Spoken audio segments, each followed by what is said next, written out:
Chapter 412. Uncle Qin, are you feeling better? After some small talk, Li Zixuan suddenly asked. Although from another perspective, Qin Qiong was half his father-in-law, Li Zixuan was not used to calling him that, so he insisted on calling him Uncle Qin. Qin Qiong was stunned and said with a smile, much better.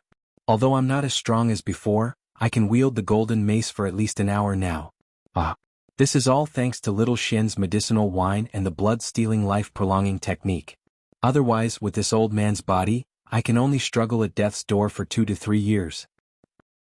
The children are all here and you're still spouting nonsense. Mrs. Qin gave Qin Qiong a reproachful look before complaining to Li Zixuan. Your Uncle Qin just got a little better and he couldn't stand it anymore. A while ago he felt that he could wield the golden mace, so he tried it. Once he tried, he didn't know how to wield it. In the end he couldn't catch his breath and fainted. Luckily the golden mace didn't fall and hit him. Otherwise he would be a laughing stock. There's such a thing? Li Zixuan's eyes widened in shock. Qin Qiong's face turned red in embarrassment. He coughed dryly. Don't listen to your aunt's nonsense. That day I just haven't used the golden mace for a long time, and I wasn't used to it yet. Now that I've adapted to it, I'm fine, right? I can wield it for an hour now. How old are you? Don't you know how heavy it is? Don't you know how heavy your golden mace is? Mrs. Qin did not give her husband any face and mocked him. Uncle Qin, can you let your nephew see your golden mace? Li Zixuan suddenly asked curiously. In his previous life he had often seen Qin Qiong, the door god, holding a pair of golden maces in his hands. He looked majestic and arrogant. Now that he had the chance to get close to this legendary figure, of course he wanted to see for himself what the golden maces looked like. What's wrong with that? Why you take out your father's golden mace? Wait, you don't seem to be able to carry it. Let's carry it for father. Xiaoxian, wait. Seeing that Li Zixuan was interested in his weapon, Qin Qiong was overjoyed. He laughed and went to another room to get the golden mace. Not long after, Qin Qiong came to Li Zixuan with a pair of golden truncheons in his hands. He said, "Here, this is the golden truncheons that have followed this old man to war for more than 10 years. Little Xian, take it." With that, he handed the golden mace to Li Zixuan. Li Zixuan suddenly felt his hands sink. He could not help but raise his eyebrows in surprise. The golden truncheons were only about 2 feet and 2 inches, about 70 to 80 centimeters, long. He estimated that they were at most 20 to 30 caddies. However, after Li Zixuan weighed them, he realized that they were more than 20 to 30 caddies. They must have weighed at least 70 to 30 caddies.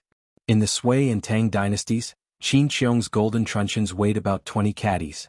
However, according to the official history of the Tang dynasties, Qin Qiong's golden truncheons weighed 65 caddies each, for a total of 70 to 30 caddies. Looking at the 2 maces in his hands that were unremarkable in appearance but shockingly heavy, Li Zixuan couldn't help but feel speechless. No one who had just recovered from a serious illness would be stupid enough to take out such heavy weapons for training. This was King playing with one's life. Qin Qiong was really going all out. Luckily he had only fainted because of a concussion. If he had sprained his back, it would have been troublesome. Little Xian, how is it? My golden truncheons are not bad, right? They are stained with quite a few enemies' brains. Qin Qiong saw Li Zixuan staring at the truncheons in a daze. He thought that this kid was shocked by the truncheon's domineering aura. He could not help but laugh proudly. Brains? Li Zixuan was so shocked that his wrist trembled. He almost threw the truncheons to the ground. During the rescue mission at Mt. Beimang, although he had killed dozens of people, including Flying Snake, he did not use the truncheons to hit people's heads for fun like Qin Qiong. Too disgusting. Cough cough. Uncle Qin, please forgive me for being blunt. You have just recovered some of your blood qi. It is not suitable for you to use such a heavy weapon. You have to know that going too far is as bad as not going far enough. This is especially true for martial arts. My master said that martial arts is a process to stimulate the human body's potential. However, if you do not care about the limits of your body and forcefully increase the burden, not only will your martial arts not improve, but your body will also break down. Li Zixuan thought for a moment and said solemnly, anyone who was sick would have a gradual recovery process. For someone like Qin Qiong, who felt that his body was slightly better, he went straight to the most difficult training method. He was really seeking death. Li Zixuan could not help but feel lucky that he came today. Otherwise, if he let Qin Qiong continue like this, his body's potential would be overdrawn, and it would be difficult for him to recover in the future. Oh? There's such a thing? Why haven't I heard of it? Qin Xiong asked suspiciously. You haven't heard of it because you are ignorant. Are your medical skills better, or is Xiao Xian's medical skills better? Xiao Xian. According to what you said, does that mean that my master will not be able to use the truncheons in the future? Mrs. Qin was shocked after hearing Li Zixuan's words. She quickly stood up and looked at Li Zixuan. Of course she could not help but pinch Qin Xiong in the process. Hiss. Qin Xiong grimaced and did not say anything else. Li Zixuan pretended that he did not see their little actions and said seriously, in reply to Auntie, at least before Uncle Qin fully recovers, he should not use such a heavy weapon. That is tantamount to overdrawing his life potential. It won't be too late to use the truncheons after Uncle Qin fully recovers. For now it's best to use some light weapons to train your body. That will be beneficial to your recovery. Master, did you hear that? I'll let someone take these truncheons away for now. You should change to a lighter weapon in the future. Mrs. Qin turned her head and glared at her husband. Then, without any explanation, she asked the servants to take the truncheons away. Qin Xiong stretched out his hand and said unhappily, "But I'm not used to changing weapons. It's better not to practice." Then don't practice if you don't want to, just rest. Mrs. Qin insisted stubbornly. You. Qin Xiong waved his hand in exasperation. Then he turned to Li Zixuan and said shamelessly, "You brat, you took away my truncheons. You have to think of another way for me. It wasn't easy for me to wield a sword and a spear. If I still do nothing every day, I feel like my bones are going to rust." Li Zixuan was stunned speechless. He did not expect Qin Xiong to have such a mischievous side. Perhaps it was because he really treated him as a nephew that he revealed his true nature. He tilted his head and thought for a moment. Then he suddenly laughed and said, "I've got it. Uncle Qin, I have a set of very advanced fist techniques here. Not only will it help your body recover, but it will also help Uncle Qin comprehend the martial arts realm."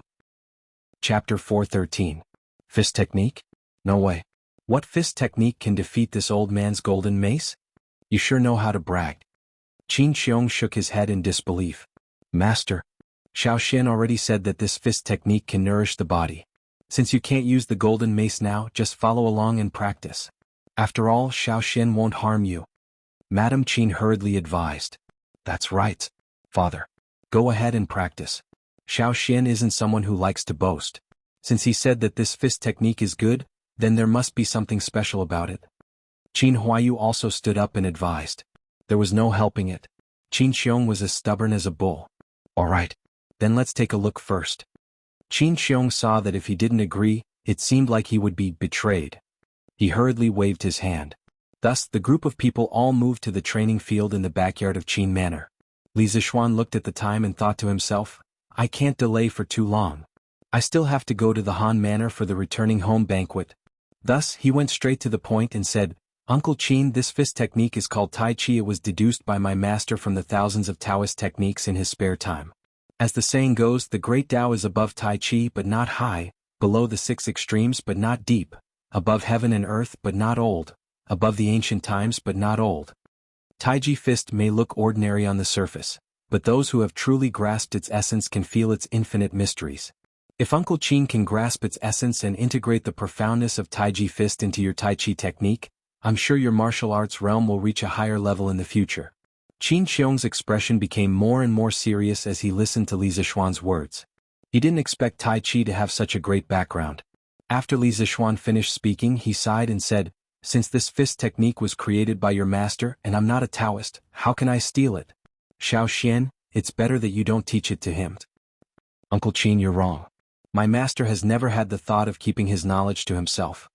His greatest wish in life is for me to pass on all his knowledge to those who need it. Li Zixuan said hurriedly. Spiritual Master Ling Su is indeed an otherworldly expert. This old man cannot compare to your breadth of mind. Qin Xiong sighed. Li Zixuan smiled and said, Uncle Qin, I still have to go to the Han Manor later, so I'll teach you a simple set of Tai Chi fist first.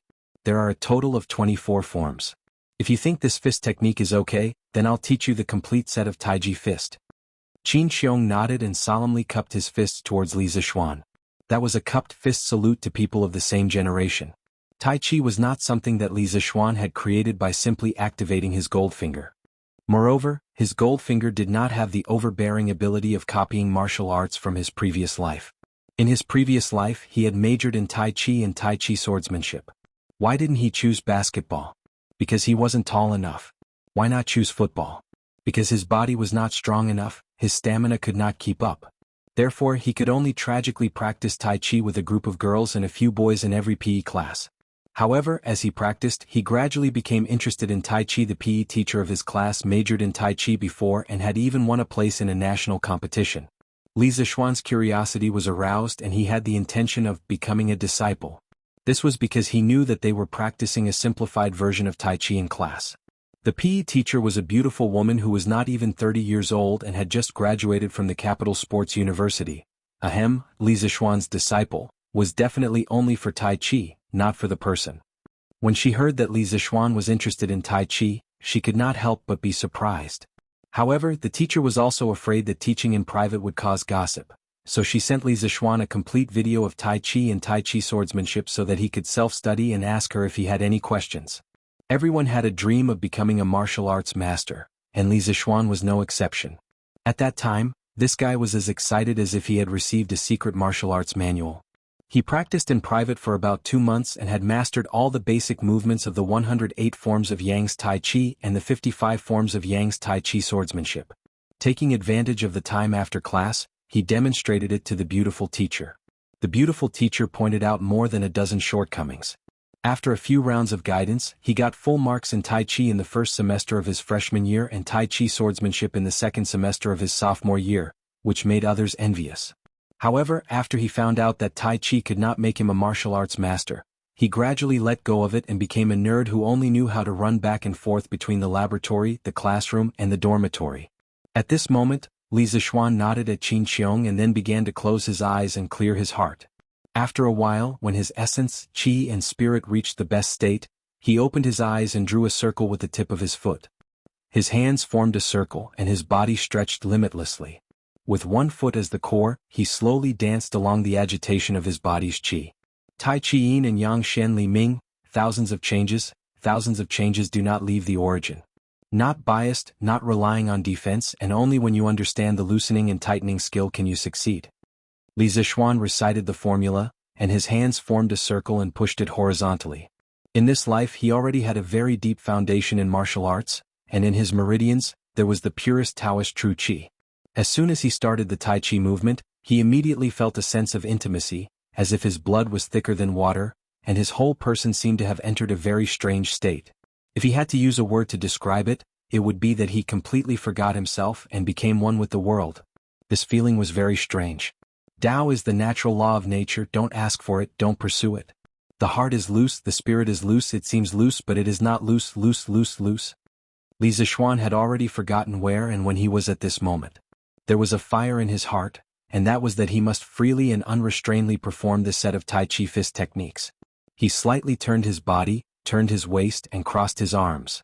His left and right palms flew up and down, and it was difficult to see with the naked eye. At this moment, an early flower butterfly landed in the center of his palm. A world in a flower, a bodhi in a leaf. Every blade of grass and tree had life. Every insect and fish had spirituality. Li Zishuan smiled at the flower butterfly, and then let the flower butterfly move up and down in his palm. He stretched out his 2 hands and shook his arms up and down according to the frequency of the flower butterfly's wings, up and down, borrowing and dispersing force. Every time the flower wanted to fly, it would be coincidentally dispelled by his strength. When the flower's body fell, it would be pushed up into the air by his rebounding force. His strength was light and his posture was casual. He merged with nature, like a beautiful painting of mountains and rivers. At this moment, the morning sun had just passed the pavilions on the east side of the martial arts practice field, and a thin mist surrounded it. The new sun had just risen, and the rays of light shone on Li Zishuan's tall and handsome body. From afar he seemed to be bathed in divine light. Dressed in white, he was handsome and elegant, like a golden immortal who had been banished to the world. Below the stage, Han Yushi, Qin Xiong, Madame Qin and Qin Huayu were stunned. How was this a fist technique? This was an immortal's technique, right? The great Tao has no boundaries and the world and man become one. Little Xian has comprehended the Tao. I'm afraid that breaking through to the master stage is just around the corner. The younger generation will surpass us in time, truly surpassing us in time. Qin Xiong's martial arts realm was not below Li Zishuan's. He quickly saw the wonderful state Li Zixuan was in and couldn't help but sigh. The others were confused, not knowing what Qin Xiong was talking about. Han Yushi only felt that her husband looked really good when he performed the fist technique. She looked and couldn't help but be mesmerized. A faint blush appeared on her cheeks and she was especially cute, just like some little infatuated girls in modern times. Chapter 4:14. Some people said that Tai Chi originated from the Tang dynasty during the reign of Emperor Ruizong, Su Xianping. Others said that Tai Chi originated from the Ming dynasty's Wudong sect leader, Zhang Sanfeng. Others said that Tai Chi was first created by Chen Wangting and Wang Zongyue in the Qing dynasty. It was called Long Fist, Cotton Circle, 13 Forces, and Soft Hand. During the reign of Qianlong, Wang Zongyue from Shaanxi wrote Tai Chi Theory, which gave it its name. Li Zixuan didn't know if that was true. After all, he didn't major in history in university. He didn't need to know because from this moment on, there was only one creator of Tai Chi, and that was his godlike master, spiritual master Lingxiu. Tai Chi didn't exist in this era. It would be a waste not to take advantage of this opportunity. He would take it as promoting the essence of the nation. This was the first time Li Zixuan showed Tai Chi to someone in this world. It was also the best Tai Chi he had ever shown in his previous life. Today he realized that the real Tai Chi was like this. It was powerful. Yes, it was powerful. In his previous life, the 108 forms of Yang-style Tai Chi he learned from videos were just for show. He only learned the movements and didn't understand the essence of Tai Chi, therefore, his Tai Chi was weak and powerless. It wasn't much better than the Tai Chi grandpas and grandmas in the park. In this life, combined with this body's deep understanding of Taoism, Li Zixuan's Tai Chi fist was already at the beginning of the path. He could even feel a hint of Taoism from it. Perhaps in the eyes of ordinary people like Mrs. Qin, Li Zixuan's Tai Chi was still slow and soft. It wasn't suitable for fighting with others. However, in the eyes of a true martial arts expert like Qin Xiong, Li Zixuan's every punch and movement was full of power and beauty. Li Zixuan penetrated his mind into every movement. It was light but not floating, soft but not soft. It was as if he was floating in the water, floating in the Yangtze River. His waist was like a wheel, and his spirit surged as he continuously swam through the water. Every time Li Zixuan threw a punch or an elbow strike, Qin Xiong could feel the intense true qi vibrations around his fist and elbow joints from afar. The most surprising thing was that the frequency of the true qi vibrations was not random, but changed according to Li Zixuan's movements. Everything looked so coordinated and natural, like a fish in water. In fact, this was one of the essence of Tai Chi fist. The Tao of nature for tails against 1,000 caddies. Arm support, knee support, mind support. If you don't support yourself, support yourself, support yourself. Off.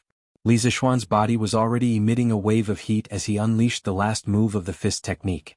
A few drops of sweat also appeared on his forehead. Standing on the martial arts stage, Li Zixuan closed his eyes and remained silent for a long time. He was comprehending the faintly discernible Tao. Han Yushi was just about to go up and wipe her husband's sweat, but Qin Xiong reached out and stopped her. Yushi, don't go first. Xiao Xian should have comprehended the Tao just now. Let him calm down. The benefits are immeasurable. Qin Xiong said solemnly. Comprehended the Tao? Han Yushi covered her mouth in shock. Seeing Qin Xiong use his hand to signal her to be quiet, she quickly nodded and said, "Yes, Godfather." Qin Xiong put his hands behind his back, took a few steps forward, and stood on the edge of the stage. Then he straightened his back and did not move. He was protecting Li Zixuan and not letting anyone disturb Li Zixuan's comprehension of martial arts. After a full half an hour, Li Zixuan opened his eyes. He looked slightly excited because just now he felt that his stagnant realm had loosened a little. For the first time he had close contact with the so-called master realm. It seemed that he was not far away from the master realm. This was like having a girlfriend. If the girl's hand was held by you, would she still be far away from becoming your real girlfriend? Oh, I'm sorry. I wanted to teach Uncle Qin the body strengthening technique, but I didn't expect to be addicted for a while. Li Zixuan saw Qin Xiong looking at him with a smile not far away. Only then did he remember where he was and what he was here for. He quickly went up and cupped his hands in embarrassment. It's fine, it's fine. Xiao Xian, you're probably going to break through to the master realm soon, right? This kind of martial arts talent is really shocking. I've lived all my life, but I've never heard of such a young master realm master in the pugilistic world. The younger generation will surpass us in time. My Tang dynasty is blessed. Qin Xiong patted Li Zixuan's shoulder and laughed with emotion. Uncle Qin, you flatter me. I was just lucky. If I didn't suddenly think of teaching you Taiji Fist today, I'm afraid I wouldn't be able to enter that state for a long time. Huh. You're just lazy. I've never heard of you waking up early to practice martial arts, but I didn't expect your martial arts to improve instead of regressing. Looks like there really are geniuses in this world. You must have suffered too much when you were young, and the heavens gave you a good bone structure as compensation. Qin Xiong could not understand Li Zixuan's natural laziness, but his progress in martial arts far exceeded that of his peers. After thinking about it, he could only explain it to himself. Li Zixuan tilted his head and thought about it. He felt that Qin Xiong's words made a lot of sense. There was a kind of creature in this world that could not be judged by common sense, and that was a genius. Looks like I'm a genius too. Li Zixuan thought smugly in his heart. Uncle Qin, how much of the set of martial arts that I showed you just now did you remember? After joking for a while, Li Zixuan returned to the topic at hand. He had wasted too much time just now, and now he was a little anxious. Oh, I remember the movements, but the concept of the fist. Qin Xiong stroked his beard and said seriously, Little Xian, you probably haven't practiced Taiji Fist in a long time, right? When this old man first saw it, he felt that it was soft, powerless, and ordinary. But as you gradually improved, this old man realized that each of your punches seemed to contain the charm of Tao. It's not difficult for me to imitate the movements you just did, but I'm afraid it's very difficult for me to execute the concept you just showed. Li Zixuan nodded. Qin Xiong was indeed a martial arts expert who had once entered the Grandmaster realm. Although his strength had declined because of his body, his eyesight was still there. He could see the difficult part of Taiji Fist at a glance. Fist intent. Fist intent was illusory and had to be comprehended by oneself. The reason why Li Zixuan could understand the fist intent of Taiji Fist so quickly was inseparable from his body's 8 years of Taoist culture. At this moment, facing Qin Xiong's question, he organized his words and said, Uncle Qin, it's not difficult to execute that concept, but it's also not difficult to say that it's not difficult either. It all depends on one's own understanding. I can only share my experience with you. But I'm all ears. Qin Xiong said seriously. Li Zixuan said slowly, Taiji is the state before heaven and earth were created and before the chaos was divided into yin and yang.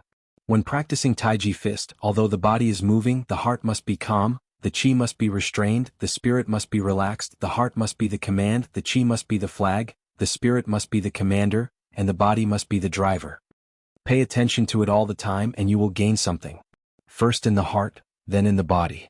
Then in the body, you will know how to dance with the hands and step with the feet. As the saying goes, one must give up oneself and follow others. If one fails, one can pull 1,000 pounds with 4 tails. You must know that when one moves, there is nothing that is not moving. When one is still, there is nothing that is not still. When the other party does not move, you will not move. When the other party moves, you will move first. When the other party moves, you will move first. When the other party moves, you will move first. When you rely on others, you must know yourself well. When you turn around, you will be able to follow others. When you stick to others, you will not be behind or in front. Chapter 4:15. After explaining the essence and profundity of Taiji Fist to Qin Xiong at Qin Manor, Li Zixuan saw that old Master Qin had practiced it in a decent manner and felt that it was not bad. Then he left with Han Yushi. Thinking of the endless light in Qin Xiong's eyes when they parted, Li Zixuan guessed that the Qin Manor would not be peaceful for the next 2 days. Because the old master had a new toy again, he would probably be having fun. But this way it was better than letting him play with the more than 130 kilograms of gold.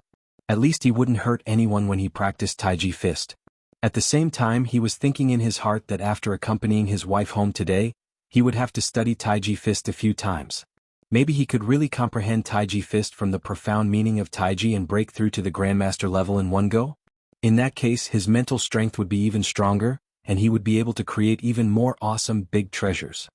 In a while they would be going to the Han Manor. Li Zixuan had to go home and choose a batch of gifts. Because they were going to the Qin Manor first, they couldn't bring the gifts for the Han family to the Qin Manor and then bring them out, right? Although Qin Xiong wouldn't mind, it wouldn't look good on his face. Driving the carriage quickly back to the Li Manor, Madame Li had already prepared the gifts. There were a total of 10 carriages with copper coins, snacks and silk. The 10 carriages were neatly lined up, and the coachmen and servants were all in place. Once Li Zixuan returned home, he immediately set off with the carriages. Previously, Li Zixuan had heard from Han Yushi that Han Lijing had spent all his fortune to give his daughter a dowry. It wasn't that Han Yushi took the initiative to ask for money for her family. She still understood the principle of following the husband after marriage. She only slightly expressed her worries about her father's future in front of Li Zixuan. The rest of the situation was investigated by Li Zixuan himself. Not only did he marry his beautiful daughter that he had raised for more than 10 years to you, but he also gave you all his fortune.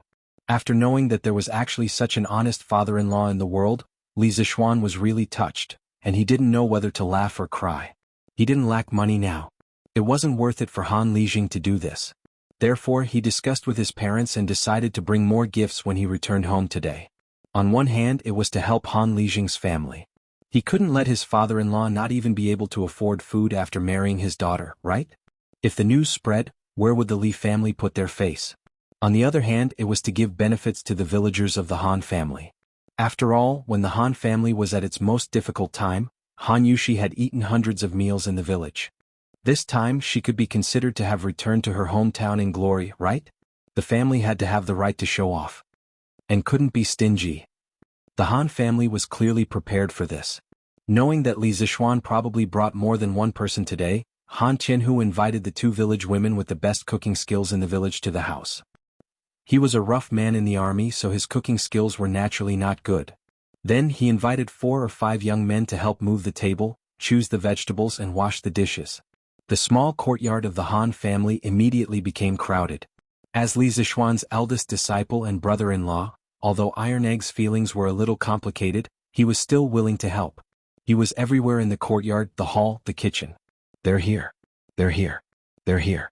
Uncle Han, young master and big sister Yushi are here. A chubby boy with snot running down his nose came bouncing in, making a big fuss. It was one of Iron Egg's playmates, Erniu. Smack. Slug didn't even have time to ask for a reward before he was slapped on the head.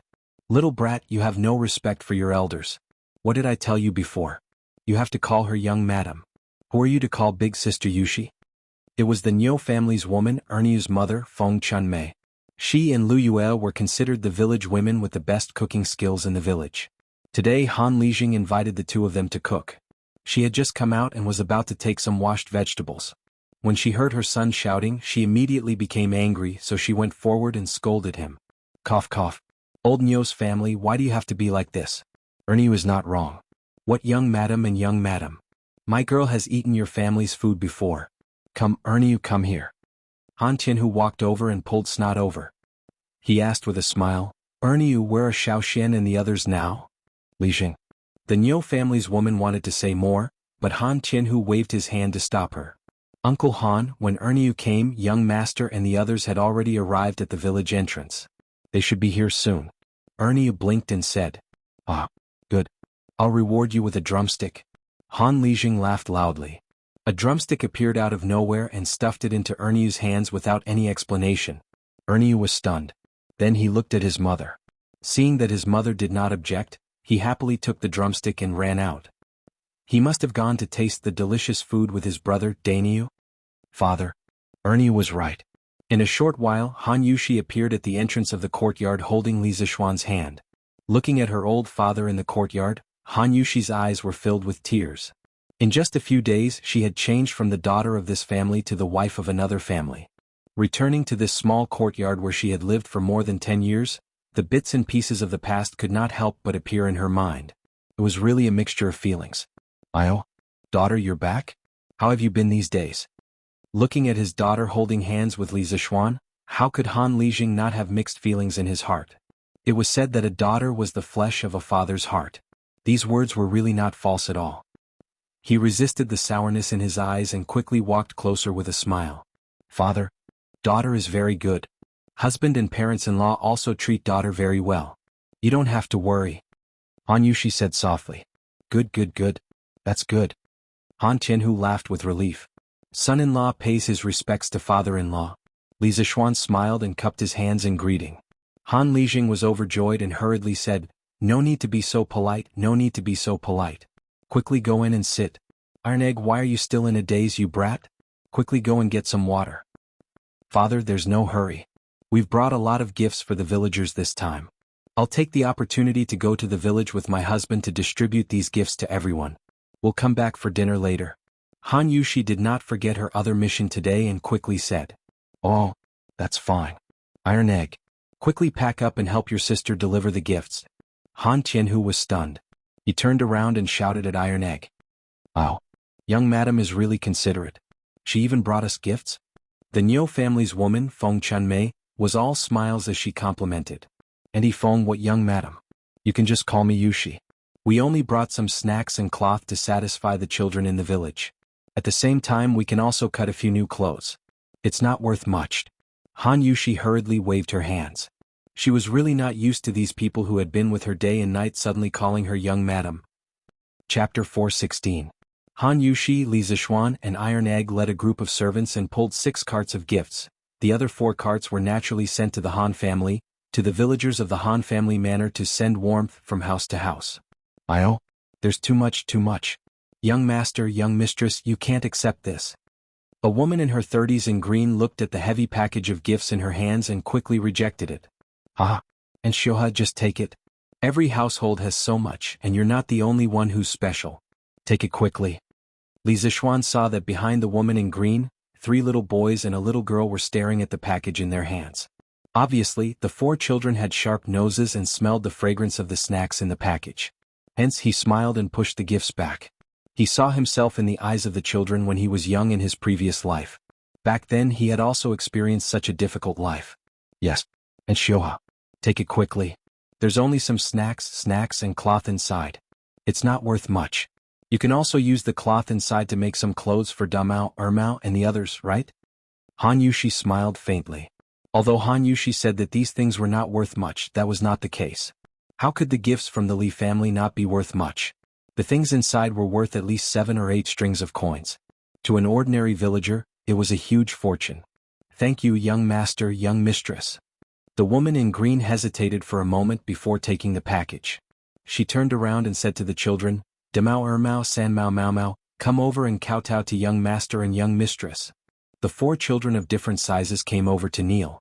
Although Li Zishuan was quite shocked by their names, his reaction was not slow. He quickly waved his hand and said, Aunt Shoha, there's no need. We still have to rush to the next house. Goodbye. After saying that, he pulled Han Yushi and slipped away.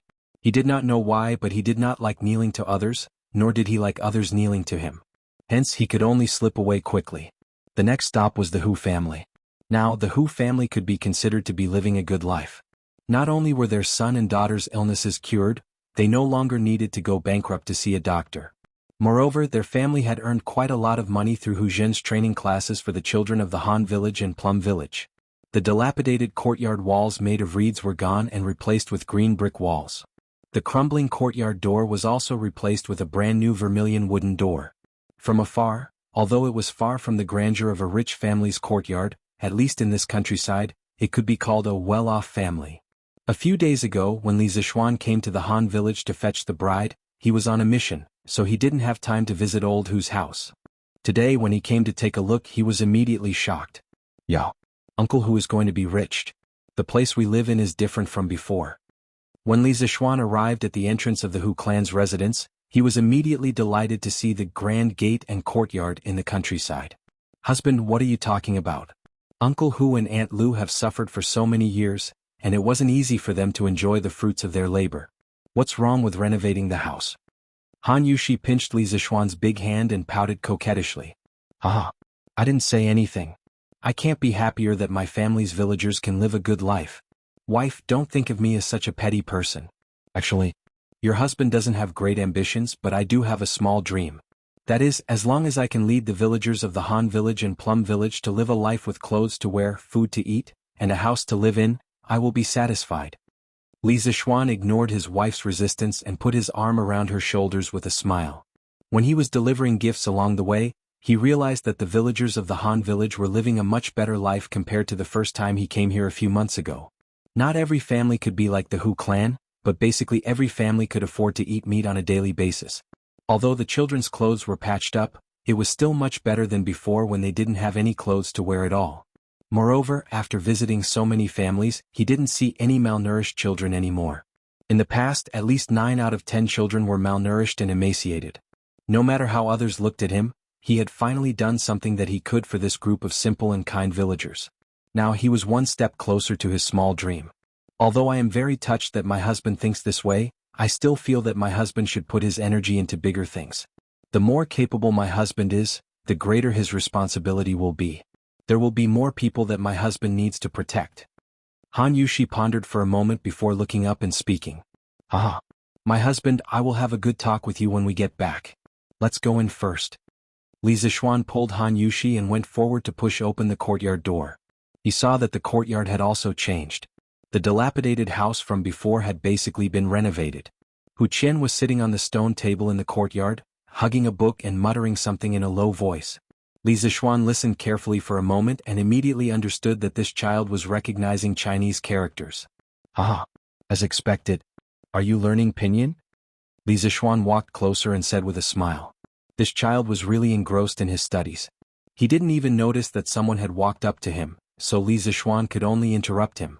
Ah, young master.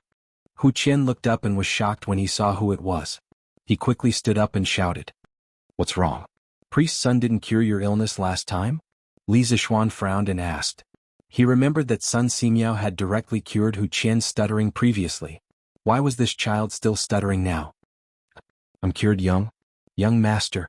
Hu Qian was so anxious that his face turned red as he explained. Li Zixuan was full of question marks. He was cured just like that? Who was he kidding? Han Yushi couldn't help but cover her mouth and laugh. My husband, let Hu Qian rest first. He hasn't seen you for a long time. He must be so excited that he can't speak clearly now. His previous illness has really been cured. Everyone in the village has heard him speak normally. Yes, Yushi. Sister Yushi is right. Indeed. I was a little nervous just now. Hu Qian nodded in agreement. Li Zixuan was speechless. He had become the culprit? The commotion outside eventually alarmed Hu Hanyun, who was making lunch for his son in the kitchen. He had been a soldier when he was young, so he still had this level of vigilance. Hey, young master, young madam, why are you here? Quick, sit inside. You really are too much. Why didn't you come in and let me know when young master came? Han Lijing was pleasantly surprised when he saw Li Zixuan and Han Yushi. Ah, Uncle Hu, why are you still being so polite with me? We won't sit. Yushi and I are here to give you something to thank you and Aunt Lu for working so hard for our wedding these few days. This little gift is also a token of our appreciation. Please accept it quickly. We still have to go for the homecoming banquet. Li Zixuan called for the servant behind him to carry a box of gifts in. Old Hu's family had been busy preparing the house and sending the bride off personally. Of course, the gifts they gave were more expensive. No one said anything when Li Zixuan did something to them. Hey, how can I accept this? Young master, I Old Hu can't accept these. Hey, young master, don't go. Haha. Uncle Hu, let him learn to read properly. I'll send him to school in the future. This child will definitely be successful in the future. Li Zixuan's laughter came from outside the door. This fellow couldn't be bothered to decline. He hugged Han Yushi's waist and slipped away with the orchid butterfly steps. Chapter 417. Husband, it's time for us to go back. The homecoming banquet lasted until sunset. During the banquet, Li Zixuan drank a few cups with his father-in-law. During the banquet, they inevitably talked about the romantic affair between Han Tianhu and Du Shenyang. Han Lijing's face turned red and he couldn't say anything. He could only drink as much as he could to muddle through. Li Zixuan was speechless. He couldn't understand how Han Lijing managed to seduce the daughter of the Du family back then with his shy appearance. Could it be that his father-in-law was too handsome back then and everyone loved him? Until the banquet ended, Li Zixuan couldn't help but let his imagination run wild. Han Yushi looked at the time and pulled his arm to urge him. It's still early, right? Yushi, don't you want to spend more time with your father-in-law? Li Zixuan asked curiously. His wife hadn't come back for so long. Logically speaking, she should miss her family very much and be reluctant to leave. But why did Han Yushi have a hurried expression on her face?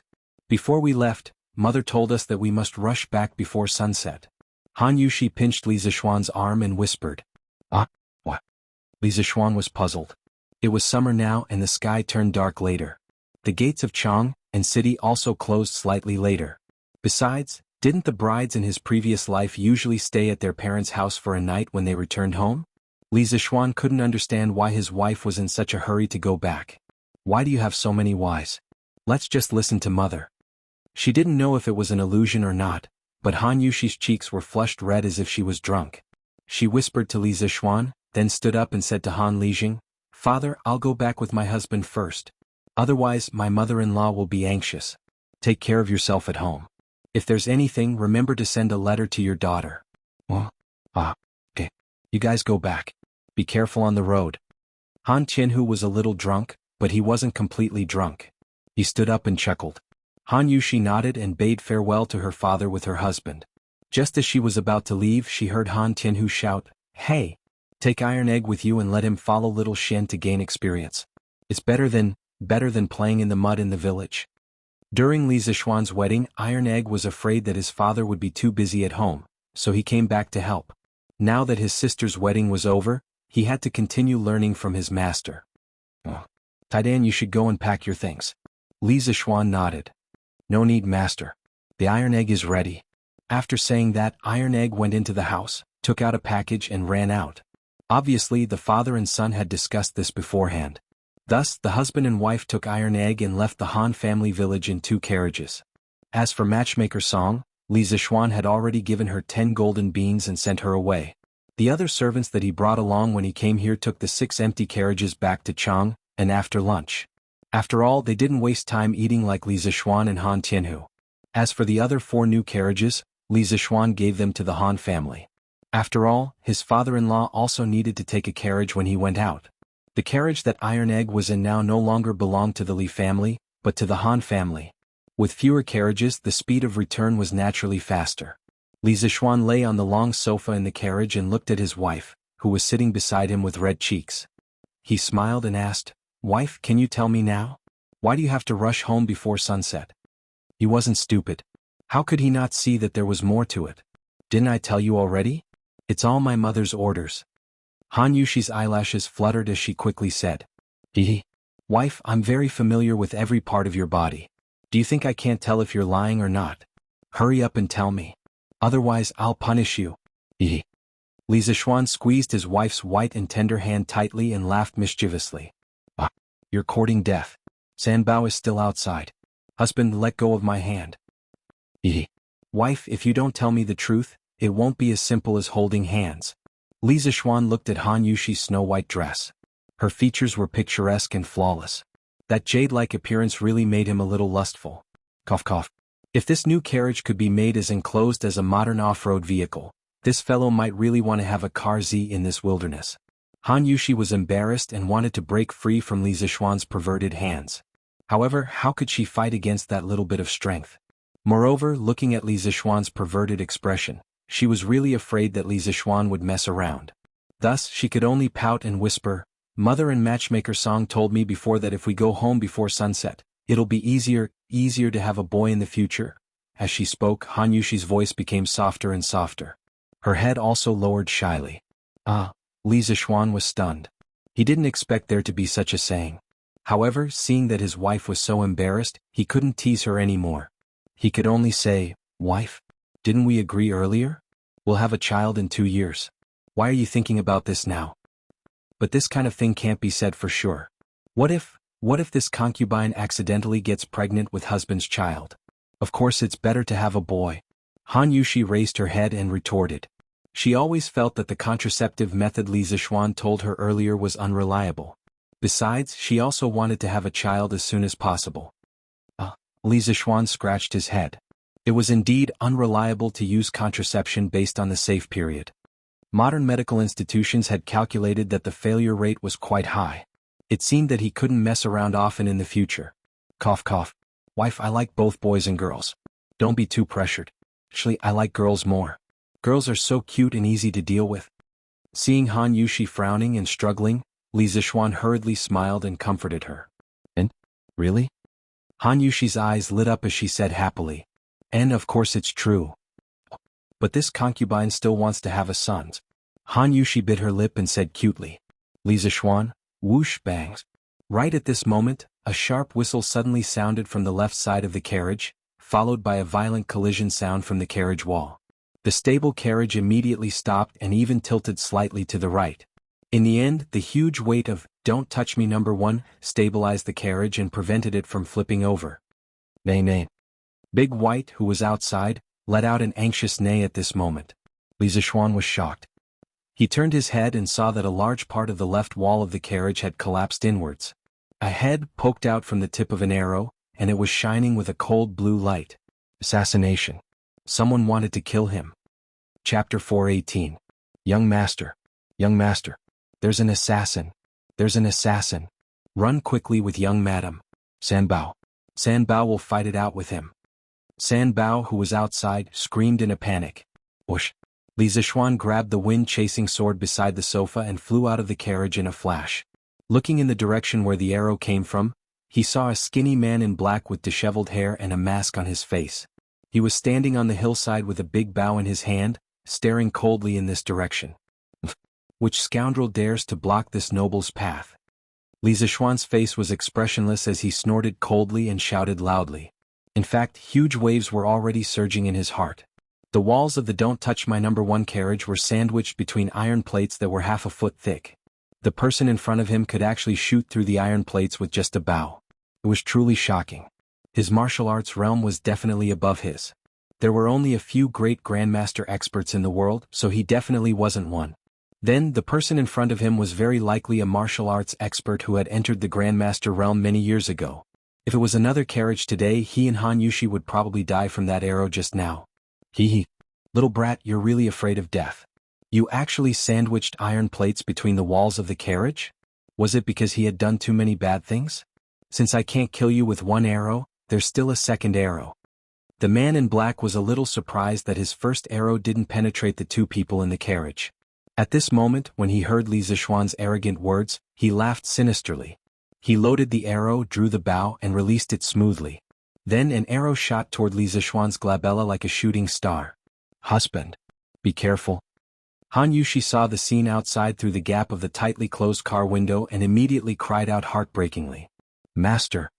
Iron Egg had already jumped out of the carriage. When he saw the thunderous arrow, he ran toward Li Zixuan and shouted with his eyes wide open. Young master. Be careful. Sanbao and Fu looked hopeless as they cried at the top of their lungs. The previous arrow was shot because Li Zixuan was flirting with his wife, so he was not on guard. But this time he was on guard. How could he be hit? In the blink of an eye, he unsheathed the wind-chasing sword by his waist and activated the cloud-piercing steps. With a flash, he took the initiative to meet the arrow. Tisk. The arrow and sword clashed, producing a deep sound. Then the arrow was split into two from the center by the wind-chasing sword. Iron Egg. Sanbao. Alpha. Use my carriage to take young madam away first. Hurry. You guys are distracting me. Taking advantage of this gap, Li Zixuan turned around and shouted at the three of them. Even though he had blocked the arrow, he still did not have the confidence to win. This black-clothed man's arrow was too fast and too domineering. If this old thief changed his target, Li Zixuan did not have the confidence to save his wife. This place was only 3 or 4 miles away from Chang'an City. He could see the outline of Chang'an City even when he was flying in the sky. He let the others go first, on the one hand to avoid distracting himself, and on the other hand to call for reinforcements. But young master, husband, I won't leave. All of you shut your mouths and leave. Do you want to kill me? Go to the city and call for reinforcements.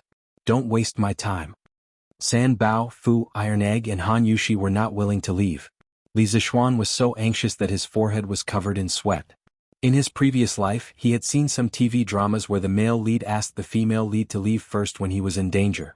The female lead was always so wishy-washy, and he would scold her for being stupid as he watched because no one would be able to leave in the end.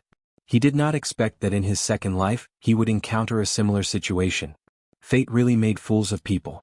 In order to avoid being wishy-washy, Li Zixuan, who usually did not lose his temper, could only shout at them in the harshest tone. The 4 of them were stunned by the scolding and immediately became sober. Iron Egg glared and shouted, Sister. Not only can we not help Master here, we will also harm him. I will take you and leave first. We will come back to save Master later. After saying that, Iron Egg did not wait for Han Yushi to refute. He quickly jumped onto untouchable number 1 and slapped Big White's butt. The carriage immediately started and rushed toward Chang'an City. Sanbao and Fu jumped onto the carriage behind and chased after them. Husband, if anything happens to you, I will not live alone. The carriage had left, but Han Yushi's last sad vow was left in the air. Hee. Wanna leave? Dream on. The man in black laughed coldly and shot 2 arrows in the direction of the carriage. Li Zixuan saw clearly that one arrow was aimed at the back of Iron Egg's head, and the other arrow was aimed at Sanbao's back. He could not split himself. At this moment, Li Zixuan could only choose to save one person, and he had to make a decision as soon as possible. Otherwise he would not be able to save anyone. Sanbao turned to the side. Li Zixuan shouted and ran toward the arrow that was aimed at Iron Egg. His voice was like thunder. Li Zixuan's roar contained a large amount of true qi because he realized that the speed of the arrow was probably faster than the speed of sound. He did not know if the sound that contained true qi could exceed the speed of sound, but in order to buy time for Sanbao, he could only give it a try. His attempt was not without reason. The speed of sound transmission was only related to the medium of transmission. In air it was 340 meters per second, and in kerosene, it was 1,324 meters per second. His roar just now was because he had added true qi into the air. It was almost equivalent to a new medium. As for the final effect, it was up to the will of the heavens. At the same time, his chasing wind sword had already slashed at the other arrow. As expected, the arrow that was aimed at Iron Egg was split into 2. However, Li Zixuan did not have the time to pay attention to this. He looked directly at Sanbao. The moment the tip of the arrow touched Sanbao's back, Sanbao seemed to have heard Li Zixuan's roar and instinctively turned his body. Pfft. Sanbao's right shoulder was instantly pierced. Ah! Sanbao cried out in pain and covered his right shoulder that was dripping with blood. Seeing this, Li Zixuan knew that Sanbao's life was saved. Although there was poison on the arrow, the doctors in Chang and city might be able to save him. The key now was to prevent the man in black from paying attention to other things. Otherwise he might not be able to save Sanbao and the others the next time. Old thief. I am a baron personally conferred by the emperor. Since you dare to block my path today, I will kill you first. Then the imperial court will send troops to exterminate your entire family. Li Zixuan shouted and used the first move of the 9 Taishan swords, riding the wind. Li Zixuan rode the sword up to the 9 heavens. The sword was like a ray of light and the sound of air breaking was heard. Li Zixuan rushed toward the man in black with his sword. Chapter 419. Kiki. Jianghu matters shall be settled in Jianghu. A life for a life. Even if you were a duke, I would still kill you today, let alone a mere baron. The black-clothed man saw Li Zixuan pouncing over, but he was not afraid. Swoosh, swoosh, swoosh. Another 3 arrows were shot out. His archery movements were unbelievably fast. Ordinary people could only see a series of afterimages. 3 arrows emitting a faint blue glow shot toward Li Zixuan's forehead and chest in a triangular formation. The angles were tricky and ruthless, and their speed was as fast as lightning. Li Zixuan was not confident that he could deflect all 3 arrows with his wind-chasing sword. Helpless, he could only dodge the arrows. He suddenly changed directions in midair and slightly missed the arrows' flight paths. Just when he thought that he had dodged the arrows, he saw the 3 arrows suddenly and strangely change directions. Their target was Li Zixuan's current position. Li Zixuan's heart skipped a beat. He thought to himself that this old thief's archery skills were very strange. The arrows' flight paths defied common sense. Even Newton's coffin would not be able to hold him down, right? But Newton was not born yet. Helpless, Li Zixuan could only change directions in midair again. If not for the fact that his cloud-piercing steps had reached minor accomplishment, and if not for the fact that his Taishan Sutra had reached level 5, he would not have been able to change directions in midair twice in a row. Even then, after experiencing these repeated obstructions, the might and speed of Li Zixuan's originally ferocious sword strike had instantly weakened by 50%. Bah! Old thing. Cowardly, only knowing how to shoot arrows from behind. Why didn't I shoot you into the wall back then? If you have the guts, come down and fight with me. Li Zixuan wanted to fight with a bayonet, but the other party was constantly shooting arrows from afar to harass him, not giving him a chance to get close at all. Most importantly, the other party's archery skills were F***king accurate and strange. Anyone who encountered such a situation would be annoyed. Thus, Li Zixuan stopped and cursed at the man in black. His sword, which had lost much of its power, couldn't threaten the black-clothed man at all. So, he simply wanted to provoke the black-clothed man to get close to him. In his opinion, since the black-clothed man was so good at shooting, his close combat skills were definitely not good. Just like the archers in online games, they were most afraid of warriors and assassins getting close to them.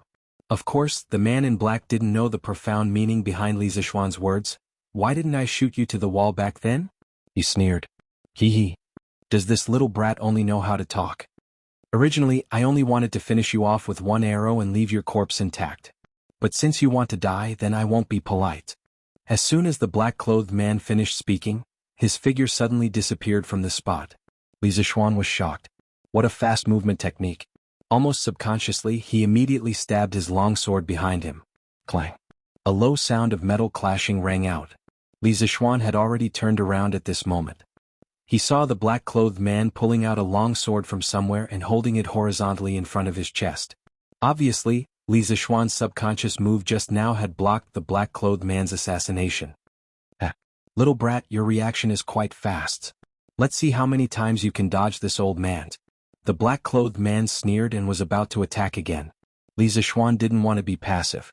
He raised his long sword and took the initiative to attack with the first style of the 9 Taishin swords, Wind Ride. At this moment, Li Zishuan was very close to the black-clothed man. The black-clothed man had already put away his longbow, so there was no time for him to shoot another arrow. Therefore, Li Zishuan was confident that he could get close to the black-clothed man. Since that's the case, let this old man see what you've got. The black-clothed man was stunned, but there was no fear on his face. Li Zishuan's sword came at him with the wind. The black-clothed man's figure flashed and easily avoided the sharp edge of the chasing wind sword. This was the gap in strength. With the explosive power of the 9 Taishin swords, the sudden attack at such a close distance actually didn't touch the black-clothed man's body. It had to be said that the black-clothed man's strength level was also one of the top among the masters. Li Zishuan wasn't discouraged. When he attacked just now, he knew that today's battle was bound to be a tough one. He only hoped that the reinforcements could arrive before the true qi in his body was exhausted. After stabilizing his body, the second style of the 9 Taishin swords, Graceful Swan, followed. Like a graceful swan soaring in the sky, Li Zishuan's long sword moved faster with the lingering power of the first style of Wind Ride. Its trajectory was like a flying dragon soaring in the sky, erratic. This is getting interesting. The black-clothed man's eyes narrowed. He should have seen some of the mysteries of the 9 Taishin swords. His figure flashed and the long sword in his hand stabbed at a certain spot in the void. Clang, a sound resounded through the valley. This blurred sword was easily blocked by the black-clothed man. Li Zishuan's heart sank. He didn't expect that after abandoning the bow, this man's close combat skills would be so powerful. It was simply F*King killing him. They were both masters, but this man's kung fu was much more powerful than Qing Yaojin's. Qing Yaojin definitely wouldn't have been able to deal with his sword so easily. It wasn't that Qing Yaojin couldn't defeat this man, but the focus was different. The black-clothed man's kung fu was exquisite and endless. If it was a one-on-one fight, Qing Yaojin would definitely be no match for him. However, the black-clothed man's advantages were also his disadvantages. It was precisely because he had too many tricks and his kung fu was too exquisite that Qing Yaojin would be no match for him in a battle. Li Zishuan took a deep breath and immediately changed his move. He used the third style of the 9 Taishin swords, Snow Treading. His footsteps were constantly changing, and he waved his sword in all directions. For a moment, only the sound of the sword clashing could be heard. After more than 10 attacks, there was no doubt that the black-clothed man's kung fu was too strange. He was like a loach in the field, difficult to hit. Li Zishuan changed his move again and used the fourth style of the 9 Taishin swords, Wave Breaker. Wave Breaker Baohai was furious. His momentum suddenly changed. He stepped on the ground with one foot and his whole body rose into the air. He raised his long sword, bent his waist and let his whole body bend into a circle. Then he and his sword were like a big wheel with a sharp blade, spinning rapidly. It was as if he was riding the wind and breaking the waves, flying towards the black-clothed man. This time, the black-clothed man didn't wait in the same place. He held his sword with one hand and circulated his qi to his feet. He quickly disappeared from where he was, and the air around him exploded.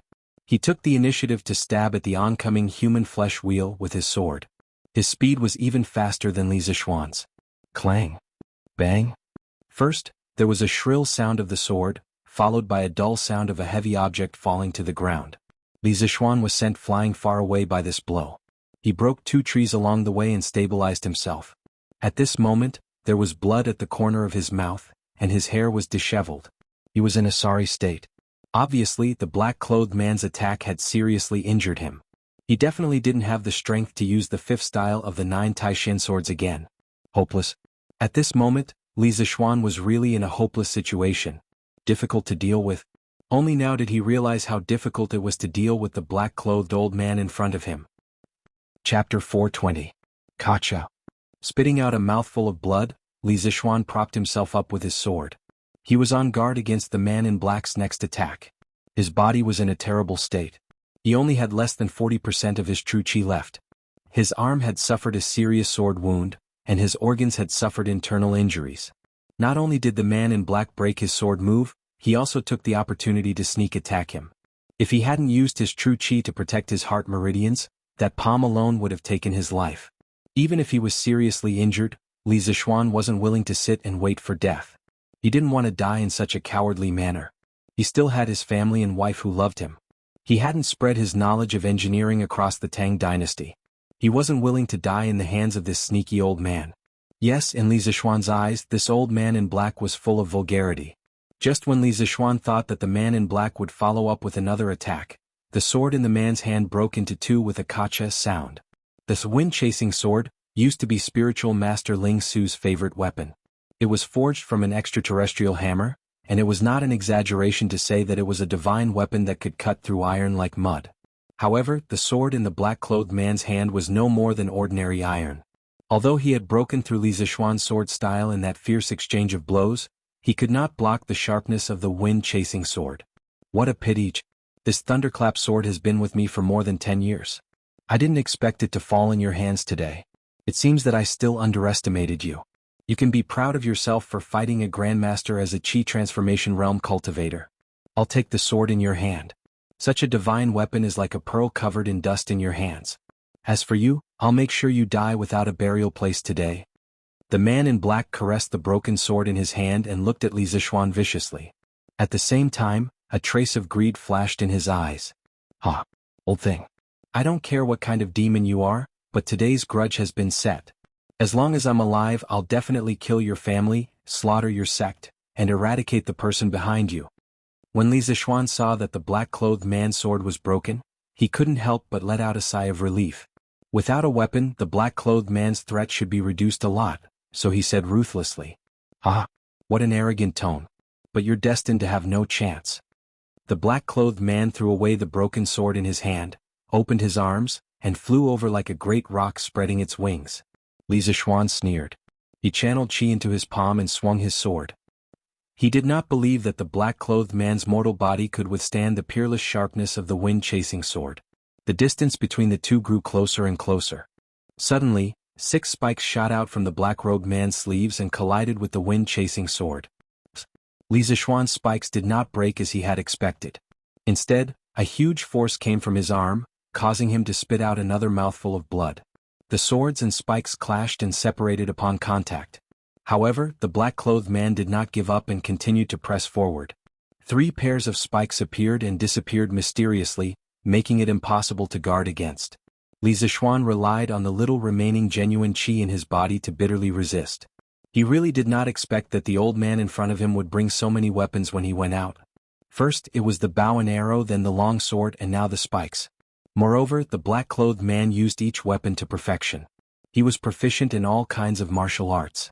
Feeling the rapid loss of genuine qi in his body and the weakening of his arms, Li Zixuan could not help but be secretly anxious.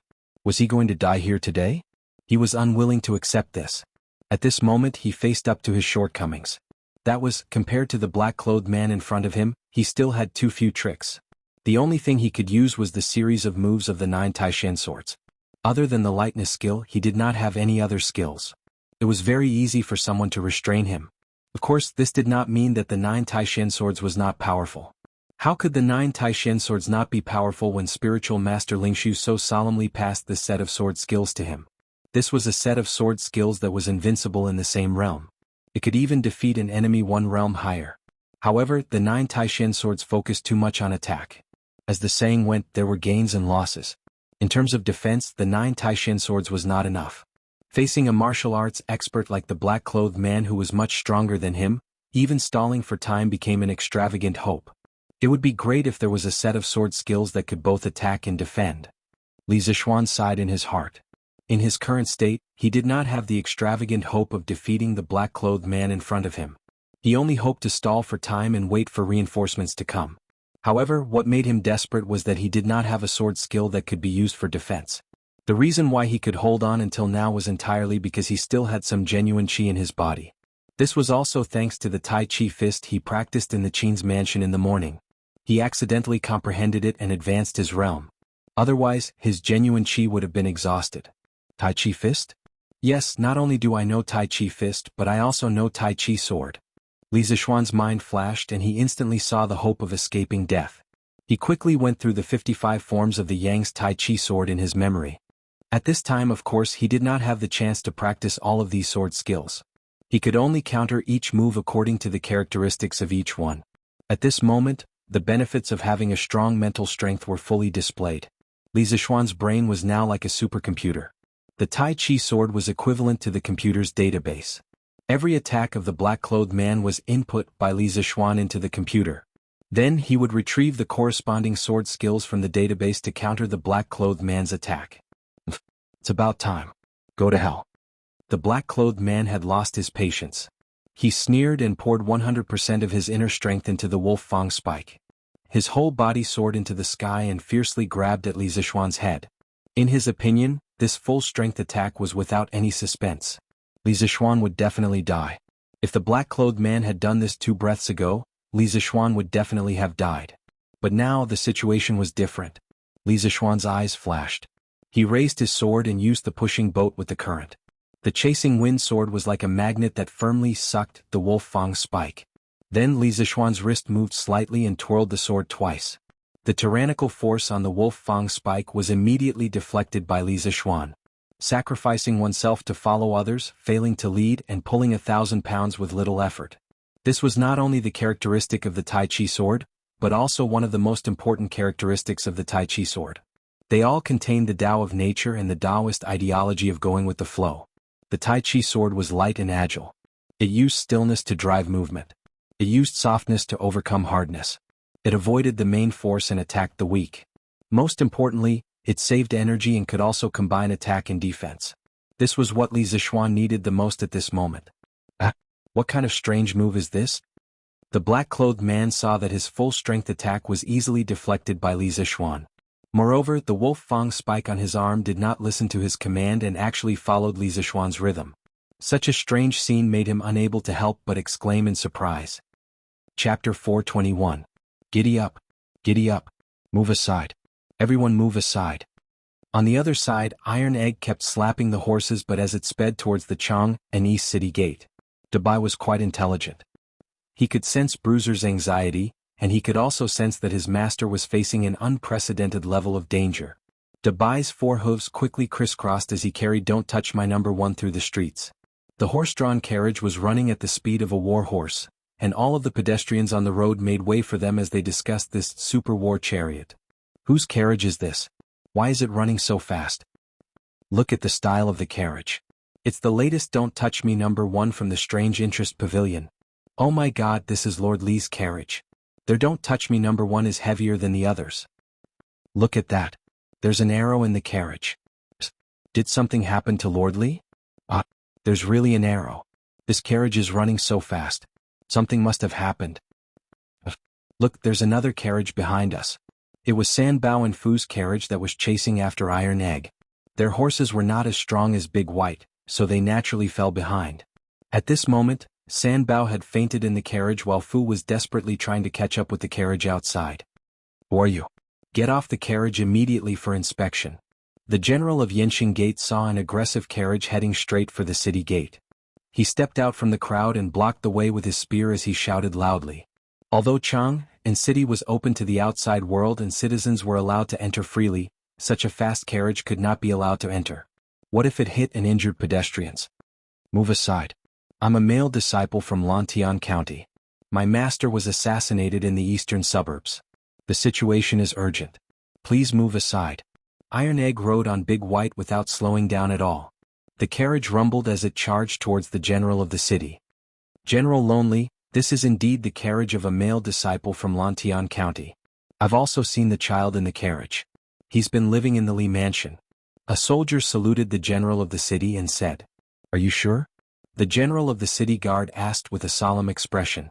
Upon closer inspection, The general's appearance was 70% similar to Dugu Xian's. Furthermore, he showed no fear in the face of the oncoming carriage. It was as if he was confident that he could stop the carriage even if it came crashing down. I'm sure. The soldier glanced at the approaching carriage and said respectfully, "Clear the way. Let them pass." The young general looked at the carriage and his pupils suddenly shrank. He saw the arrow that was embedded in the wall of the carriage. He immediately made a decision in his heart and shouted loudly. At this moment, Iron Egg's carriage also happened to be heading towards them, whistling past. "Thank you, General. If my master returns safely, I will definitely reward you greatly." Iron Egg's grateful voice lingered in the air. The earlier he entered the city to call for reinforcements, the more hope his master had of surviving. Of course, he was grateful from the bottom of his heart. He really didn't plan to stop the car just now. If the city guard didn't make it convenient for him, he could only ram his way through. Lu Xingwu, quickly go to the right marshal house and report this matter to General Niu. The young general looked at the carriage that was heading straight into the city and ordered. "Yes, General." The soldier bowed and cupped his fists to accept the order. Then he went to the side to lead the horse. "Du Jinxing." The young general thought for a moment and then shouted. "This general is here. Ride a fast horse and head to the northern Yamen at top speed. Report this matter to my elder brother and let him decide." "Yes, General." Immediately, 2 fast horses whizzed out from Chang and City's Yanqing Gate and caught up with the carriage not far ahead. With Iron Egg clearing the way, no one stopped San Bao and Fu's carriage behind. Fu drove the carriage and headed towards Yongla Lane. Iron Egg drove the carriage in the direction of the Qin mansion. This was because he and Han Yushi knew that apart from Li Zixuan, the rest of the Li family's combat strength was close to zero. Now, they could only go to the Qin mansion to get reinforcements immediately. As for going to the palace to ask Li Er for reinforcements, it was simply too late. "Godfather. Godfather." Iron Egg brought his sister to the entrance of the Qin mansion. Han Yushi was considered a frequent guest of the Qin mansion, so no one stopped her. She went straight to the front yard of the Qin mansion. "Godsister? Why are you here? Please come in." Qin Huayu was in the front hall. He immediately ran out when he heard the sound. "Godbrother, bring me to Godfather. Something happened to my husband." Han Yushi said anxiously with tears in her eyes. "What? Something happened to Xiaoxian?" "Godsister, don't worry. My father is in the backyard. I'll bring you there now." Qin Huayu was shocked and said hurriedly. "No need. I'm here. Yushi, tell me what happened to Xiaoxian." Qin Xiong happened to come to the front yard. When he heard the commotion, he quickly came over and asked. "Godfather, go and save my husband. He met a very powerful expert in the eastern suburbs. Your Majesty, General Dugu requests an audience. He says it's an extremely urgent matter." Ganlu Hall, Li Er, who had been busy the whole day, was reading today's newspaper to relax. At this moment, an attendant came in and reported respectfully. "Summon." Li Er raised his eyebrows, put down the newspaper and said in a deep voice. "Yes. Summon Dugu Xn for an audience." "Greetings, Your Majesty." As soon as the attendant finished speaking, Dugu Xn walked in and bowed. "Dispense with the formalities. What's the matter?" Li Er heard a hint of anxiety in Dugu Xn's voice, so he didn't beat around the bush and asked directly. "Your Majesty, I just received news that Li Xiannan was ambushed by an unknown expert in the eastern suburbs outside the city. We don't know whether he's dead or alive. His wife and disciple luckily escaped. They should be at Duke Yi's mansion now to get reinforcements." Dugu Xn cupped his fists and said seriously. "What?" Li Er's expression suddenly changed. He slammed the table and stood up. Someone actually dared to assassinate a county man at the foot of the emperor. This was looking down on his authority and slapping his face. "Impudent." Dugu Xn, immediately lead 500 elite imperial guards out of the city to rescue him. You must protect Li Zixuan's life. "Yes, Your Majesty." Dugu Xn immediately cupped his fists and was about to go gather his men. "Hold on. If possible, capture him alive. I want to see who ordered him." At this moment, Li Er was really angry. "I'll do my best." Dugu Xn took a deep breath and replied in a deep voice. He knew a little about Li Zixuan's martial arts. Since that assassin could make Li Zixuan's life and death unknown, he wasn't confident of winning even if he went, let alone capturing him alive. Therefore, he could only try his best to complete Li Er's mission. Chapter 422. Someone come quickly. Someone come quickly. Fu drove the carriage back to the entrance of the Li residence. He quickly jumped off the carriage and shouted into the house. "It's Fu? Brother Fu, what's wrong?" A head popped out from the door. It was the Li residence's manservant, Yuan. He was on duty for Fu and Sanbao today. Yuan, come and help quickly. Sanbao is injured. Help carry him in quickly. Fu lifted the carriage curtain and said anxiously. "Ah, Brother Sanbao is injured?" Yuan was stunned. "What are you waiting for? Come and help carry him in quickly. Shui, you come and help too. I have to see Master and Madam." "Yes, Brother Fu." Two manservants quickly ran out to carry him. Fu looked at Sanbao anxiously, then ran into the courtyard to look for Li Jingma. "Fu, what's wrong? Why is it so noisy outside?" Fu was about to enter the east courtyard when he saw Li Jingma and Madame Li rushing out. Plop. "Master, I'm sorry. I didn't protect young master well." Fu's knees went weak, and he knelt in front of Li Jingma and Madame Li as he cried bitterly. "Xin-er? What happened to Xin-er?" Madame Li's face turned pale and she almost fainted. Her son had just gotten married, and her beautiful days of enjoying her grandchildren were about to come. Yet this unknown change happened. How could she bear this? "Madam, don't panic." "Fu, what happened? Tell us quickly. Don't cry and waste time here. Where did Xin-er and Yushi go? Why are you the only one back?" Li Jingma was someone who had experienced many storms. He first supported his wife and then looked at Sanbao sternly. "Master, on our way back we met an extremely skilled assassin in black." Young Master felt that he couldn't defeat the assassin, so he fought with him with all his might so that we could escape back with Madame first. Sanbao was shot by an arrow and the arrow was poisonous. He's still unconscious now. Madame has already gone to the Qin residence to ask Duke Yi to lead troops to rescue him. Master, Fu deserves to die. Fu deserves to die. The head of the Li family had always treated his servants generously. Now that their young master had met with a mishap, regardless of whether it was the unconscious Sanbao or Fu, who was kneeling on the ground, their hearts were in so much pain that they wished they were dead. At this moment as Fu spoke he could no longer hold it in.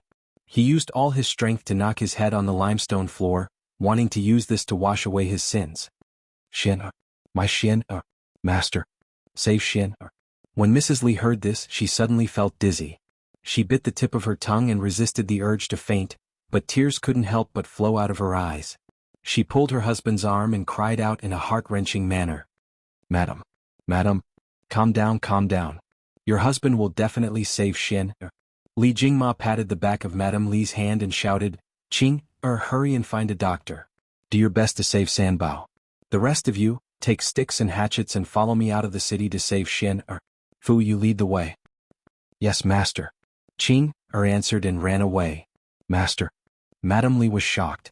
She grabbed Li Jingma's hand and said anxiously, "Master, you don't know martial arts. How can you take the risk? Yuzhu doesn't want to lose you again." Daddy, don't go. Let Lan-er go. If anyone dares to bully big brother Lan-er will kill him." Lan-er ran over from somewhere and hugged Li Jingma's other hand as she spoke with tears in her eyes. "Lan-er, be good. Don't make a fuss." Li Jingma first rubbed Lan-er's little head, then looked at Madame Li and said solemnly, "Madam, 8 years ago we almost lost Xin-er. Fortunately, Priest Spirit Void came to help, and we were able to reunite as a family. Even the heavens couldn't take Xin-er away. How can I let this mere assassin succeed? When I was doing business outside, what kind of bandits have I not encountered? Today, even if I have to risk my life, I must ensure Xin-er's safety. If anything happens to Xin-er, even if I have to chase him to the ends of the earth and use all my wealth, I will make that person pay with blood. Madam, you and Lan-er can stay at home. I will leave the city now." "No, master." Madame Li reached out to grab him, but Li Jingma broke free and roared, "You all know how I, Li Jingma, usually treat you. Today my son is in trouble. If you're not afraid of death, take your weapons and follow me out of the city to save my son. If you're afraid of death, stay at home and take care of Madam and young Mississippi. I won't blame you. Save young master, we are willing to die with master. We are willing to die with master." When Fu and Sanbao came back, they caused too much of a commotion and many servants were alarmed. As Fu told the whole story, more and more servants knew that Li Zishuan was in trouble. The Tang people respected martial arts. From the king to the common people, if the king was humiliated, the servants would die. If the master was humiliated, the servants would die. Li Jingma's roar ignited the courage of all the servants, and the 50 to 60 young servants shouted in unison. Fu. Lead the way. Someone had already prepared the horses. Li Jingma took a long sword and mounted the horse. Although he didn't know martial arts or swordsmanship, a father's anger could make him explode with endless power. Giddy up. Giddy up. Get out of the way. Get out of the way. Dugu Xan led 500 elite imperial guards and galloped on the streets of Chang'an City. The sound of the horses' hooves hitting the ground disturbed countless people who were about to go home. Yo. What a big lineup, these are the imperial guards. Isn't that General Dugu? Yeah. Did something happen again? Sigh. Who knows? Let's go home. Otherwise the gate will be closed soon. Sigh. No, why do I feel like this scene is very similar to the one a few months ago when thousands of soldiers went out of the city to suppress the bandits? What nonsense. How can there be so many bandits? The passers-by discussed animatedly, but Dugu Xn didn't care about them. He led the Iron Egg and galloped toward Yensheng Gate. That's right, he had just gone to Qin Manor to bring the Iron Egg over to guide the Imperial Guards. Secondly, he wanted Qin Xiong and Han Yushi to calm down. After all, Li Er was very concerned about Qin Xiong's health and didn't want Qin Xiong to take this risk. Feng, get on the horse. Go to the eastern suburbs with me. When the Imperial Guards passed through Yensheng Gate, Dugu Xn shouted loudly. He was calling for help. That was because he wasn't confident that he could defeat that black-clothed expert. Yes, big brother. The young general who had put the Iron Egg on the horse responded and got on the horse, following Dugu Xn to the suburbs. So this person was called Dugu Feng. Judging from the situation, he should be Dugu Xian's younger brother. But why did his voice reveal an unconcealable excitement? Chapter 423. Men. Prepare a horse for me. In the front hall of the Qin residence, Han Yushi, Madame Qin, and Qin Huayu sat on the bench anxiously. Qin Xiong, on the other hand, kept pacing back and forth in front of the door, looking very anxious. After a moment, Qin Xiong could no longer hold it in and ordered the servant outside the door. Master. But just now, His Majesty. Madame Qin knew what her husband wanted to do, but Dugu Xian had already conveyed Li Er's intentions very clearly. Although Madame Qin was very worried about Li Zishuan's safety, she was also afraid that Qin Xiong's actions would make Li Er unhappy. It's fine. His Majesty is just worried that my body won't be able to hold on, but Xiao Xian is not only Yushi's husband, but also my savior. Now that someone is trying to harm him, how can I just stand by and watch? Back then, I could even kill a few rounds in the formation of 10,000 soldiers. Now it's just an assassin. How can I be afraid of him? After Qin Xiong finished speaking, he looked at Han Yushi, who was crying silently beside him, and comforted her. Yushi, don't be too sad. Xiao Xian might not be in trouble now. This kid has always been lucky. Back then, the heavens wanted to take his life, but they didn't succeed. This time he will definitely be able to turn misfortune into luck. Just sit here for a while. Godfather will bring your husband back in one piece. Thank you, Godfather. Yushi and husband will never forget Godfather's kindness. Han Yushi cried and kowtowed. All right. I'm going now. Huayu, take good care of your mother and godsister. Qin Xiong waved his hand and left. Patriarch, Zhuangqi will go with you. I want to go too. I want to go too, Patriarch. Everyone in the Qin family already knew about the assassination attempt on Li Zishuan. At this moment, when the group of guards saw that Qin Xiong was going alone, how could they be willing to let him go? One after another, they volunteered to follow along. Zhuangqi, Mei Wenhua. The two of you come with me. The rest of you stay. Qin Xiong frowned and shouted. He had been to the Han Manor more than once and knew that the road there was not wide. If he brought too many people, it would affect the speed of the rescue.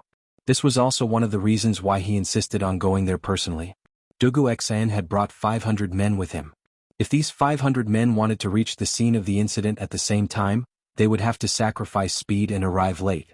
Unless Dugu Xan left the rest of the team behind and rushed there alone. However, he did not know much about Dugu Xian's martial arts, so he naturally did not trust him. Yes, master. Hearing this, Zhuangqi and Mei Wenhua roared in excitement. The two of them mounted their horses and were about to leave with Qin Xiong. The other family generals saw Qin Xiong's serious face. Although they were unwilling, no one dared to raise any objections at such a crucial time. This was Qin Xiong's prestige. He ruled the family like he ruled the army. Shu Bao. Let me give you a hand too. At this moment, Niu Jinda came over with 2 guards. Clearly, Niu Jinda and Qin Xiong thought of the same thing. Saving people was like putting out a fire. If they brought too many people, it would affect the speed of the rescue. Dugu Feiying belonged to the right Wu-wei, and Niu Jinda was the general of the right Wu-wei. Yu Qigong was the general of the right Wu-wei. The right Wu-wei was different from the right Wu-wei.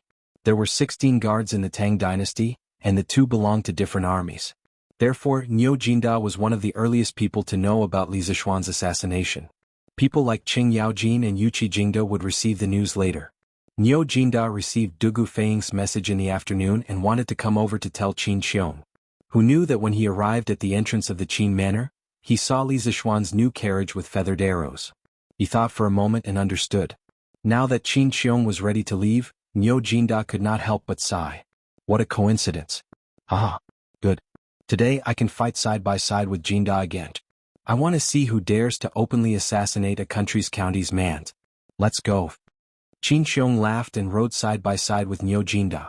The 6 men and 6 horses rushed toward Chang and city's Yanqing gate. Whoosh! Just as Qin Xiong and Niu Jinda expected, Dugu Xian's group left Yanqing gate and left the official road. Looking at the small path that could only allow 3 horses to pass side by side, Dugu Xian couldn't help but frown and quickly stopped the group. If the cavalry were to run at high speed on such a narrow path, if someone in the group got into an accident and broke the rhythm, the entire cavalry group would suffer heavy losses. Jiang Chao, you lead the brothers at the back at half speed. I will go with Feiying first. Otherwise it will be too late. Feiying will leave a mark for you. You just have to follow me. Dugu Xian made a prompt decision and ordered the general. Yes, sir. General, be careful. The bearded general beside Dugu Xian bowed and cupped his fists. Oh. Feiying. Let's go. Dugu Xian nodded, then urged his black horse to charge out. Big brother. Father. This is bad. I heard that Xiaoxian was assassinated. Cheng Chumo hurriedly ran into his own backyard and shouted at Qing Yaojin, who was playing with a horse lance. Assassinated? Who dares to assassinate him? That kid's martial arts are so powerful. Qing Yaojin stopped what he was doing and looked at Cheng Chumo suspiciously. He wondered if his son's brain was damaged. Father. It's truth. Why you just sent someone to tell me that Xiaoxian was ambushed by an expert in the eastern suburbs? He's probably still in a tough fight. Cheng Chumo knew that his father did not trust him. He glared at him and said anxiously, How dare you? Someone dares to kill the younger generation that I, Qing Yaojin, have high hopes for? Why are you still standing there? Hurry up and get the horse for me. Seeing that Cheng Chumo was serious, Qing Yaojin realized that the situation was serious. He glared at him and shouted, Okay. Father, I'll go with you. Who dares to touch my Cheng Chumo's brother? I'll make him regret living in this world. And I just heard from Huayu that Uncle Qin is going as well. Cheng Chumo rubbed his fists and said angrily, Go. Hurry up if you want to go. With your insignificant martial arts skills, you'd better know your place. Qing Yaojin waved his hand and said impatiently. Cheng Chumo's eyes widened, and his face was full of F***ck. He also felt like he had been dealt a heavy blow. Is this old man even my real father? What are you looking at? Hurry up. Qing Yaojin said unhappily. Oh. Cheng Chumo grunted and went to the stable to get the horse. Soon 2 horses also came out of the Qing residence and headed east of Chang'an. Just like that, Li Jingma, Qin Xiong, Niu Jinda, Dugu Xian, and Qing Yaojin led the 5 rescue teams to the scene of the incident in the shortest time possible. Chapter 424. This is a move that will take your life. Come again if you dare, old bastard. Eastern suburbs of Chang'an City. Li Zixuan stood with his sword in hand. Although he was in a sorry state, his temperament was very different from before. He had the demeanor of a hermit expert. Li Zixuan had easily neutralized the masked assassin's full-powered strike with a single move, pushing the boat with the current. This gave him a deeper understanding of the defensive power of the Taiji sword technique. At the same time, he was somewhat eager to try it out, which was why he spoke such arrogant words. You were just lucky. Let's see how long you can be so arrogant. After thinking for a long time, the black-clothed man still couldn't figure out how his attack had been neutralized. Moreover, he had never heard of such a strange sword technique in the pugilistic world, so he could only conclude that Li Zixuan had just been lucky. After saying that, the man in black changed his attack. He spun and flew up like a flying arrow. His 6 spikes were aimed at Li Zixuan's face. Li Zixuan was not afraid. His brain was working at high speed. He was analyzing which of the 55 moves of Taiji swordsmanship would be the most effective and effortless. He had limited true qi in his body, so he couldn't defeat the master in front of him. Therefore he had to calculate every move carefully. Only in this way could he hold on until reinforcements arrived. It was a long story, but all these calculations were done in a flash. When the man in black spikes were less than half a foot away from Li Zixuan's face, Li Zixuan made his move. The 35th move of Taiji swordsmanship. Rhinoceros gazing at the moon. Li Zixuan bent his right leg and took a left step. He drew his sword with his right hand and drew an arc with his left hand, using his finger as a guide and his arm as a support. The two swords collided. Without a doubt, the man in black spikes were once again sucked by the wind-chasing sword. The man in black could only follow the trajectory of the wind-chasing sword and slowly fall down. How strange. The assassin in black really wanted to curse. What kind of swordsmanship was this? It looked light and powerless, but it was always able to nullify his attacks. Horrifying. While he was puzzled, the man in black was even more shocked. Previously, Li Zixuan's performance could still be attributed to luck. However, the strange sword technique that followed was definitely not a fluke. The black-clothed man's face turned serious for the first time. Although Li Zixuan couldn't see the black-clothed man's face, he could feel it. "I've underestimated you. But that doesn't change anything. You must die today." As soon as he finished speaking, the black-robed man disappeared from where he stood. There was no trace of him within a radius of 10 miles. It was as if he had fled.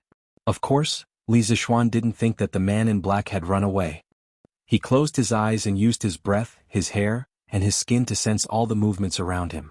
From the beginning of the assassination half an hour ago until now, the black-clothed man's ghostly movements had left a very deep impression on Li Zixuan. He was also very wary of him. At this moment, the black-clothed man was obviously going to give up on a frontal attack and use his advantage in movement to assassinate him. At this critical moment, Li Zixuan gave up on using his vision to detect his surroundings and switched to using his mind to sense. He wasn't deliberately showing off. It was because he had strong spiritual power.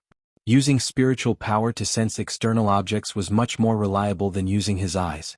Silence.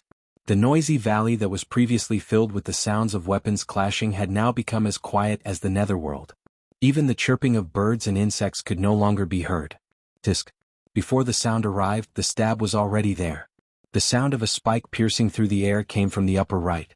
At the same time, the black-clothed man's spike was about to pierce Li Zixuan's glabella. Li Zixuan also moved. The moment the black-clothed man moved, he had already sensed the fluctuation of spiritual power. At this moment he had already calculated the appropriate moves. Taiji Sword Technique 38. Phoenix spreads its wings. Li Zixuan stepped back and circled his sword. He fell to the ground on his back to avoid the sharp edge of the spike. His body and the ground were at a very extreme angle. His left hand formed a sword finger to support his body.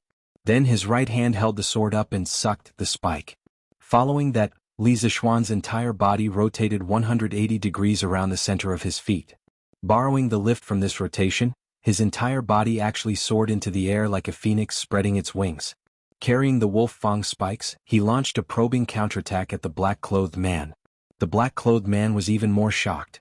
Li Zixuan had been passively taking hits at the beginning.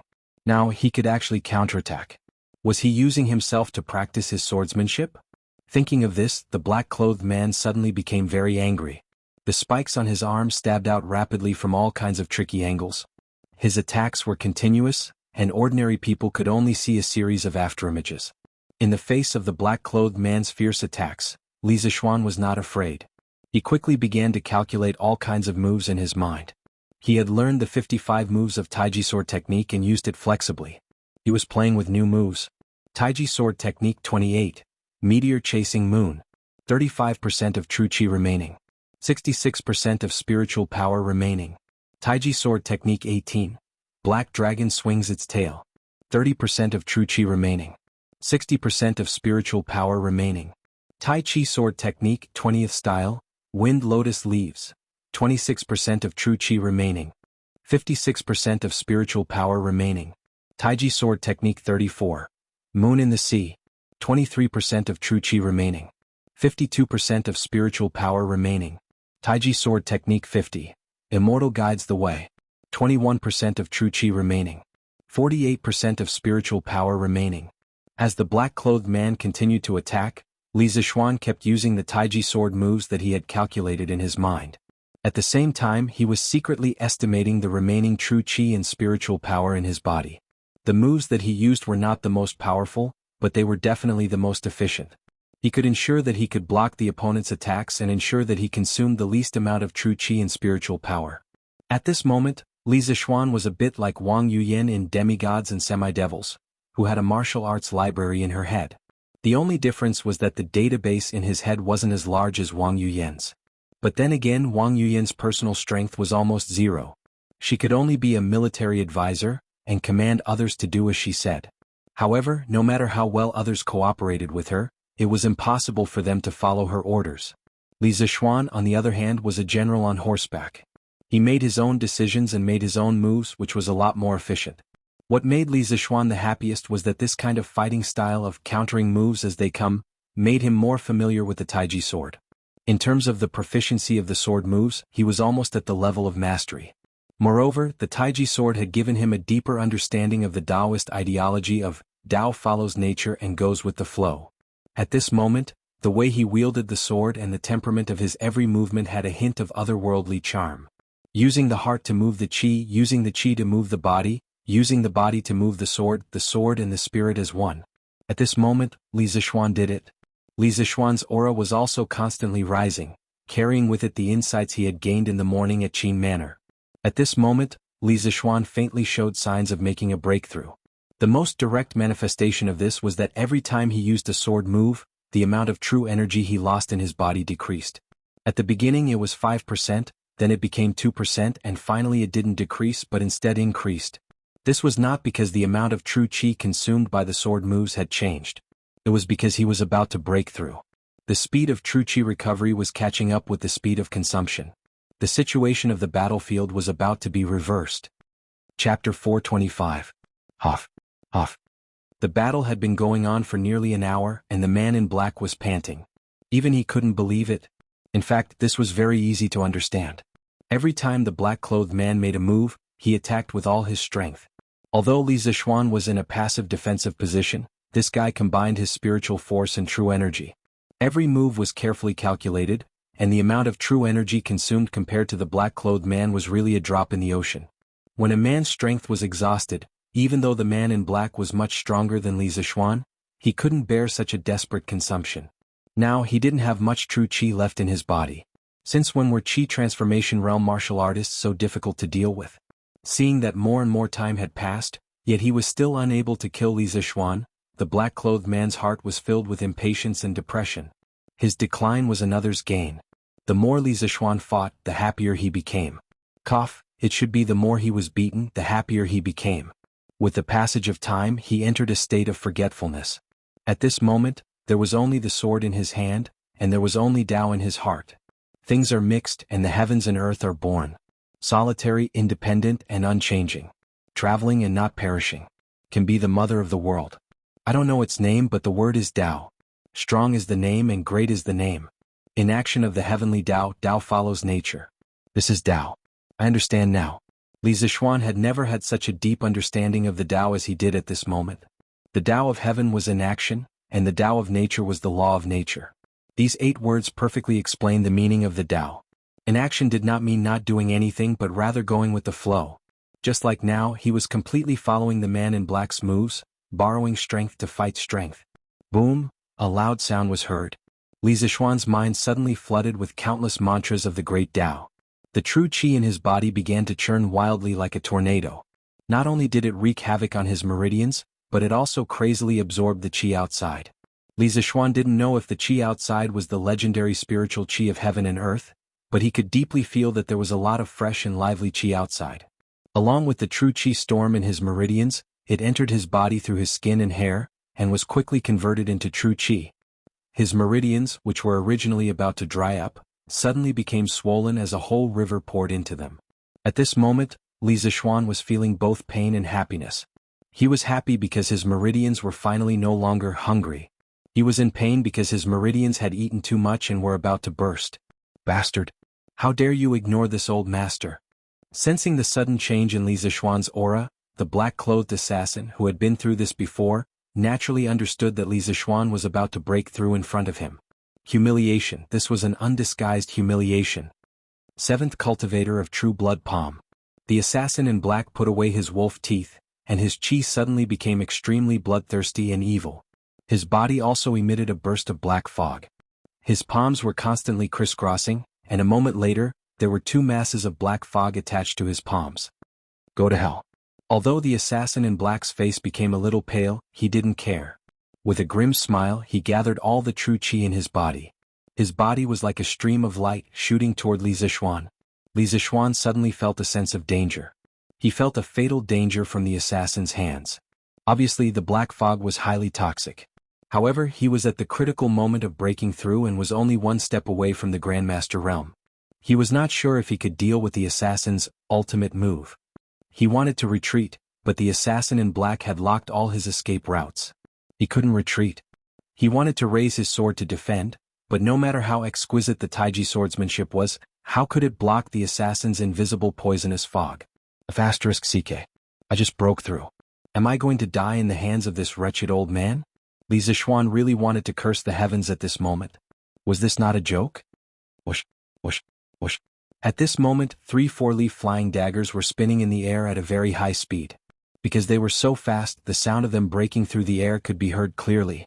The 3 flying daggers arrived first. Before the assassin in black's palms touched Li Zixuan, they were about to cut his back. At this moment, if the assassin in black didn't stop, it was hard to say who would die first between him and Li Zixuan. However, it was certain that both of them would definitely die. The assassin in black was here to kill today, not to die. Of course, he didn't want to die together with Li Zixuan. He turned around quickly in the air, and the wolf teeth in his arm popped out in an instant. Bang bang bang. The assassin in black easily knocked down the 3 flying daggers. What a fast movement technique.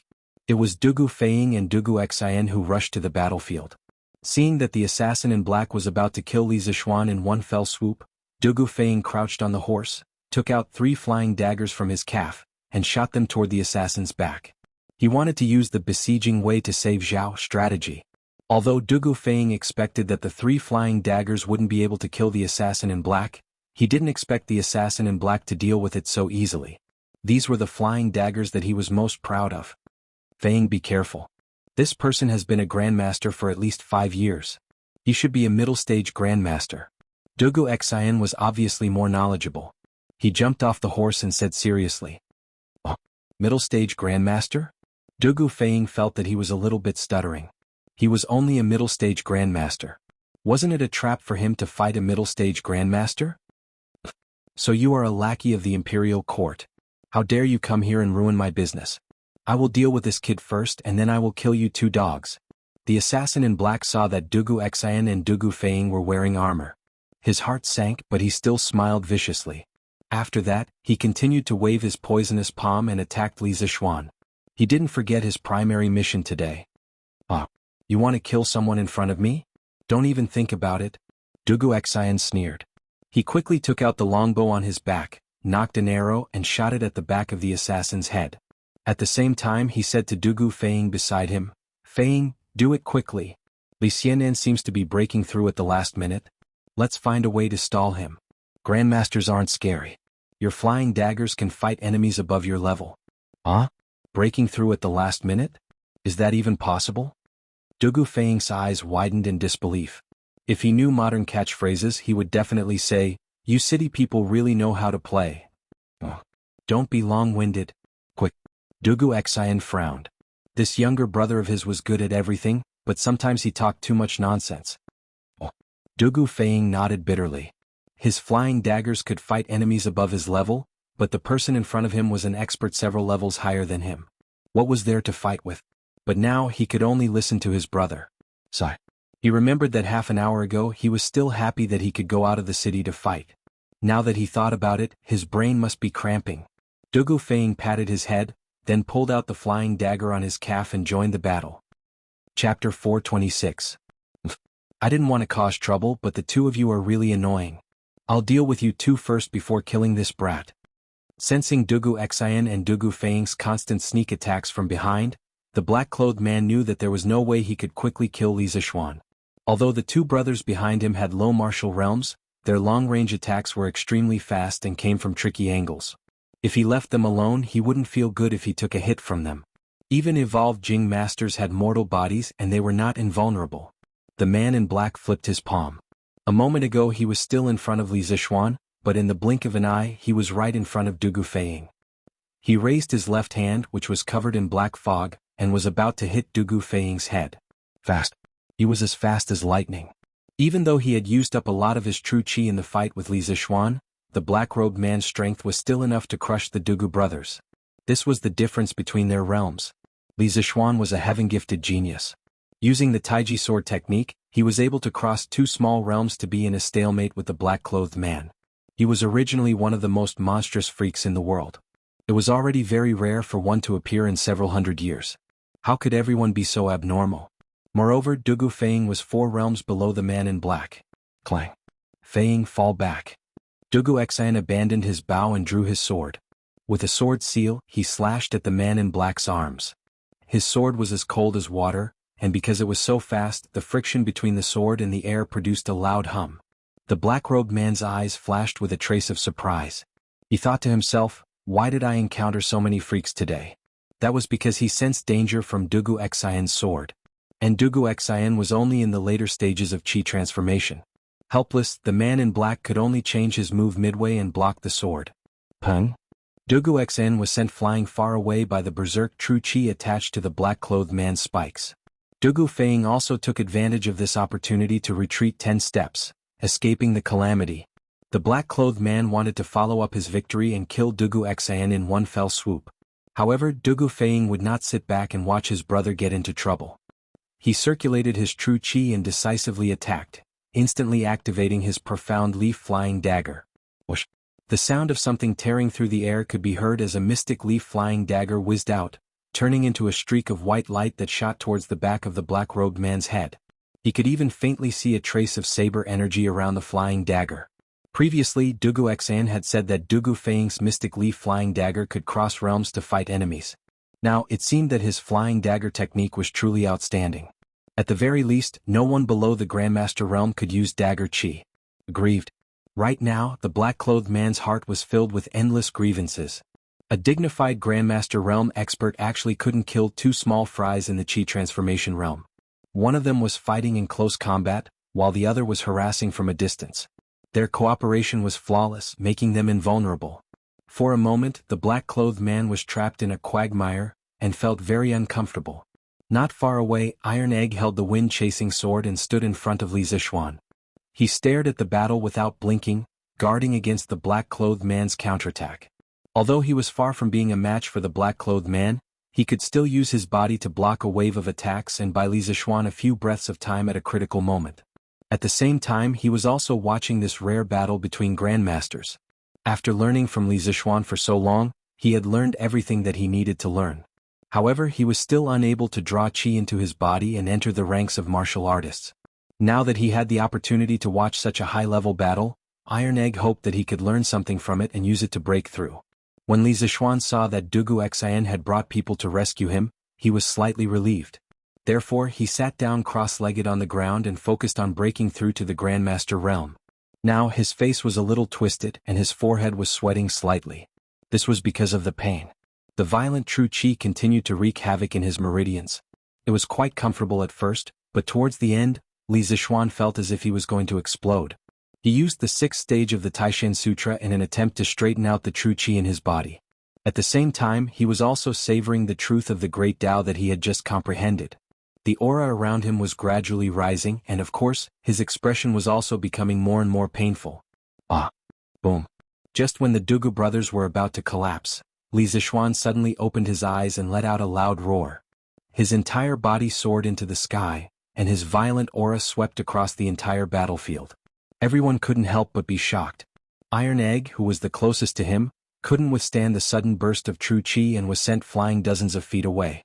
A trace of blood flowed from the corner of his mouth. Grandmaster Realm. Li Xianan has broken through to the Grandmaster Realm. Dugu Xian was inexplicably shocked. At the same time, he couldn't help but feel unusually happy. With the addition of a Grandmaster expert, the situation on the battlefield would definitely be different. Grandmaster Realm. Oh my god. How old is this Li Xianan? Dugu Feiying was so shocked that he couldn't speak for a long time. After a long while, he finally muttered to himself. The assassin in black's eyes flashed. At this moment, he really felt that the situation was tricky. Li Zixuan had been able to fight with him for so long when he was only half a step away from the Zhongshe realm. Now that he was a Zhongshe realm master and had the help of these two troublesome brothers, it was very likely that he would die here. Iron Egg, are you all right? Li Zixuan asked after catching Iron Egg with one hand in a flash. When he was breaking through earlier, he couldn't restrain the true qi in his body. He didn't expect that he would accidentally injure Iron Egg. Fortunately, this child had received all kinds of training according to his instructions. Otherwise, he would have been seriously injured. Master, Iron Egg is fine. Please go and help General Dugu. Iron Egg stood on the ground, wiped the blood from the corner of his mouth, and hurriedly shook his head. Okay. Watch carefully. Wait for me to slaughter this old thief who hides his head and shows his tail. Li Zixuan took the chasing wind sword, used the cloud-piercing steps, and flew to Dugu Xian's side. The assassin in black's eyes narrowed. Because of the same movement technique, Li Zixuan's speed was more than twice as fast as before. In other words, the advantage that he was so proud of was gone from this moment onwards. General Dugu, I can't thank you enough. Let's talk later. Now let's work together to kill this old thief. Li Zixuan pointed his sword at the assassin in black and said coldly. That's how it should be. Dugu Xian and Dugu Feiying nodded. Green Dragon out at sea. Without another word, Li Zixuan used the 19th style of the Taiji sword technique, Green Dragon out at sea. Together with his sword, he was like a ferocious green dragon out at sea, attacking the assassin in black with an earth-shattering momentum. Dugu Xian and Dugu Feiying also used their best moves. Sword arts and flying daggers were thrown at the black-clothed man without any regard for their lives. Instantly, the black-clothed man felt an immense pressure. He felt that he could not hold on any longer. I have to run. Chapter 427. Giddy up. Giddy up. Qin Xiong, Niu Jinda, and the rest were galloping on a small path to the east of Chang'an City. They had fewer people, so they were naturally much faster than the 500 imperial guards that Dugu Xian had brought with him. After overtaking the main group, Qin Xiong followed the marks left behind by Dugu Xian and his brother and quickly approached the scene of the incident. Shu Bao. Looks like Dugu Xian should have arrived already. The two brothers should be able to buy some time for Xiao Xian. Niu Jinda urged his horse as he spoke to Qin Xiong. But I'm still worried. Xiao Xian is half a step away from Grandmaster, and even he is no match for the assassin.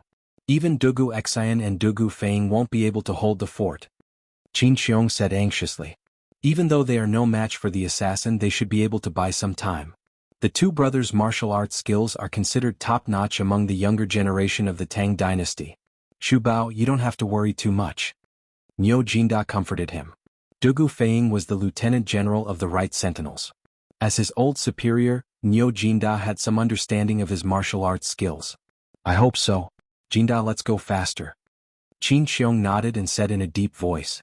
All right. Giddy up. Giddy up.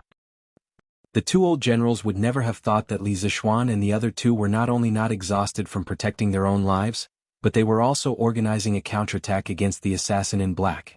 Li Zixuan had been suppressed by the assassin in black for more than an hour. Now that he had broken through to Grandmaster, his body's condition had finally reached its peak. At this moment he was full of fighting spirit. It was the perfect time to test his sword on the assassin in black. Test his Taiji sword.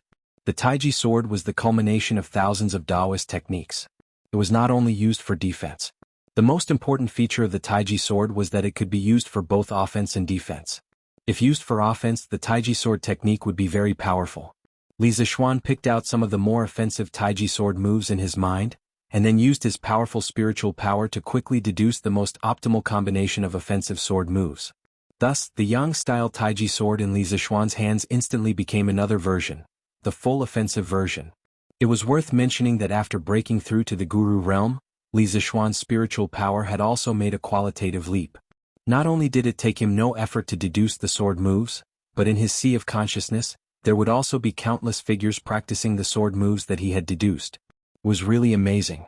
Rock spreads its wings, embrace the moon, Yeksha explores the sea, shooting geese, azure dragon claws, falling flowers, white tiger grabs the tail, black dragon strangles the pillar, sweeping plum blossoms.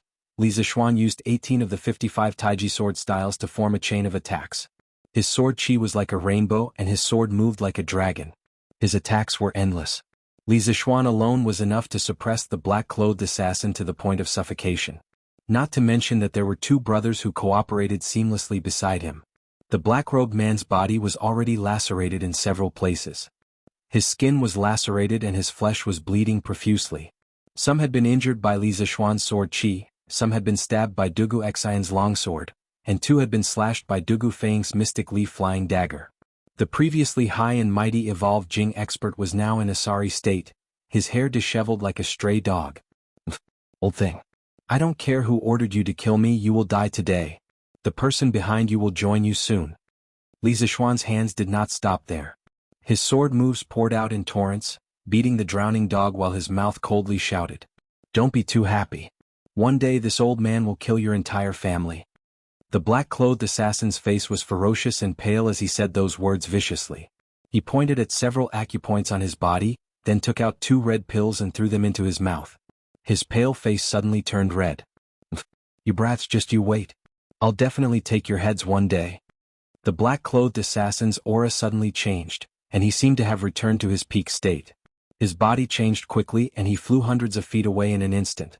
Even with Li Zixuan's current movement technique, he could not catch up with his speed. This guy was a mid-stage grandmaster expert, but he ran away from 3 juniors who were at a lower level. The 2 brothers Dugu Feng and Dugu Xian were stunned. They did not expect that they would be able to beat a grandmaster expert one day. It was all too surreal. Where do you think you are going? Off. Just then, a cold snort came from the west side of the mountain, followed by the sound of something breaking through the air. Qin Xiong had finally arrived.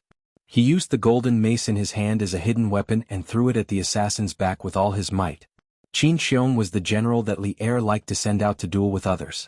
His bravery, his battle strength was naturally evident. In the early days of the crusade against Lu Wuzhou, Do Jianda, and other warlords, Qin Xiong had single-handedly saved Li Er's life more than once.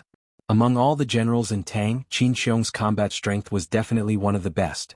That was why he was called the Door God, in the future. Qin Xiong's all-out throw was heavy and powerful, moving forward courageously. The pair of golden maces spun rapidly in the air. Its speed was even faster than Dugu Feng's black leaf flying dagger. In the blink of an eye, the golden maces hit the back of the black-clothed man. The black-clothed man wanted to dodge, but it was too late. He could only take the blow. Qin Shubao? The assassin who was already injured staggered and spat out a mouthful of blood after being hit by Qin Xiong's heavy blow. At the same time he recognized the person who attacked him, Great General of the Left Wuwei Qin Shubao.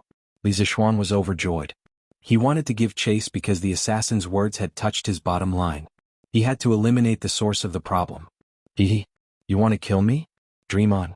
Blood rain of 7th cultivator of true virtue. Seeing Li Zixuan charging at him, the assassin's eyes flashed with ruthlessness and determination.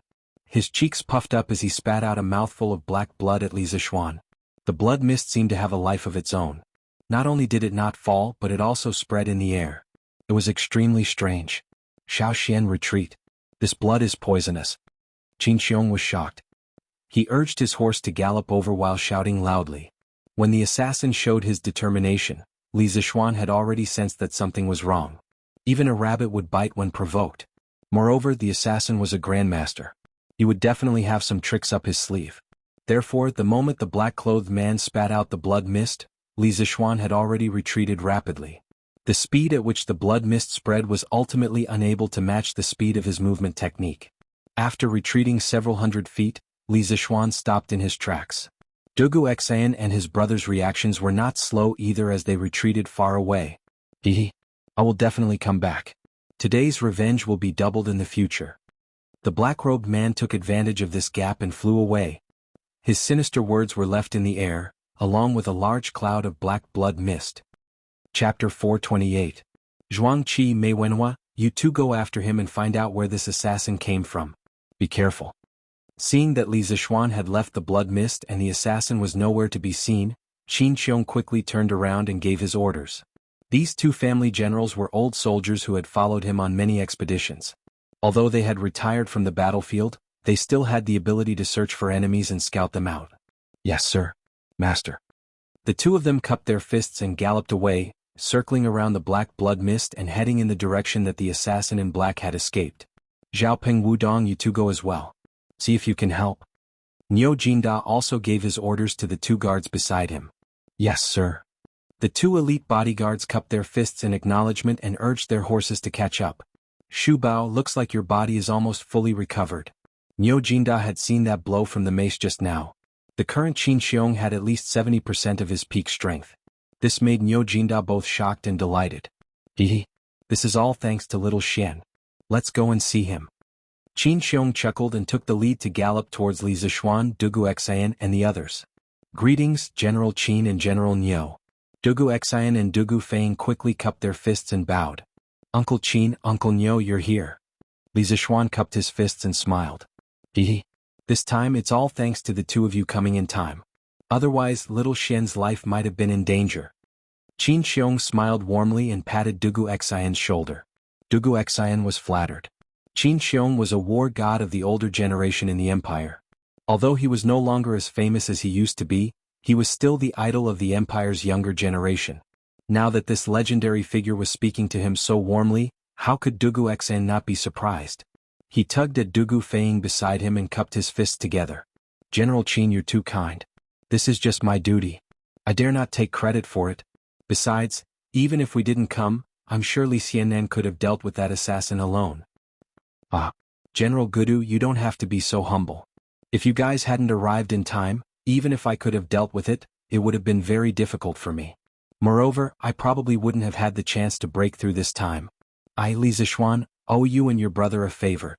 Li Zishuan cupped his fists and thanked him sincerely. Dugu Xian and his brother hurriedly declined. Only then did Qin Xiong and Niu Jinda look at Li Zishuan. They felt the great change in his aura. Of course, the two old generals knew that it was the aura of a supreme power master.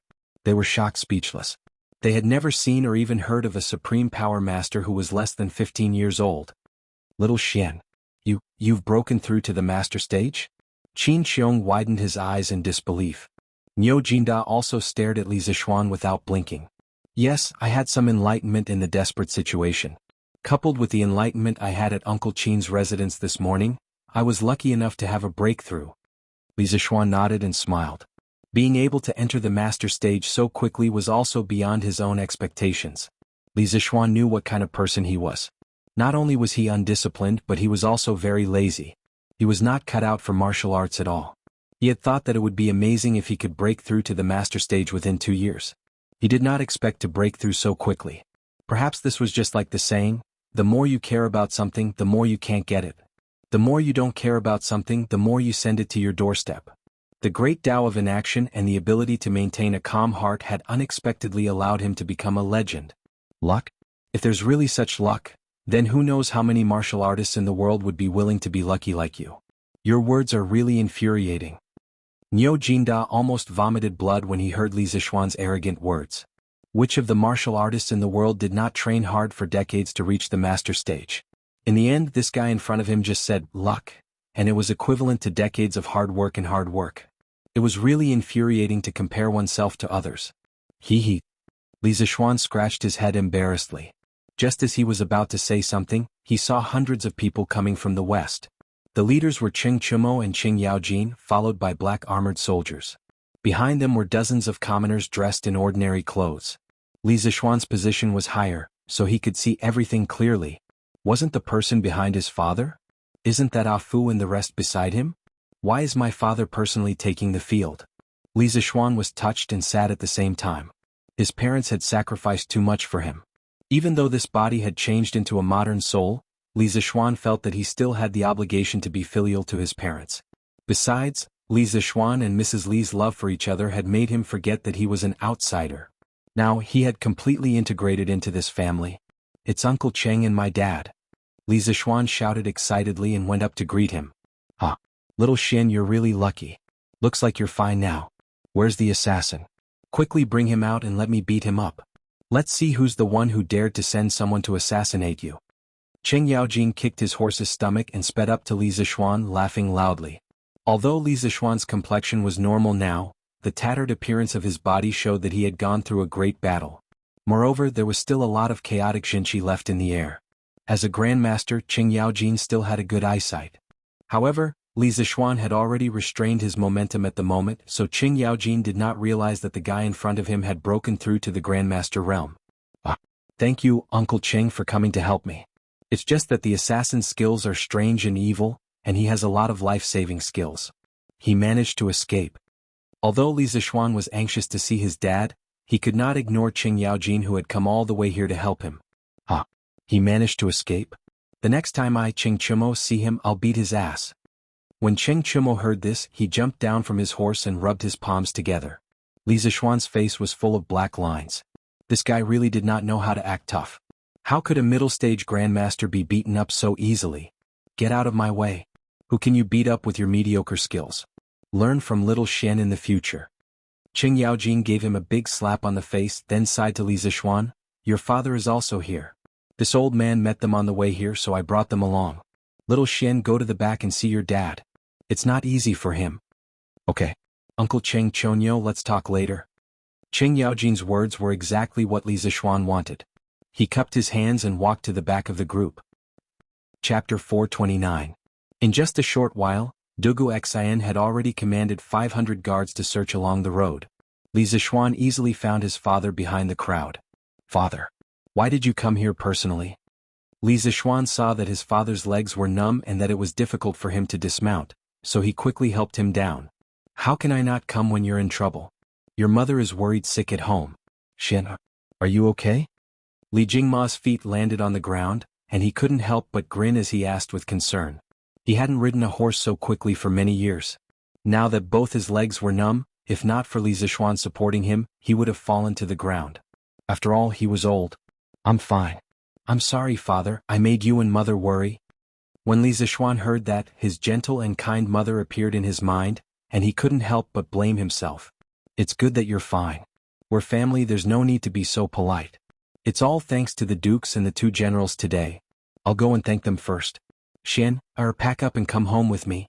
If you delay too long, your mother and Yushi will suffer too much." Li Jingma heaved a sigh of relief. He patted Li Zixuan's arm and sighed with emotion. His son was safe and sound. Nothing could make him happier than this. "Oh right, Xian, did you catch the assassin?" Li Jingma suddenly asked. "Nope. That person's martial arts are very high and he escaped," Li Zixuan said regretfully. "Well, let's leave it at that for now. If I find out who it is, I'll spend a lot of money to hire assassins from all over the world to kill this person." A murderous look flashed across Li Jingma's eyes. It was obvious that even the usually gentle and magnanimous man was enraged. Night fell. The special group outside the city slowly entered the city. With Li Er's military order and Qin Xiong, Qing Yaojin, and Yo Jinda, these big shots in front of them, they naturally wouldn't be unable to enter the city because of the curfew. On the way back, Cheng Chumo and Qing Yaojin had already learned that Li Zixuan had broken through to the Supreme Power realm. The father and son were so surprised that they couldn't close their mouths. Naturally, Cheng Chumo was sad again. As the son of the devil incarnate, born in a family of generals, his kung fu was not as good as Li Zixuan, a child from an ordinary family. It was really a shame. Therefore, Cheng Chumo's task from now on was not only to learn knowledge from Li Zixuan, but also to learn martial arts. It was really tough. Li residence. Although the sky was dark, no one in the hall was in the mood to eat. They all looked at the courtyard eagerly, hoping that Li Zixuan would come back soon. The entire Li residence was also in a state of depression. The maids in the residence didn't even dare to breathe loudly. They all prayed in their hearts that their young master would return safely. Han Yushi had already returned from Qin residence to wait for the news. At this moment, her face was extremely haggard. Seeing that Li Zixuan still hadn't returned after so long, a trace of despair and determination flashed in her eyes. She was ready to die. "Husband, if anything happens to you, I won't live alone." She would do what she said earlier. "Husband, are you okay? That's great. I was so worried." Oh. At this moment, there was a commotion outside the residence. Then she saw Li Zixuan, Li Jingma, and the rest walking into the courtyard. Han Yushi's lifeless eyes suddenly glowed with a dazzling light. At this moment, she forgot about the world's opinions and forgot to be conservative and reserved. She ran out recklessly and grabbed Li Zixuan's arm. Looking at the familiar face in front of her, she couldn't help but press her head against Li Zixuan's chest and cry bitterly. Only God knew how much torture she had suffered in these short 4 hours. Now that she saw the person she loved standing in front of her safe and sound, how could Han Yushi have the mood to care about other people's opinions? "Wife, don't cry. I'm fine, I'm fine. He's just a little thief, how can he be your husband's opponent? It's all my fault for making you worry." Feeling his wife's deep worry and fear in his arms, Li Zixuan gently patted Han Yushi's back and comforted her softly. At the same time, he secretly swore in his heart that he would never let himself fall into such a dangerous situation again in the future. Because he was not alone now, he had family behind him. It was a sin to make his family worry. It's my fault. I couldn't help you at the critical moment. Han Yushi tightened her arms and blamed herself. Ah, silly girl, how can I blame you? It's okay, don't let your imagination run wild. Oh, brother, you're finally back. Lan and mother were worried sick. Lan ran up with small steps and hugged Li Zixuan's other free arm tightly. She pouted and cried with tears in her eyes. Therefore, Li Zixuan's 2 hands were occupied for a while, and he couldn't free them at all. Lan don't cry. Brother will always be fine. Ah, it's good that you're fine, it's good that you're fine. Mrs. Li grabbed Li Jingma's arm and looked at the 3 people hugging each other in the courtyard. She sighed with relief. Although she also wanted to go over and see if her son was fine, she resisted because she didn't want to disturb the warmth of her son and daughter-in-law after surviving a disaster. As for Lan this little cutie, she was careless and didn't hold her back just now. Alright. Wife, little sister, I have to go and greet mother. Li Zixuan looked at his mother, who was looking at him with concern, and said softly to the 2 crying people in front of him. Husband, go quickly. Just now Han Yushi came to her senses and said shyly. Ah, I understand wife's feelings and so do father and mother. Love is deep and sincere. I'm sure everyone will understand you. Li Zixuan smiled and comforted her. Then he walked to his mother's side and knelt on the ground with a thud. He said solemnly, Father and mother are already old and it's time for them to retire, but I made father and mother worried and tired. I'm unfilial. Son, get up quickly. Get up quickly. What are you doing? It's not your fault that such an accident happened. As long as Xian'er is safe, what does it matter if mother and father are worried about you? Mrs. Li's nose twitched as she quickly pulled Li Zixuan up and said lovingly. Alright. Since you're back safely, eat quickly and rest early. Xian'er just went through a battle, so he must be tired. Li Jingma waved his hand and said with a smile. Then he turned his head and announced loudly, Fu, go and inform the kitchen that there will be enough food and wine tonight. Everyone in the residence can eat and drink to their heart's content to celebrate my son's safe return. Yes, thank you, old master. Ah Fu happily agreed and hurriedly made arrangements. Thank you, old master. The servants in the residence cheered and thanked him. Chapter 430. Ganlu Hall. The hall was still brightly lit. Li held his hands behind his back and paced back and forth in front of the dragon table. His brows were already furrowed into a knot.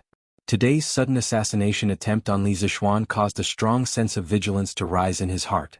With a different position, one's perspective on a problem would naturally be different.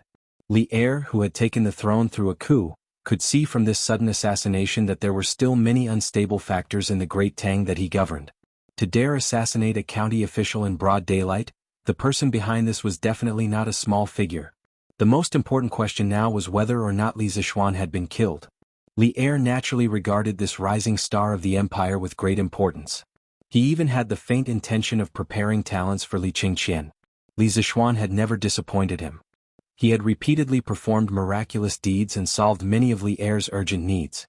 Moreover, his intention of establishing an academy, promoting education and enlightening the people, happened to coincide with Li original plan. The aristocratic families had developed for nearly 1,000 years. Wise rulers could all sense the threat that the aristocratic families posed to the imperial court. Ever since the founding of the Great Tang, when Li Yuan was on the throne, the imperial court had begun to intentionally exclude and expel the aristocratic families.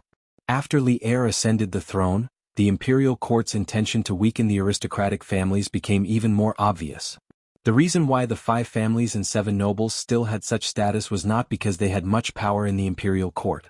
It was entirely because they had always held the right to explain the Confucian classics, the right to learn. At the same time, they were also known for their strict family customs. At this time, people often said that they hated not marrying the daughters of the 5 families and were not willing to marry a princess because the daughters of the 5 families and 7 nobles had excellent family upbringing. The daughters of the 5 families and 7 nobles could all be called model ladies. This saying made Li who had always boasted of being the ruler of the world, very angry and helpless. Transcendent academic status and high reputation among the people were the greatest advantages that the 5 families and 7 nobles had. It was precisely because of this that countless scholars and wanderers of the Jianghu were always willing to rely on the aristocratic families, hoping to use the aristocratic families as a platform to rise up in the future. It was also because of this that Li Er didn't dare to be too aggressive even when dealing with aristocratic families. This was because if the aristocratic families were forced into a corner and used public opinion to go against him, he would also be very passive. If they wanted to completely destroy the foundation of the aristocratic families, they had to destroy their popularity among the people and their academic authority. The Imperial College could have shouldered this responsibility, but it seemed that the results were not ideal. This was because much of the knowledge imparted by the Imperial College was based on the Confucian classics passed down by the aristocratic families. At present, Li Zixuan's engineering studies in Yanhuang College had become the most crucial pieces in his plan to keep the great clans in check. Even if engineering studies ultimately failed to surpass Confucianism and the great clans, Li Zixuan's many engineering talents would be enough to raise the Great Tang's military and national strength to a whole new level. It was truly a win-win situation. Therefore, at this moment, a nameless assassin appeared. Li Er was quite angry in his heart. At the same time, he was wondering in his heart which power had sent the assassin. Furthermore, Li Qingqian, Li Tai, and Chengel had all heard the news and come to him for help. If he didn't save Li Zixuan, he would probably be annoyed to death by his children. Reporting to your majesty. General Dugu has returned and is asking for an audience outside the hall. Just as Li Er was feeling anxious and vexed, an attendant from the yellow door ran in and bowed. Let him in. Li Er's expression brightened. He waved his hand and sat back down on the brocade couch. A moment later, Dugu Xan strode in. Just as he was about to bow, Li Er said, "No need for formalities. Quickly tell me how Li Zixuan is doing. Did you manage to capture the assassin?" Dugu Xan looked ashamed. He knelt on one knee and cupped his fists. "I failed in my task and failed to capture the assassin. Please punish me, your majesty." When Dugu Xan said, "I failed in my task," Li Er's heart couldn't help but skip a beat. He thought that Li Zixuan had been killed. He was stunned and wanted to confirm it again. "How is Li Zixuan?" "Your majesty, Li Xiannan is fine and has returned home. General Qin, General Niu, and General Cheng also participated in this rescue mission." Phew! Li Er heaved a huge sigh of relief. He paused and asked, "Is that assassin really that powerful? How could he escape from 500 Imperial Guards?" When he was young, he had also been a wanderer for a period of time. He knew that there were some martial arts masters who could fight against 10 or even 100 ordinary people. But now they were facing 500 elite northern government guards. He really did not believe that there was anyone in the world who could defeat them with their own bravery. Although it was possible that there was a great grandmaster, it would not be easy to deal with such an elite force. "Your Majesty, the place where Li Xiannan was killed was far from the official road. In order to rescue him as soon as possible, I had to abandon the main team and ride with Brother Yu. When we arrived, we found that the assassin was actually a martial arts master above the middle stage of Grand Master. The two of us were no match for him at all. If it weren't for Li Xiannan's superb martial arts talent, he wouldn't have been able to hold on until we came to rescue him. Even so, we could only fight and delay, let alone win. Fortunately, Li Xiannan broke through to the Zhongshe realm, and the situation was reversed. In addition, Great General Qin and Great General Niu arrived in time, and the assassin in black was defeated and fled. Li Xiannan and I wanted to chase him, but the assassin's skills were strange and evil, and he had many ways to escape, so he escaped. Before I entered the city, I had sent people to trace the assassin's whereabouts along the road, but there is no news so far." Li Er was shocked. Only then did he know how thrilling today's assassination was. He raised his eyebrows and said in surprise, "A master at the middle stage of Grand Master? No wonder. This matter can't be blamed on you. If I had known that the assassin's kung fu was so high, I would have sent a royal consecrator to follow him. But Li Zixuan, this brat, is really lucky. He even managed to make a breakthrough during a battle." After pondering for a while, Li Er said to Dugu Xin, "Okay, you've worked hard. You can leave now. You still have to investigate the assassin's matter with all your strength. Don't slack off." "This general obeys your majesty." Dugu Xin cupped his hands and withdrew. Li Er sat alone in the sweet nectar hall, deep in thought. After a while, he stood up and sighed with a complicated expression. "A martial arts master who isn't even 15 years old. This is indeed a blessing for my great Tang. But where should we arrange for you to be in the future?" At this moment, Li Er was at a loss. Outside the hall, several palace maids ran off in 3 different directions. Not long after, Li Qingqian, Li Tai, and Princess Chengel all received news of Li Zishuan's safe return. The three of them all breathed a sigh of relief and calmed down. Chapter 431. Li Residence. Li Zishuan went to the servants' quarters at night to visit San Bao, who was in a coma. In the evening, the family had invited a famous doctor from Chong and City to treat San Bao. The poison on the black-clothed assassin's arrow was not an uncommon poison. It was just a very common mental paralysis drug. The old doctor they hired quickly identified the type of poison. In addition, San Bao was sent back in time, so the poison was not too deep. After some treatment, her life was no longer in danger. At this time, San Bao had already woken up, but his body was still a little weak. Li Zishuan comforted him gently and asked him to rest early. Then he returned to his room. "Husband, does it hurt?" "Cough, don't think too much. This couple was just applying medicine." Han Yushi looked at the few hideous wounds on Li Zishuan's back and felt sorry and guilty. Thinking of the critical moment just now, when this man in front of her risked his life to let her go first, her heart instantly melted. The hand that was applying medicine for Li Zishuan also became very gentle. It was as if a breeze had brushed past his skin, itchy. "Ah, it doesn't hurt, it doesn't hurt. It's just a small injury. Wife, you don't have to be so careful. Your gentleness is making me itchy." Li Zishuan wasn't stupid. Naturally, he felt the self-blame of the beauty behind him. He quickly smiled and comforted her. In fact, the breakthrough just now had almost healed most of the injuries in his body. There were a few deep wounds that didn't bleed. It was just that they hadn't healed yet. With his current physique, even if he didn't apply medicine, he would recover on his own in a few days. But how could Han Yushi sit by and do nothing? Once she returned to the room, she quickly helped Li Zishuan take off his clothes. Li Zishuan almost mistakenly thought that his wife had changed her temperament and became more proactive. "How is this a small injury? Husband, why don't you cherish yourself so much?" Han Yushi said with red eyes. It's really nothing. If you don't believe me, husband will prove it to you later." Li Zishuan joked. "Husband, why are you still thinking about that at a time like this? Lie down." Han Yushi said angrily. Oh. Only then did Han Yushi focus on applying medicine to Li Zishuan. After a while, she let out a sigh of relief, then took a white cloth and carefully bandaged the wound. "That's enough, husband. Take a seat first. This concubine will get some water for you to soak your feet." Han Yushi put away the remaining ointment and white cloth and walked out without any explanation. "Sigh. Wife, there's no need." Li Zishuan was just about to say that there was no need when Han Yushi had already gone out. He was only slightly injured, but he was taken care of like a patient who could not get out of bed. This wife of his was really too considerate. Not long after, Han Yushi walked in with a basin of hot water. Li Zishuan looked at the steam rising from the wooden tub and was speechless. Who would soak their feet in hot water on such a hot day? As if she could see Li Zishuan's thoughts, Han Yushi put down the wooden tub and smiled. "Husband, this foot-soaking water has added shuanghua, rhubarb, yuanbai, honghua, yulong charcoal, dahurian, frankincense, myrrh, white flower, snake tongue grass, snake bed seed, and dozens of other herbs. In a while it will be supplemented with massage. Not only can it clear the meridians, but it can also strengthen the muscles and bones. It's very effective for recovering injuries." Li Zishuan suddenly realized that it was soaking feet in traditional Chinese medicine. He did not expect that the Tang dynasty was so particular about it. He asked, "Wife, where did you learn all this from?" "My mother. When I was young, my father often got injured when he went hunting in the mountains. My mother picked herbs herself and has been using this prescription to soak my father's feet. It's really useful.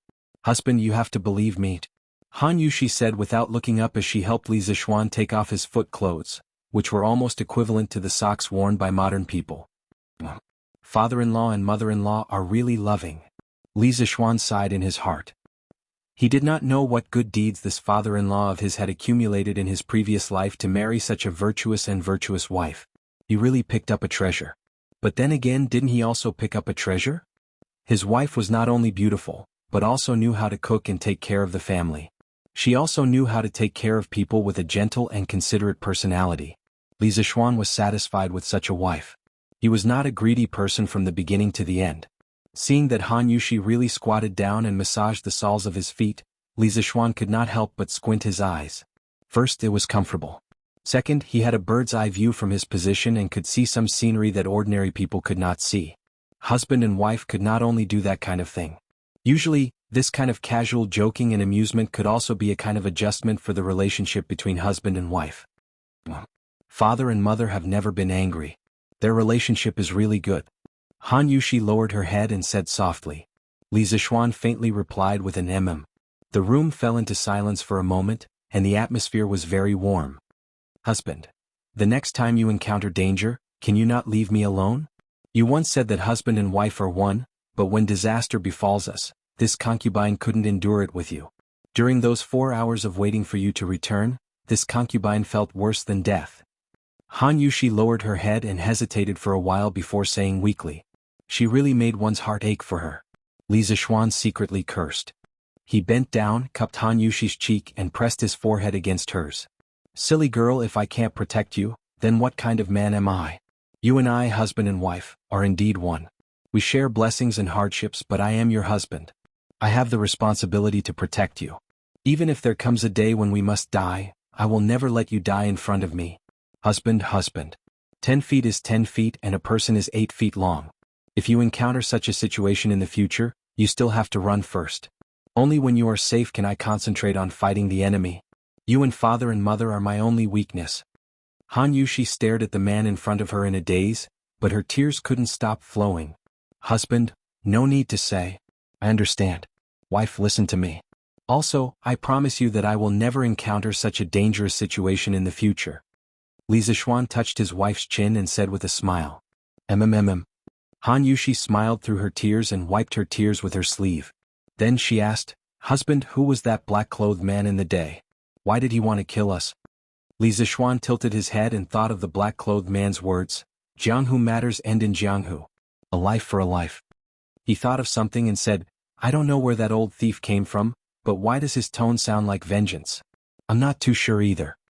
Vengeance? Husband has always been kind to others. Why would you provoke an enemy? Oh. Think about it tomorrow. Wife, you must be tired after squatting for so long. Sit down and let your husband massage your feet. No. How can a husband wash his wife's feet? How embarrassing would it be if word got out? What's there to be embarrassed about? Is my doting on my wife a hindrance to others? Wife, come over quickly. Chapter 432. It was night. Southeast of Chang'an City, Dunhua Square. In a wealthy house, one could vaguely see a room lit by candlelight. Granduncle, the Snake King, failed the assassination and disappeared without a trace. I heard that he was almost captured by Qin Qiong. A man in white rushed up to the old man lying on the couch and said respectfully. The white-haired old man had a sleepy look on his face.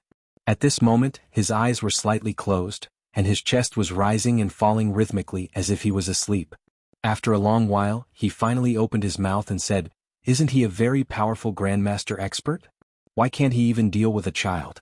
Back then, he boasted that he could end Li Zixuan's life with an arrow.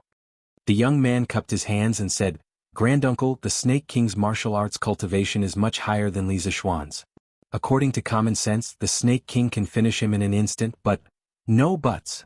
The white-haired old man waved his hand weakly and said, This old man doesn't understand these things about martial arts, and I don't want to understand. Trash is trash. Shenji, don't interact with this kind of Jianghu in the future, or you will be dragged down sooner or later. Granduncle is right. Shenji will remember it. The young man nodded and replied. Well, tell your father to stop for a while. How can this old man not know what he is thinking? He is really short-sighted. The white-haired old man narrowed his eyes and said meaningfully. Granduncle, Shenji will definitely bring your words. The young man said in surprise. Well, are you still worried that the imperial court will find out about our scheme against Li Zixuan this time? The white-haired old man picked up a cup of tea beside the couch and took a sip. Seeing the young man frown, he asked. No, that's not it. We didn't ask someone to assassinate this time. The Snake King came to us himself. We just inadvertently revealed a piece of information to him. Now, even if the imperial court really comes to us, it has nothing to do with us. The young man shook his head. Then Shenji, what are you worried about? The Snake King failed the assassination this time and was almost crippled. I am worried that he will hate us because of this. The young man frowned and said uncertainly. How dare he? You're just a nobody from the Jianghu, yet you want to be a mayfly trying to shake a tree? The white-haired old man opened his eyes wide and snorted. Then he thought for a moment and said, This old man didn't have much hope in this assassination. It was more or less a test.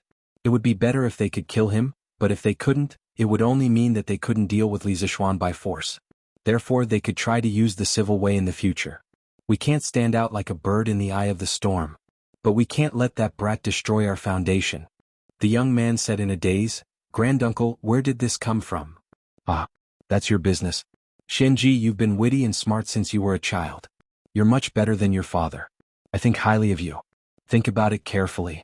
Once I think of a good idea, I'll tell Granduncle. The future of the clan depends on you youngsters." The white-haired old man chuckled.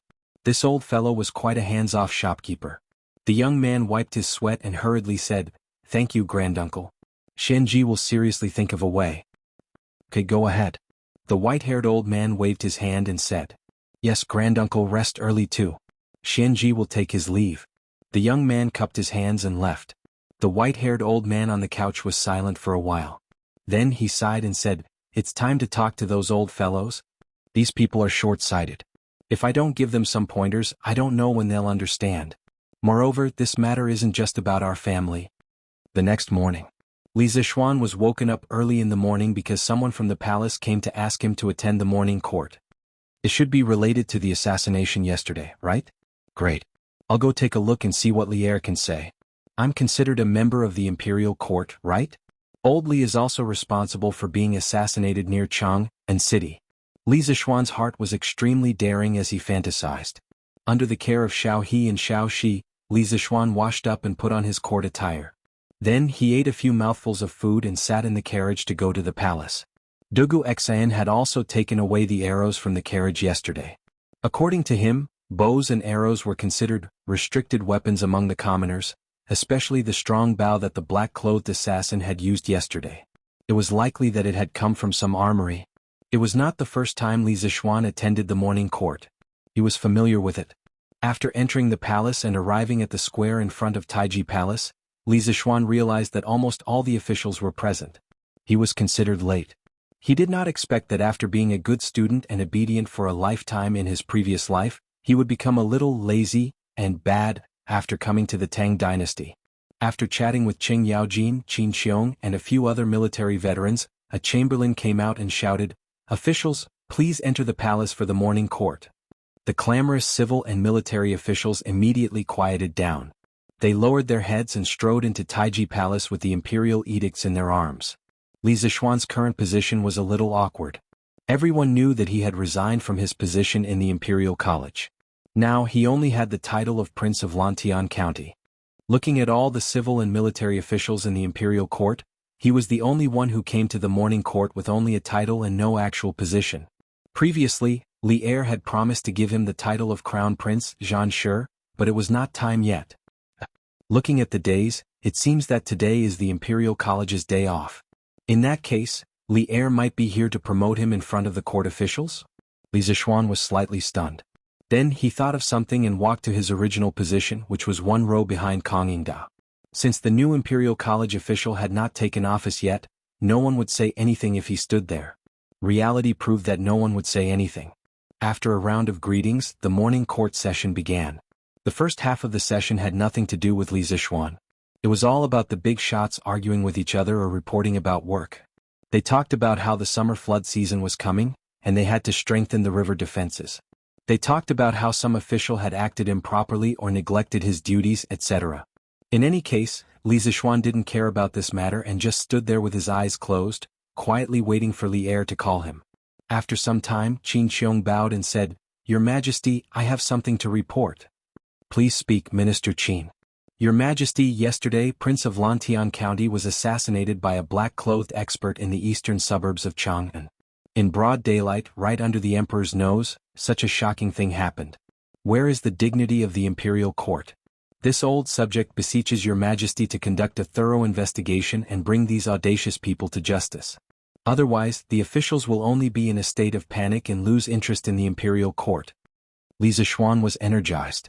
Qin Xiong was going to stand up for him. Chapter 433. Qin Xiong's words caused an uproar in the court. Some knew about yesterday's assassination, but most of the court officials did not know. After all, Li Zishuan and his group only returned to the city at night. Assassination was indeed a big taboo in the officialdom.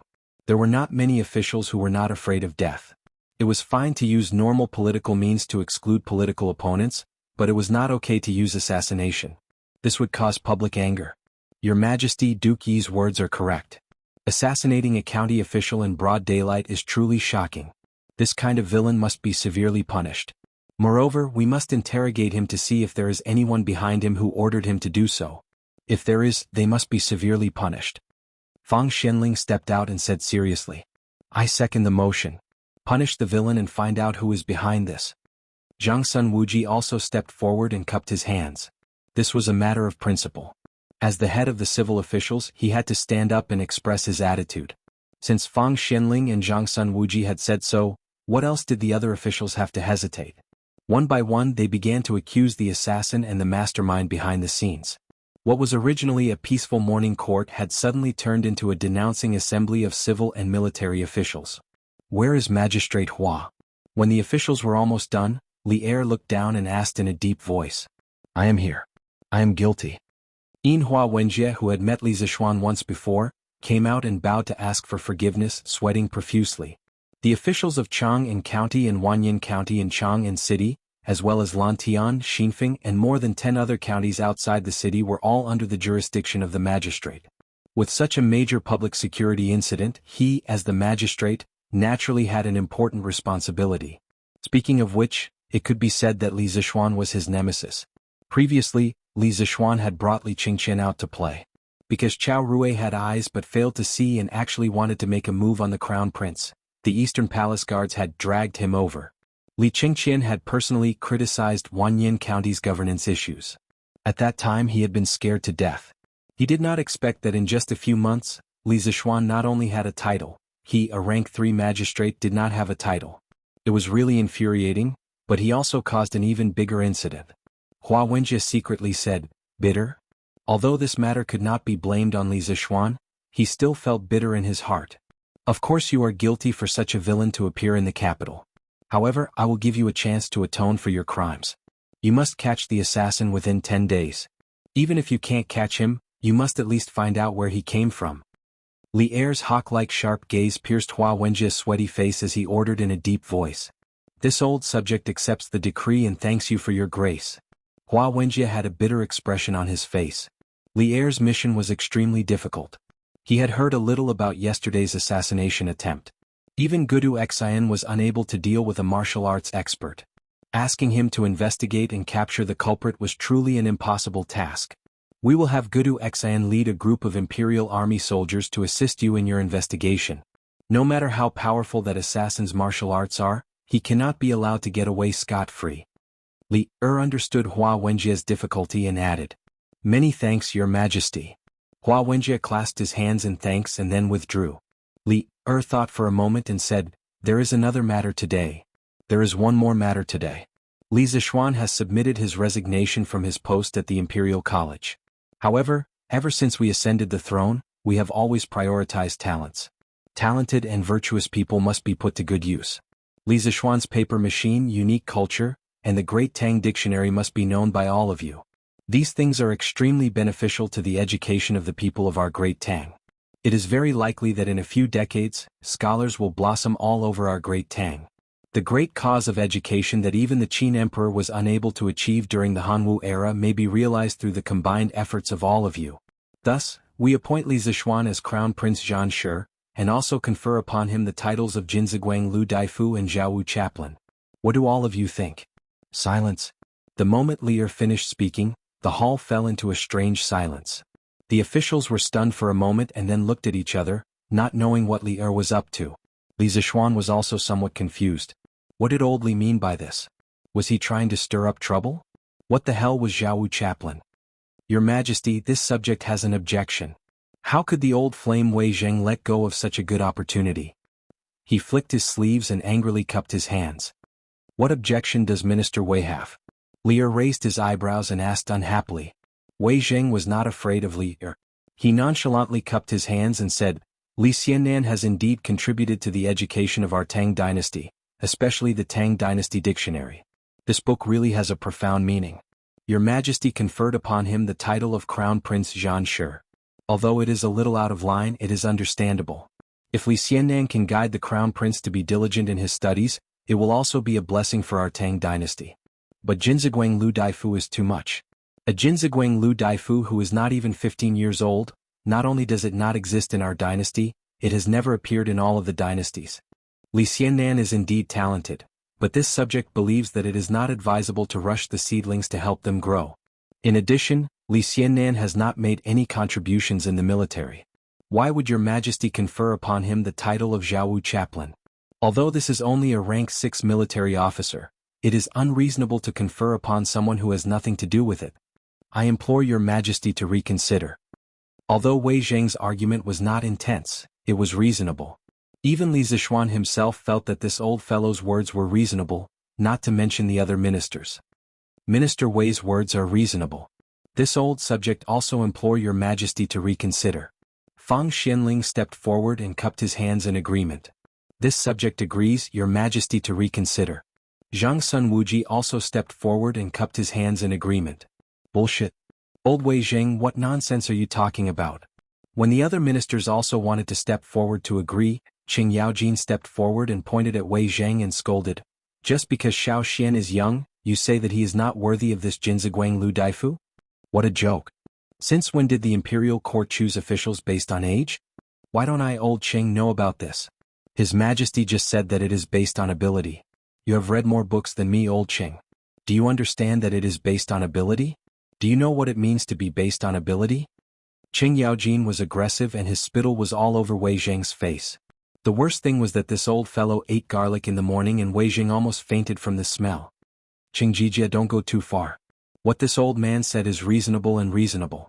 It is based on the facts, not the person. Don't try to twist words and force logic in this hall. Wei Zheng wiped his face and took a few steps back in anger. Li Zishuan saw this scene from behind and suddenly felt an inexplicable sense of humor. Do you understand that it is based on ability? Do you know what it means to be based on ability? Why did he feel that Qing Yaojin's accent was a bit like a northeastern man's? Chapter 434. I'm twisting words and forcing logic? Qing Yaojin chuckled and took 2 steps forward. If you say I'm twisting words and forcing logic, why don't you tell me how I'm twisting words and forcing logic? Let's not talk about Dr. Jinzi Guanglu for now. I'll talk to you about the Zhaowu chaplain. Didn't you just say that Xiao Xian hasn't made any contributions and isn't worthy of the Zhaowu chaplain position? So what if I did? Did I say something wrong? Wei Zheng covered his mouth and nose, took 2 steps back and confronted Qing Yaojin. Let's not talk about military contributions, let's talk about martial arts. Xiao Xian just broke through yesterday and became the youngest martial arts grandmaster in our Tang Empire. I know you don't know what a martial arts grandmaster is, so let me put it this way. There are only 15 martial arts grandmasters in our Tang Empire's military, and these 15 people are all veterans who have led their own armies into battle. Xiao Xian broke through to the martial arts grandmaster realm at the age of 20. Do you know what this means to our Tang Empire? It means that even if we old generals are too old to ride horses or pick up swords and spears, our Tang Empire's younger generation will still have people who can lead the army into battle and protect our country. Heroes don't care about their age. We generals have always spoken with strength. Among the generals of the older generation, there are only a handful who can defeat Xiao Xian in martial arts. Let alone a mere Zhaowu commandant. If Xiao Xian is willing to join the army, when this old Qing goes north to fight the Turks, I will definitely give him a vanguard position. Qing Yaojin had wanted to get Li Zishuan into the military for a long time. Now that Li Er had given him such a good opportunity, how could he not cherish it? At this moment, this old fellow seemed to be possessed by a deity. Although his tone was a little aggressive, his words were reasonable and did not pester endlessly. After he finished speaking, everyone in the general's camp looked at Li Zishuan. Some were shocked, some were stunned, and some were envious. No one would have thought that there would be such a young martial arts grandmaster in the world. Other people might not be able to reach the martial arts grandmaster realm even after decades of hard work. But this young man who was not even 15 years old. How ironic. Good. Jijia's words are great. Your Majesty, this old subject believes that Li Zishuan's character and martial prowess are impeccable. He is completely worthy of the title of Zhaowu Commandant. Many of the Tang Empire's generals are aging like this old subject. If the Tang Empire wants to continue to prosper, it must begin to cultivate a batch of outstanding youths. Only then can we avoid a shortage of talents in the army. This time, Qin Xiong didn't persuade Qing Yaojin not to be unreasonable. Instead, he stood up and supported Qing Yaojin's point of view. This old subject also agrees. Such a young talent must have a place in the ranks of our great Tang's generals. Yuqi Jingdo was moved by Qin Xiong's words and also stood up to agree. This old subject also agrees. Niu Jinda walked out and cupped his fists. This old subject also agrees. The Li County man is proficient in both the pen and the sword. He should set an example for the younger generation of our great Tang. The Minister of War Li Jing, who had been unknown in the imperial court for a long time, actually took the initiative to speak up today. Moreover, it was to support a young man. This really shocked many people. As an important figure in the Tang Empire's military, Li Jing's statement was very meaningful. This meant that the Tang Empire's military group led by Li Jing was willing to accept a talent like Li Zishuan. The other generals with lower EQ also came to a realization. Today, Li Er didn't just want to give Li Zishuan the title of an official. He also wanted to test whether the military was willing to accept Li Zishuan as a newcomer. Li Er's seemingly absurd reward had a deep meaning behind it. Thus, a large group of generals instantly knelt down in front of Li Er and said loudly, "This subject agrees." Li Er sat at the top and nodded in relief. His action today was a last-minute idea last night. In accordance with the principle of making the best use of people, naturally he, as the emperor, would make use of as much ability as Li Zishuan had. Thinking back, when Li Er first learned that Li Zishuan was the disciple of immortal Lingshu, he had thought of putting Li Zishuan in the military to gain experience. However, the plan couldn't keep up with the changes. Li Zishuan's profound knowledge was no less than his martial arts accumulation. Li Er first put him in the Imperial College to teach and educate people. He really didn't expect that he had made many achievements in the academic field. Yesterday, when he heard that Li Zishuan had broken through to the Grandmaster level at the young age of 20, Li Er couldn't help but think of his original intention. In addition, what Qin Xiong said was indeed reasonable. The Tang Empire's military was indeed in a state where there was a shortage of young people. Looking at the next generation of all the generals, there were only a few who had made a name for themselves. The rest were mostly ignorant and incompetent people who wandered around the brothels. There was no one who could compare to Li Zishuan. Most importantly, Li Zishuan had always had a good relationship with the military. It was relatively easy to integrate him into the military. Thus, the most bizarre combination of contradictions in the history of the Tang Empire came into being. He had both a civil and a military title. Moreover, he had a noble title that couldn't be distinguished between the civil and military titles. It was really bizarre. At this moment, the line between civil and military was becoming more and more blurred on Li Zishuan. Li Er also wanted to give Li Zishuan a military title of a higher grade. However, as Wei Zheng had said, Li Zishuan had not made any military achievements. It was already good enough to give him a military title. Fortunately, he didn't give him a high grade because it was only a grade 6 military title. Wei Zheng was arguing. If the grade was higher, wouldn't Wei Zheng dare to tear down the Taiji Palace? Since that's the case, it's decided. Li Zishuan, we and the officials have high hopes for you. In the future, you must be cautious and conscientious and be a good example for the younger generation of the Tang Empire. You must not be as lazy as before. Do you understand? Li Er made the final decision and said in a deep voice. However, when the officials heard these words, they all felt that it was strange. Why did it sound like an elder lecturing a junior? Could it be that the emperor had something to do with this child? Some of the old men who liked to gossip couldn't help but look at Li Zishuan and Li Er's faces. The fire of gossip in their hearts burned fiercely. Your Majesty, I haven't agreed. I accept the decree and thank you for your kindness. Thank you for your guidance. Li Zishuan was dumbfounded. *CK This group of people discussed and discussed, but they didn't ask for his opinion. What the hell was this? He actually didn't want to accept this military title. As the saying goes, it's easy to get in but hard to get out. Although the grade of the Zhaowu chaplain was low, the significance it represented was not low at all. Once he accepted it, he would be labeled as a general in the future. When the time came to fight, people would definitely think of him. Li Er's move was really sinister. Li Zishuan felt that he had been tricked. Just as he was about to say that he didn't agree, Li Er's sharp gaze swept over him. Li Zishuan immediately changed his words because he saw a strong sense of danger in that gaze. Damn it, a wise man knows better than to fight when the odds are against him. I'll take it first. Chapter 435. Li Zishuan's unwillingness to accept a military post wasn't because he was cowardly or unwilling to go to the battlefield to protect the country. When the Great Tang needed him, he would naturally be duty-bound to go to the battlefield. However, the Great Tang had so many awesome generals that they didn't need him at all. He just wanted to live a peaceful and sweet life with his wife. Cough cough, in the end he was just lazy. The curved plow and compass that Li Zixuan created previously promoted farming and made it very convenient for Li Xiaogong to lead the fleet out to sea. I originally wanted to transfer him to the Ministry of Works to create more tools that would benefit the country and the people.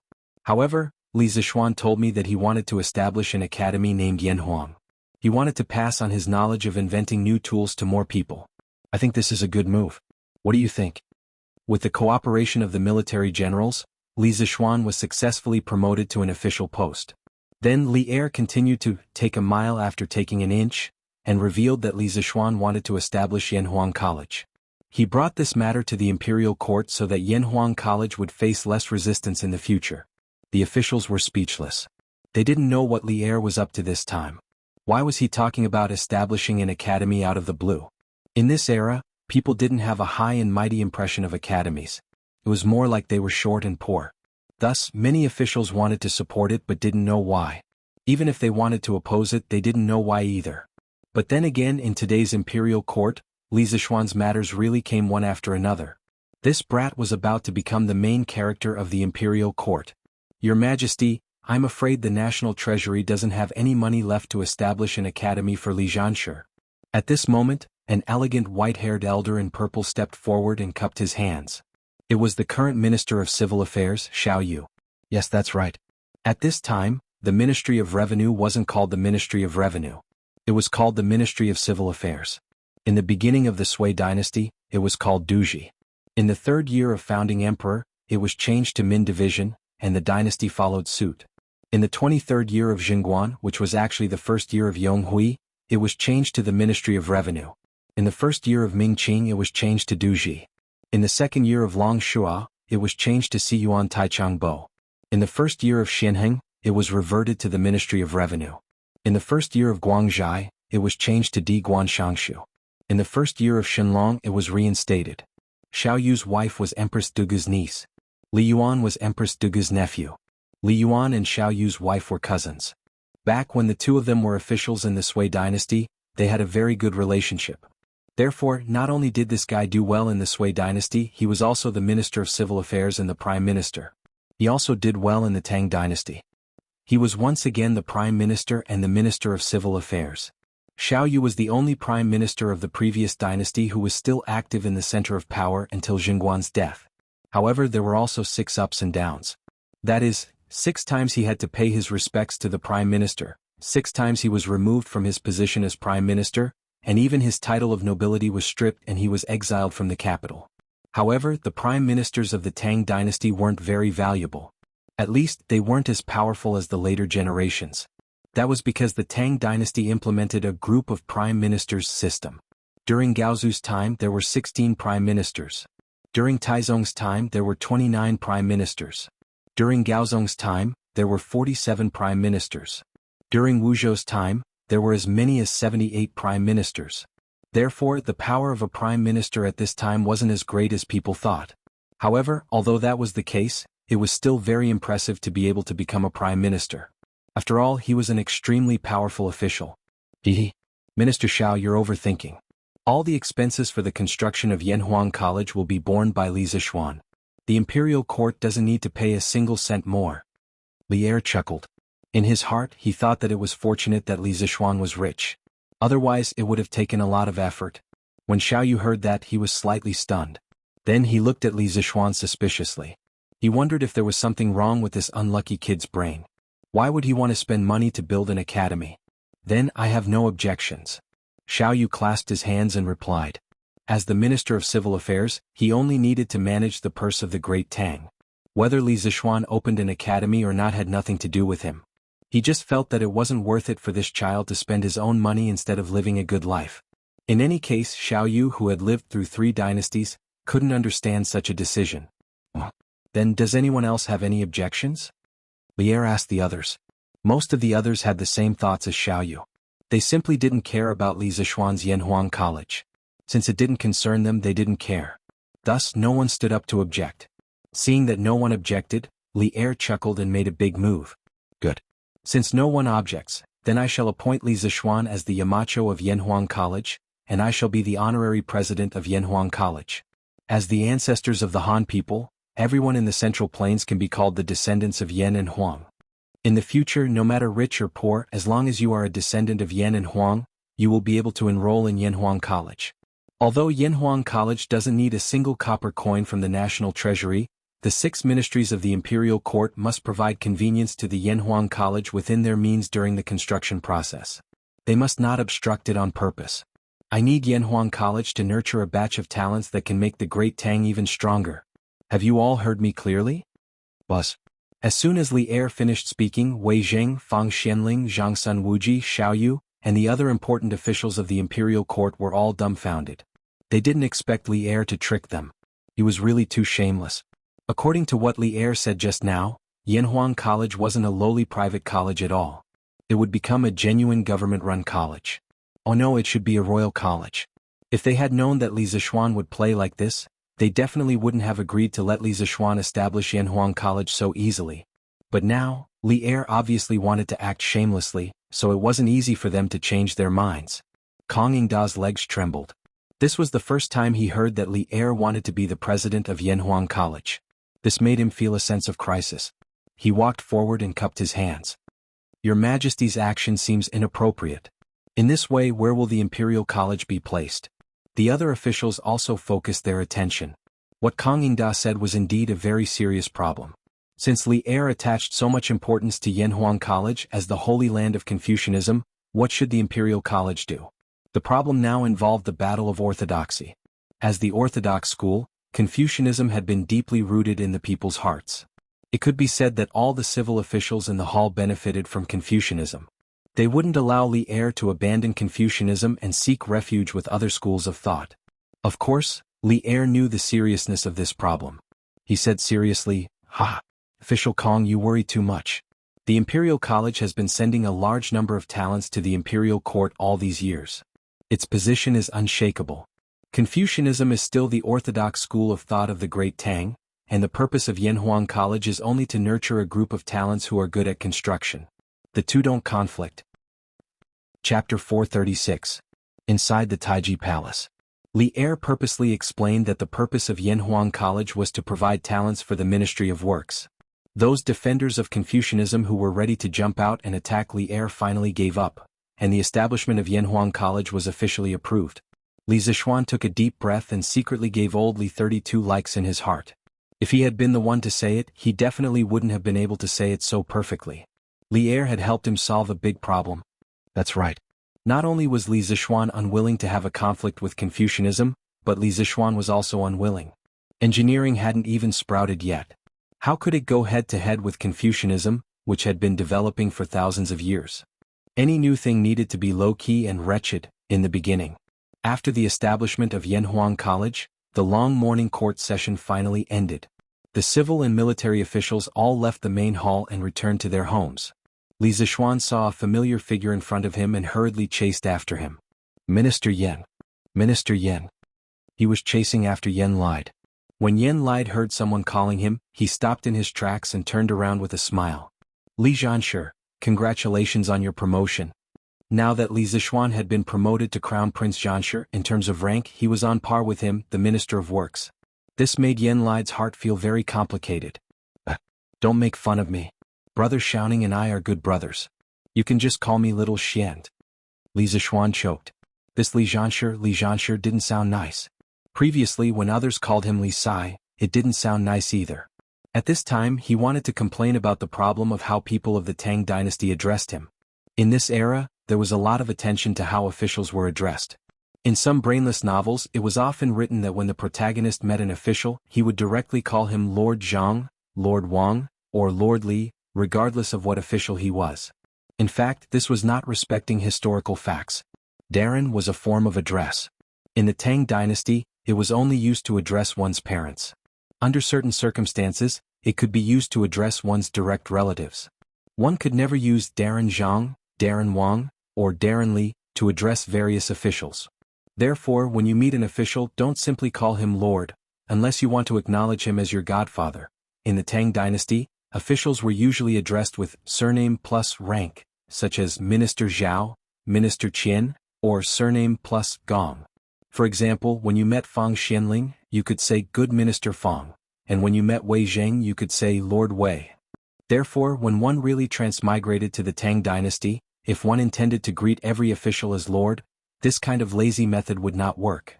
The one who was addressed as Lord would caress your head and smile without saying anything. If your real Lord were to hear it, he would probably be so angry that he would beat you with a stick. Fortunately, Li Zishuan had transmigrated and merged with the memories of his previous life. Otherwise, he would have been screwed over by some brainless novels from his previous life. Hee nephew Xian, why did you stop me? Yen Lai stroked his beard and smiled. He thought to himself that this kid did not get carried away. He still valued Li Zishuan as a descendant, so naturally he did not want him to turn bad. Yes, I have something to ask Minister Yen for help. Why don't we talk as we walk? Then let's go to your carriage. I heard that your carriage is the most comfortable to sit in, haha. Yen Lai said half-jokingly. I couldn't ask for more. Minister Yen, please. Say it. What is it? Look at how serious you are.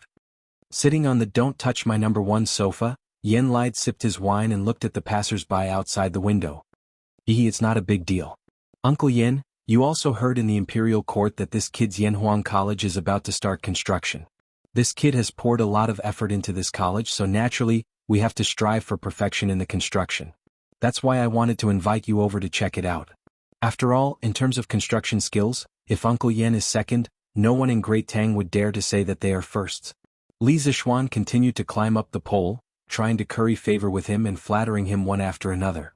Hey, you brat, don't flatter me. Yen Lai scolded in a joking manner, then stroked his beard and pondered.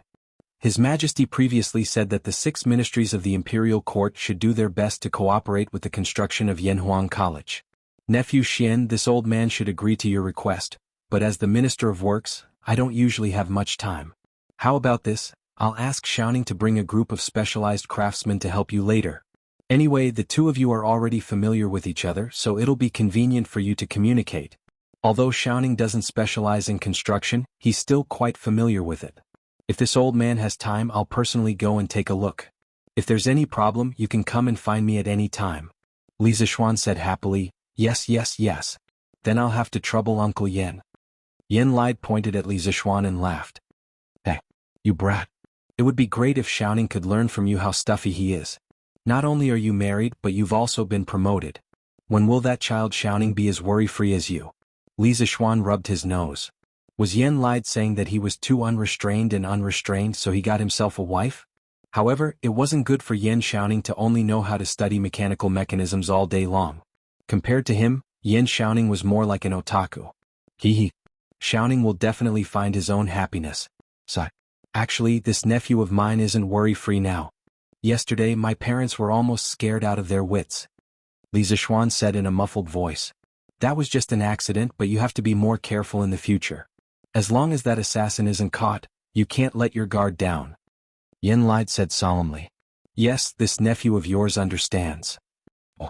Have you finished drawing the blueprint of Yanhuang College? Let this old man see if there's any difficulty in building it. Yen Lai thought for a while and suddenly said. I've been a little busy recently, so I haven't finished it yet. But this nephew of yours will definitely finish it in 2 days. In 2 days? How much did you draw before? 10%, probably less than 5%. Li Zishuan thought for a while and said. Oh, then your Yanhuang College is really small. How many buildings could an ordinary person draw in 2 days? Therefore Yen Lai naturally thought that Yanhuang College was small. However, he didn't know that when it came to drawing blueprints, Li Zishuan had never been an ordinary person. The breakthrough yesterday made him, who was already not an ordinary person, even more extraordinary. He was even a little IMBA. 2 days later, this nephew of yours will invite Uncle Yen over to take a look. You'll naturally know then. Li Zishuan chuckled. He didn't explain any further and invited her. This old man will bring Xiaoning over to take a look in 2 days. Chapter 437. Li Zishuan sent Yen Lai to Eternal Peace Square beside West City in a carriage after finally reaching a strategic cooperation agreement with Yen Lai, the most awesome architect in Great Tang. He then leisurely returned home. The one driving the carriage today was Ah Fu. San Bao was still recuperating. Li Zixuan entered the manor and wanted to visit San Bao. Even though his injuries were already healed yesterday, he still had to visit her. This was a matter of attitude. Who knew that at this moment Lan Er would rush over and say, brother, you're back? Quickly go and take a look at Iron Egg. His body is so hot and he looks like he's in pain. Mother and sister-in-law are worried sick. Li Zixuan was stunned and thought to himself, what's wrong with Iron Egg? Could it be that the release of true qi when he broke through yesterday still left Iron Egg with an internal injury? Thinking of this, he carried Lan Er and rushed to Minuet Pavilion with cloud-piercing steps. Ah Fu, who was at the side, only saw a blur in front of her eyes and her young master disappeared. Iron Egg, what's wrong with you? Don't scare sister. Minuet Pavilion. Iron Egg sat cross-legged on a huge rock beside the pond. His entire body was red and his eyes were closed. He clenched his teeth and looked like he was in great pain. His entire body looked like it was burning. Madame Li was anxious and helpless at the side. She had already asked her maid to find a doctor. Han Yushi was beside Iron Egg and anxiously wiped his sweat with a cold towel while calling out to him. But Bruiser couldn't speak at all. He felt that if he spoke, he would faint from the pain. He felt as if his blood was boiling and something was running around inside his body. This caused his meridians to feel waves of pain. If he didn't concentrate on dealing with this pain, he might lose consciousness. Bruiser was a bit confused. He didn't have the strength to deal with this pain. Wife, move aside, let me take a look. Li Zixuan flew to the side of the huge rock and felt a weak true qi vibration. He immediately pulled Han Yushi away and sat behind Iron Egg. Husband, you're back. That's great. Look at Iron Egg, he became like this after his morning exercise. Han Yushi said excitedly as if she had seen her savior. Wife, don't be anxious. Let me take a look first. Li Zixuan held the Iron Egg's back with one hand. A wisp of Taoist genuine qi as thin as a needle tip entered the Iron Egg's meridians and began to flow slowly.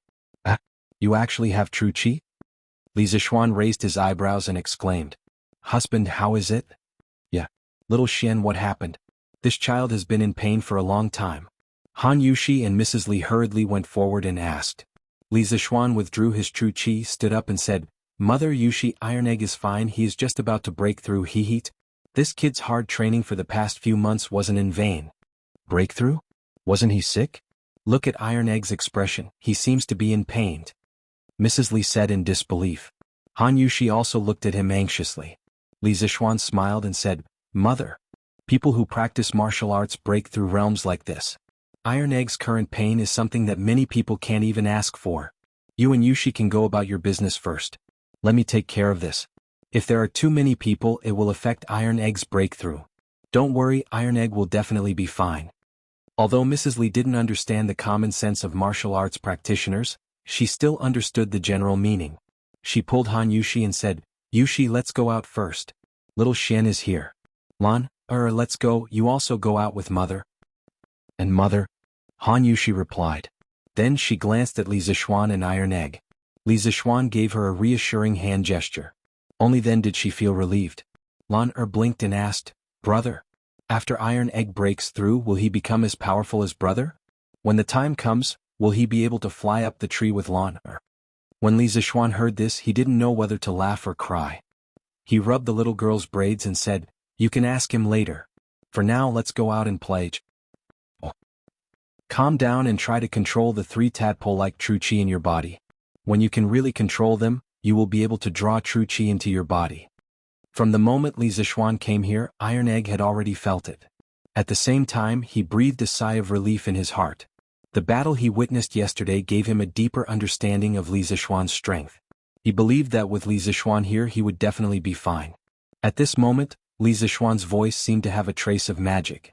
Iron Egg felt that he didn't hear this voice with his ears, but with his heart. This made him unable to help but slowly try out the method that Li Zixuan had just taught him. After a full 45 minutes, Iron Egg felt that the 3 tadpole-like true qi that were originally restless in his body suddenly became obedient. And in his body, it was as if something had been opened up. Then, the previous torturous pain in his body all disappeared, replaced by incomparable comfort. Thank you for your guidance, Master. Iron Egg felt that all the pores in his body seemed to be crazily breathing fresh air. Every part of his body was full of vitality, and his body seemed to have become lighter. He couldn't help but let out a sound of comfort. After a while, He remembered that Li Zixuan was beside him, so he hurriedly greeted him. Ah, it's good that you're fine. By the way, how did you suddenly break through? Li Zixuan asked curiously. Logically speaking, Iron Egg's speed of drawing true qi into his body was definitely not fast.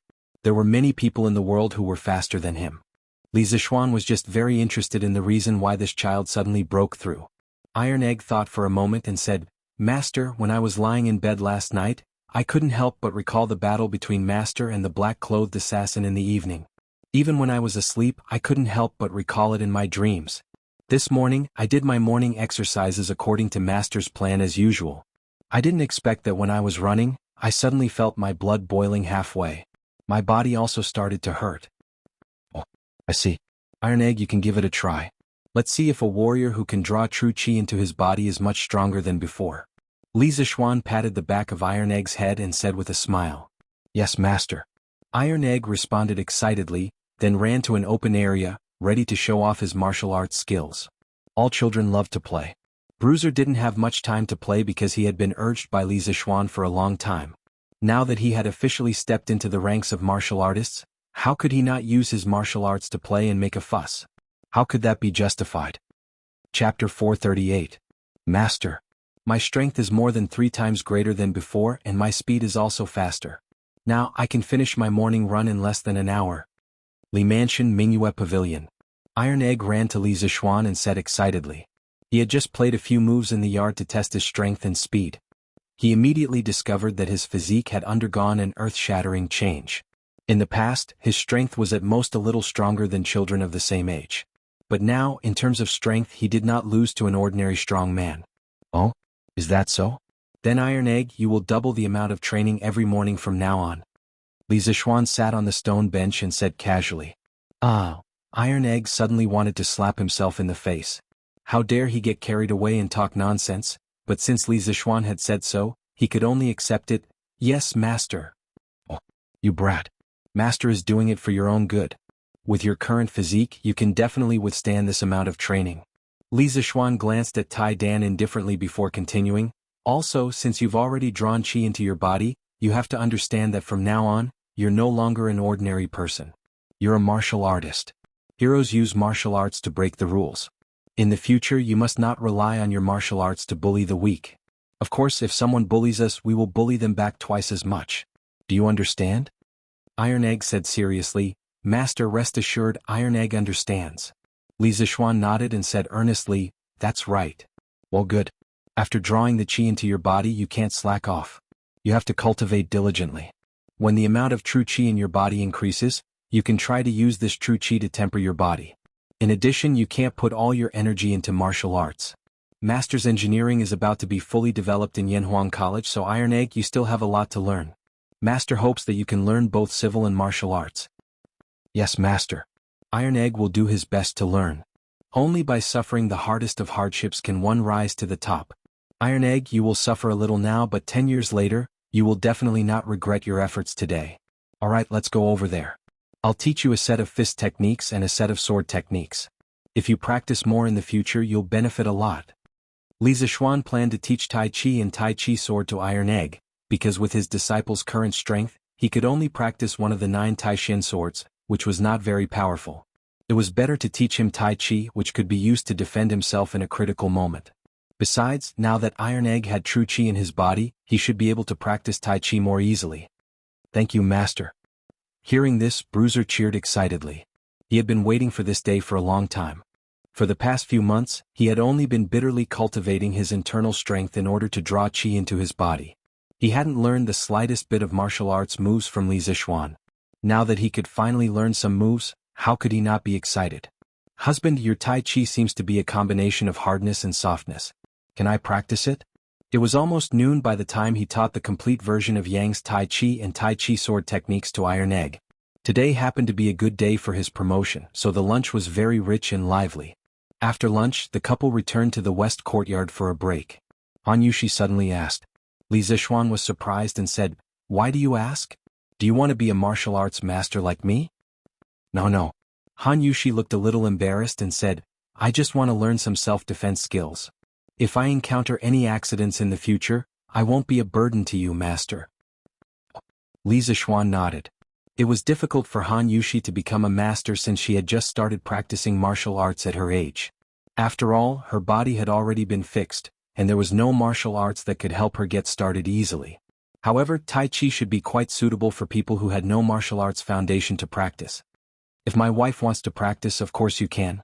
At the very least, Tai Chi can strengthen your body and prevent you from getting sick and suffering less in the future. Well, how about this? Starting tomorrow morning, I'll get up early every day to practice Tai Chi with my wife and Xiaohe and the others. Li Zixuan's eyes lit up and he blurted out. He suddenly thought of his wife's weak body. It would be very dangerous for her to give birth in the future. Because the medical conditions in this era were too poor, if anything happened during the birth, it would all depend on fate. He was not an obstetrician in his previous life. Of course, there was no good way to deal with this kind of situation. The only thing he could do was to give Han Yushi some martial arts foundation in advance. When her body was better, it would be much less dangerous for her to give birth. If it were not for the fact that he did not have any Nigong mental cultivation methods suitable for women, he would have taken Han Yushi to practice Nigong. Yes. I don't have anything to do in the morning. But can you get up early every day? Han Yushi nodded happily. Suddenly, she looked at Li Zixuan suspiciously and asked, "Hey, wife, you're looking down on me? As long as you don't make your husband too tired at night, your husband will definitely be able to get up early in the morning." Li Zixuan said naughtily with a cheeky smile. Husband, how can you be so shameless? In the afternoon, Li Zixuan was in the study. He spread out the rice paper and prepared to draw the architectural design of Yanhuang College with peace of mind. After all, the construction of Yanhuang College was really tight on time and the task was heavy. In the past he might have been a little lazy, but today, Li Er took this matter to the imperial court and announced it in public. He had to pay more attention to it. As soon as he started to draw, he heard someone report that Qin Xiong and Qing Yaojin were here. Li Zixuan hurried to the front hall. "Xiao Xian, do you have any idea about the assassin yesterday?" After they came to the front hall, Qin Xiong went straight to the point and asked. "Not yet. Uncle Qin, do you have any clues?" Qin Xiong shook his head and said, "I didn't even have time to fight with the assassin yesterday. How would I know where he came from? But Xiao Xian, you fought with him for so long. Based on his martial arts, can't you find some clues?" Li Zixuan said that Qin Xiong's thinking and ideas were very good, but he was just a newbie in the martial arts world. He said gloomily, "Uncle Qin, although I've learned martial arts for so many years, the number of times I've fought with others can be counted on one hand. I really can't tell the other people's martial arts apart from them." Qing Yaojin and Qin Xiong looked at each other speechlessly. They didn't expect that there would be such a weird martial arts master in the world. Qin Xiong was silent for a while, then said, "Xiao Xian, it seems that you don't have enough combat experience. If you have time in the future, you can go to the army to gain experience. Also, there is no lack of martial arts experts among the generals of the Tang Empire. You can also go and ask for advice. Lack of combat experience is very disadvantageous." Chapter 439. In the main hall of the Li residence. Qin Xiong's words made Li Zixuan fall into deep thought. Compared to the two veterans in front of him who had experienced hundreds of battles, he was indeed a fledgling brat. Although he was now a martial arts grandmaster, his actual combat experience was really too lacking. Yesterday he was able to entangle with the black-clothed assassin for so long purely by luck. But how could there be so much luck in life? Uncle Qin is right. When the time comes, I'll have to trouble you to introduce this nephew to them. Li Zixuan cupped his hands and said, You don't need to go through so much trouble. If you want to find someone to fight with, just come to me." Qing Yaojin patted his stomach and laughed. Qin Xiong was speechless. Qing Yaojin didn't act like an elder at all. After the three of them laughed for a while, Qin Xiong returned to the topic. "Xiao Xian, I've heard of the move that the assassin used when he escaped yesterday." Li Zixuan paused for a moment and said, "Uncle Qin, are you talking about the blood rain of 7th cultivator of virtue?" "Yes." Qin Xiong stood up and said with his hands behind his back, "It is said that there is a rare poisonous snake in Miaojiang called the snake of 7th cultivator of virtue. It has 7 heads and is extremely poisonous. As long as one of its heads bites, it will immediately kill. The assassin's last move, the blood rain of 7th cultivator of virtue, was probably practiced with the blood of this poisonous snake. Moreover, the snake of 7th cultivator of virtue's movement speed is also extremely fast. The assassin's technique is strange like a snake demon. Combining these 2 points, I guess that his origin is likely to be an evil Jianghu cultivator related to the snake of seventh cultivator of virtue. Li Zixuan's expression gradually became dignified. He pondered for a moment and said worriedly, "That is to say, the assassin is from Miaojiang?" Li Zixuan, who had read countless modern web novels, had a deep fear of Miaojiang. No matter how good one's kung fu was, there was no way to deal with the strange invisible poison. Not necessarily. Qin Xiong shook his head and said, "I only said that the snake blood he used to practice came from Miaojiang, but I didn't say that he was also from Miaojiang. As far as this old man knows, the people of Miaojiang usually don't come out into the world. They rarely come in contact with the outside world. Although a poisonous creature like the seven cultivator of virtue snake is rare, it doesn't mean that there aren't any native hunters in the Miaojiang who sell it to the outside world." Li Zixuan felt that it was reasonable. He nodded and asked, "Uncle Qin, do you know of any sects in Jianghu that use the poisonous blood of the seven cultivators snake to cultivate?" Qin Xiong had obviously thought about this question a long time ago. He shook his head and said, "I'm not sure. Although this old man is skilled in martial arts, I have never traveled in Jianghu. As far as this old man knows, those famous sects would definitely not have people who practice such vicious martial arts. I think this assassin should be from an unknown remote sect, or perhaps he doesn't belong to any sect at all." Back then Qin Xiong's father, Qin Yi, had passed away a few days after Qin Xiong was born. Most of Qin Xiong's techniques were self-taught according to the Qin family's techniques. Later he joined Yang Lin, the king of mountains of the Sui dynasty, and became Yang Lin's godson. Yang Lin had personally taught him martial arts many times, so on the road of martial arts, Qin Xiong could be considered to have had the guidance of a famous teacher. However, his martial arts skills were all used on the battlefield, so he didn't know much about the sects in Jianghu. What are the famous sects in Jianghu today? Li Zixuan was really curious about this. In his memory, spiritual master Ling Su had not taught him about this common knowledge of the martial arts world. "Ah, you brat, you don't even know this and you call yourself the disciple of an immortal." Cheng Yaojin sneered and immediately began to despise Li Zixuan for being ignorant and inexperienced. Then he explained, "Currently the three most prosperous sects in Jianghu are the Celestial Master sect of Longhu Mountain, the Shaolin Temple of Mount Song, and the Taibai Sword sect of Qinshuan. The first two are equally matched in strength and no one can say that they are stronger than the other. The other sects are led by these three sections. You brat, you could be considered lucky back then to be able to enter the Celestial Master sect to cultivate, and even become the personal disciple of spiritual master Ling Su. All the martial artists in the world can't help but be envious." He. Li Zixuan awkwardly scratched his head. Then he suddenly remembered the twin of the Tang dynasty that he had read in his previous life, and asked tentatively, "Then has Uncle Cheng heard of Si Hang Jingzhai?" If there really was a Si Hang Jingzhai, then he really wanted to see the legendary fairy Shifeishuan. Of course he didn't have any thoughts about her but purely admired her. After all, Shifeishuan should be almost 30 years old by now, right? Si Hang Jingzhai? What's that? I've never heard of it. Cheng Yaojin picked his nose without caring about his image and shook his head. Then have Uncle Cheng heard of the Jingyan Zen sect, the Yin Sunflower sect, the Flowery sect, the Devil Image sect, the Butian Pavilion and the Flying Horse Ranch? No. Then have Uncle Cheng heard of the Wudong sect, the Amei sect, the Chuanjin sect, the Qingqing sect and the Huashan sect? No. Little Xin, where did you hear about these sects? Cheng Yaojin's expression became more and more strange. The names of these martial arts sects that Li Zixuan mentioned sounded very real, and didn't seem to be fabricated at all, but why hadn't he heard of any of them? Could it be that he was too ignorant and inexperienced? Cheng Yaojin began to doubt his life at this moment. Ugh, it's nothing. I just saw it in an unknown novel. It's all nonsense. Cough cough. Nonsense. A trace of embarrassment also appeared on Li Zixuan's face. The current martial arts world seemed to be a little different from what he had imagined. Why did it feel so withered? Yes, it was withered. In fact, the Tang dynasty could be considered as the origin of martial arts, but it was only the origin. The Shaolin Temple was the most prominent example. According to historical records, the Shaolin Temple was built in the Northern Wei dynasty and flourished in the Tang dynasty. However, the prosperity of martial arts began in the Song and Ming dynasties.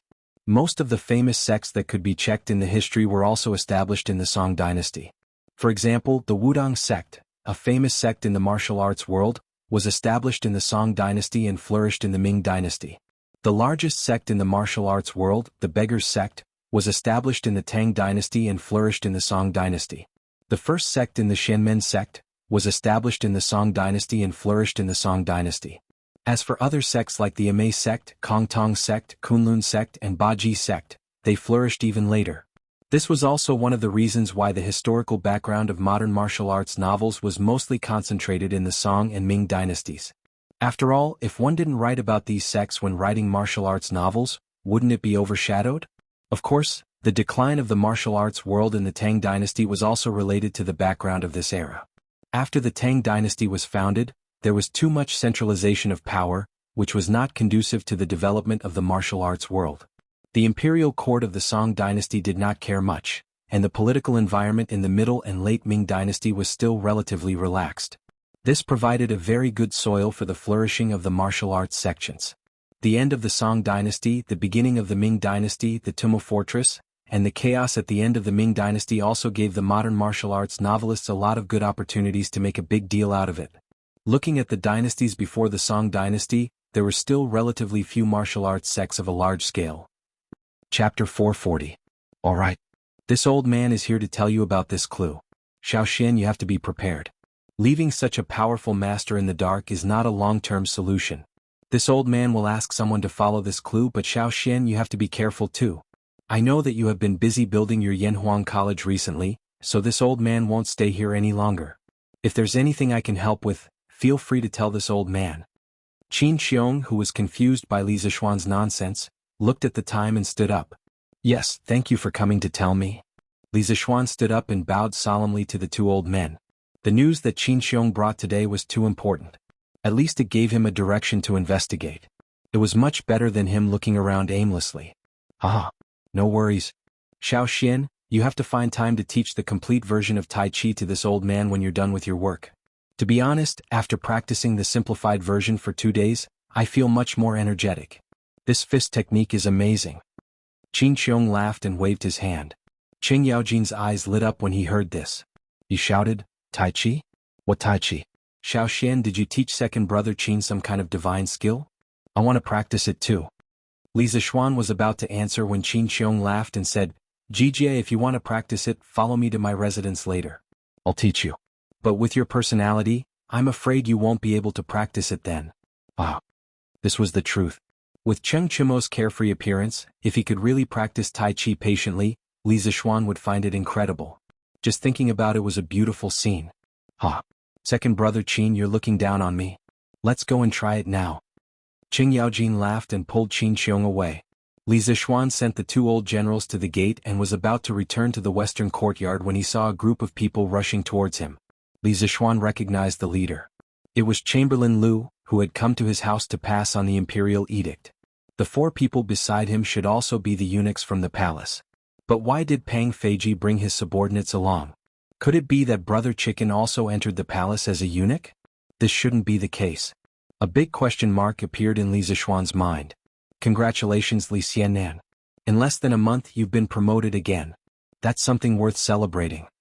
The smile on Lu Wenchang's face was like a blooming chrysanthemum. He walked up to Li Zishuan and cupped his hands. Today the young man in front of him was no longer the inexperienced brat from before.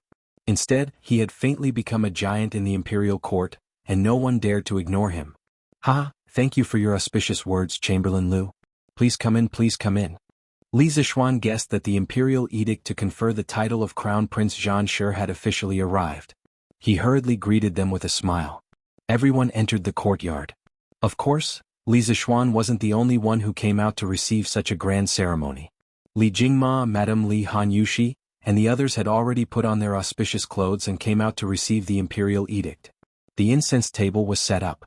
Li Jingma, Li Zishuan, and the others stood at the side with their hands cupped. Chamberlain Lu stood facing the south with his back facing the north.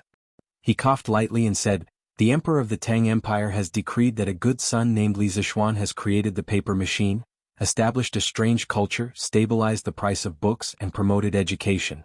Perhaps it was because Li Zishuan's conferment had already been discussed in the imperial court for an entire morning, and there wasn't much to debate. Therefore, today's imperial edict was very concise and to the point. The meaning was also very easy to understand. At the very least, Li Zishuan himself could understand it. The first half of the imperial edict was nothing more than repeating what Li Zishuan had said in the morning court, including some of his main achievements and urging the construction of Yanhuang College. These were all within Li Zishuan's expectations. However, as he listened, he felt that something wasn't right. Li Zishuan seemed to particularly like to do extra surprises recently.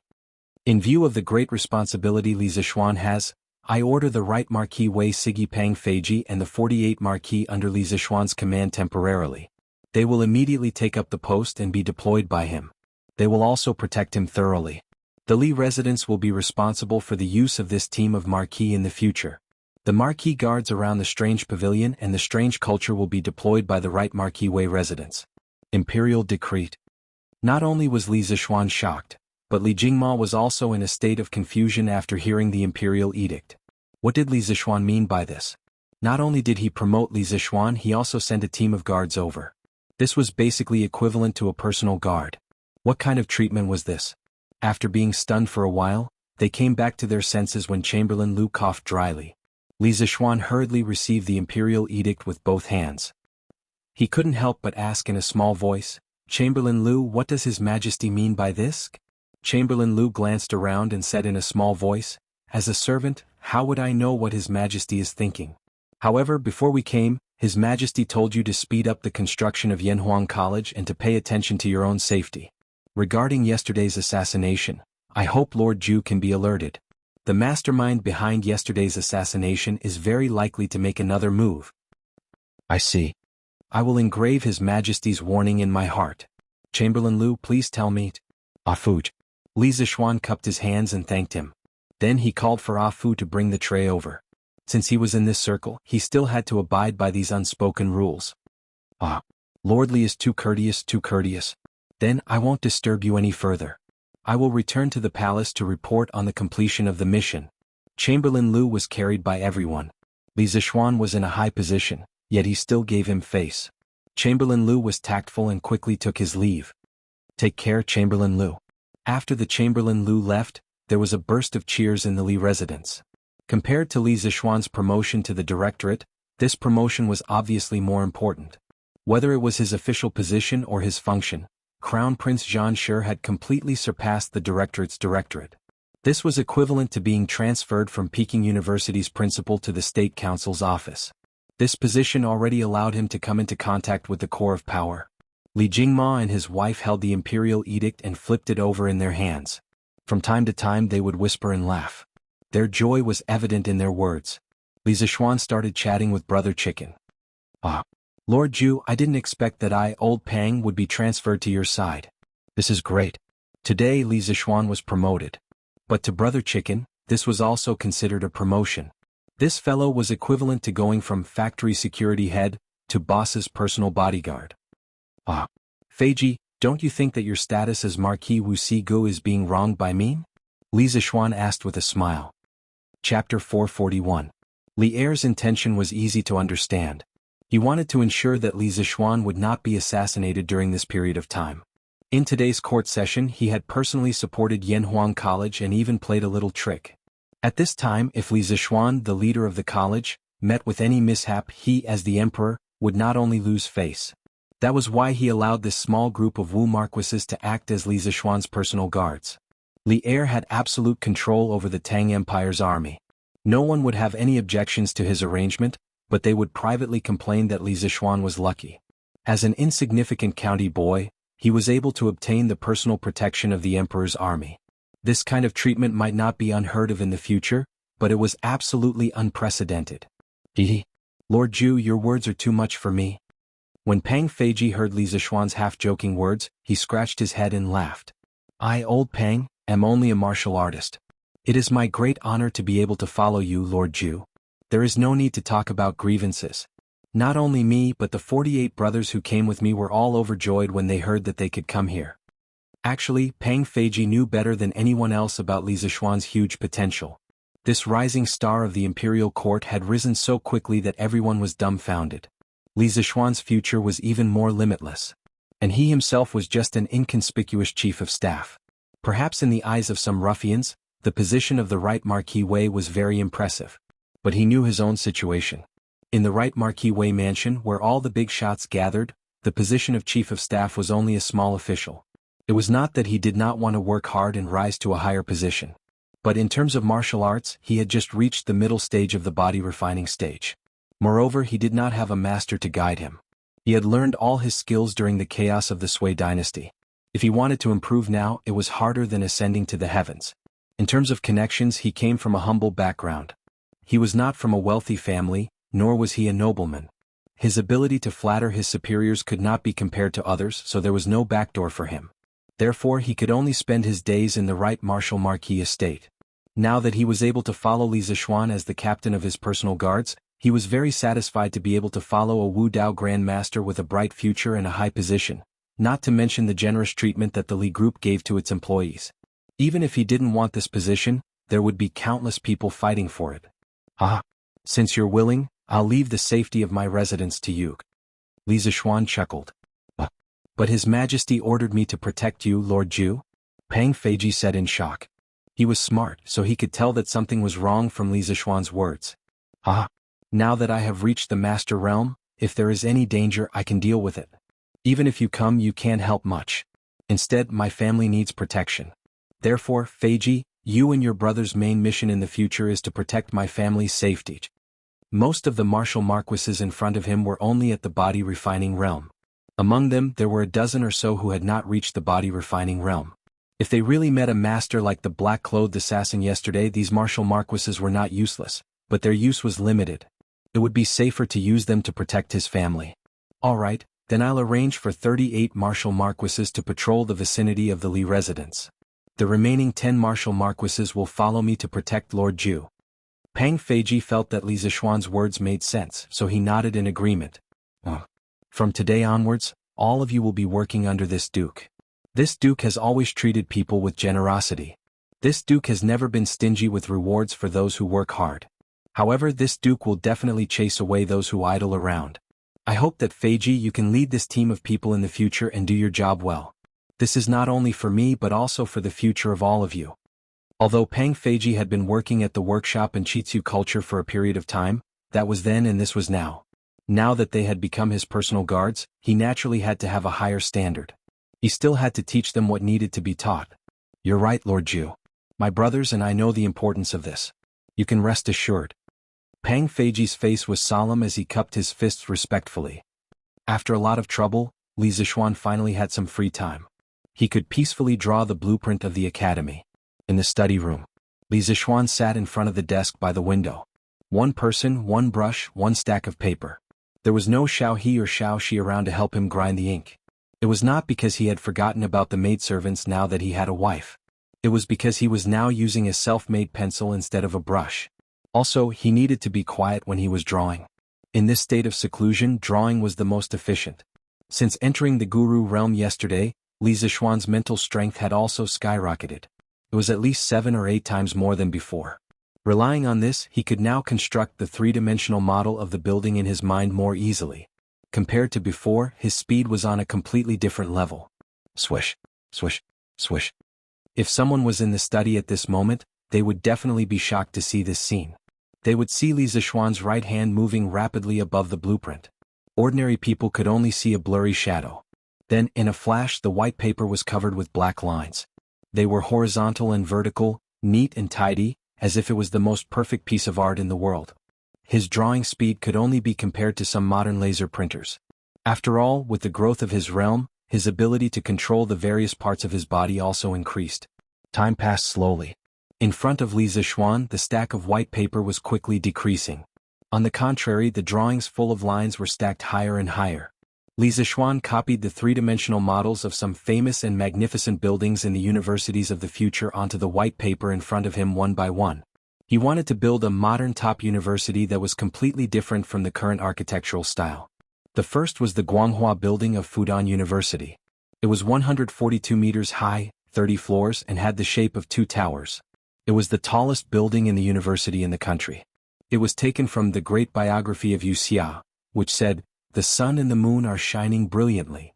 The whole building looked as if it was born out of thin air, proud and upright and full of vigor. Li Zishuan intended to make the Guanghua building into the main building that could accommodate all the students of the academy. Of course, he would not make it so big.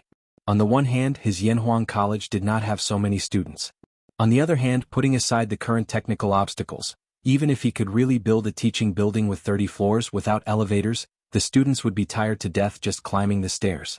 Therefore, he just made a mini version of the Guanghua building. The two central towers were 10 floors high, the main building in the middle connecting the two towers was 6 floors high, and the two wings on the left and right were only 4 floors high. However, the area of the teaching building was still the same. Chapter 442. After the Guanghua building was completed, the tower would be the office area, and the middle of the tower would be the reading and exhibition area. The east and west wings would be the reception, meeting and teaching areas, each with their own entrance and exit. The various parts were connected as one, but they were also independent. Apart from meeting the needs of the office, teaching, meeting and reception areas, the design of the Guanghua building also considered the design of the communication and leisure spaces. First, Li Zixuan designed 2 shared spaces on the second to third floor of the central section. From the main entrance, one could enter the shared space by going up the stairs. The dignified and rigorous academic spirit was extended indoors, and the scale was vast and grand.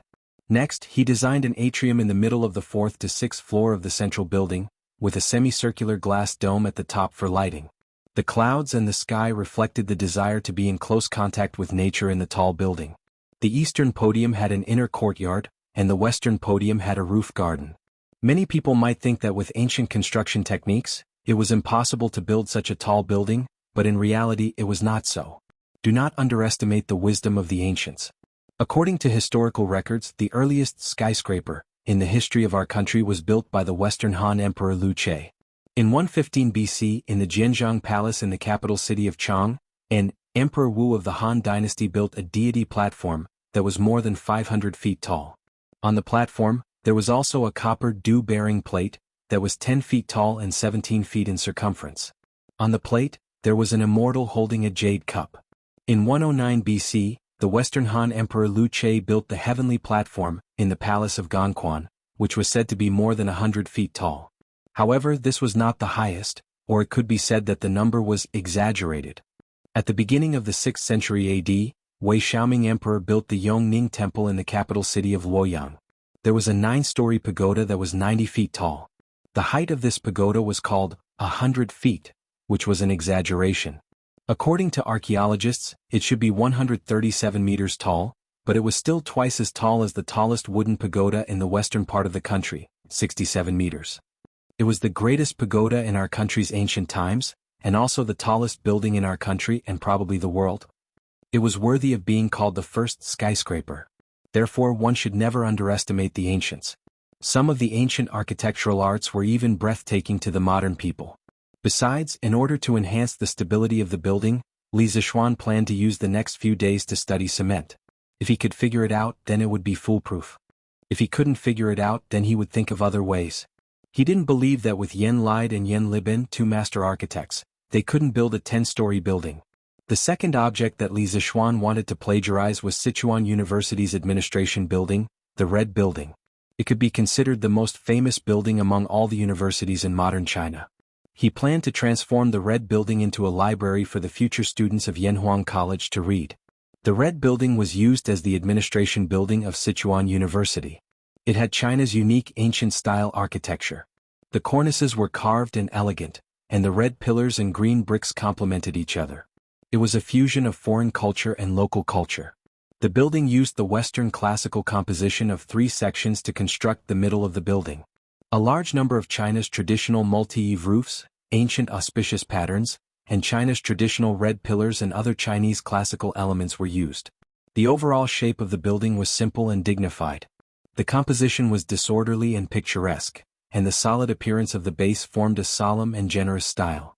From the outside, it could be said that the style was very different from the popular Soviet-style buildings at that time, such as the Sichuan University Science Building that was built around the same time. Other than the fact that it looked like a palace from the front, it was similar to the new China-style buildings at Huaxi University. Looking down from above, the whole building looked like a large plane. Therefore, some people called it the Plane Building. Many people once said that the designer of the Red Building was the famous architect, Mr. Liang Xiqing. However, this saying was only found in the memories of Wang Rui, the general manager of a state-owned construction company in Chengdu at that time. There was no official written record. Later, it was confirmed that the designer of the red building was Mr. Gu Pingnan. However, from the imposing and magnificent overall architectural style and the exposed traditional China elements, it did have the flavor of a beam-style building. Next was Peking University's Bei Gong building. Li Zixuan planned to use this building as the auditorium of Yanhuang College. The modern Bei Gong building was located on the east and west of the original Yenjing University's east-west axis. It was a magnificent palace-style building that was now the office of Peking University's party and government. The dazzling auditorium on the second floor could accommodate 600 people. The school held important meetings, and foreign dignitaries visiting Peking University to give speeches were all held here. There were teaching buildings, office buildings, libraries, and auditoriums. Compared to a complete university, only the laboratory building, dormitory building, cafeteria, bathhouse, and some other supporting facilities were missing. As for the laboratory building, with the current material conditions of Tang, there were not many experiments that could be done. Li Zixuan planned to build a building casually as a token of appreciation. He had drawn the blueprint for half a day and had a certain understanding of architecture. It was possible for him to design a building by himself. As for the dormitory building, cafeteria, and bathhouse, they were mainly used for sleeping, eating, and bathing. There was no need to build fancy buildings. In the universities in his previous life, there was no university that deliberately built the dormitory, cafeteria, and bathhouse to be eye-catching. Basically, they were all similar. Therefore, this also depended on his improvisation. In addition, he also designed some rather unique and small-scale buildings for future use. Of course, in order to catch up with the schedule, these buildings would definitely not be built immediately.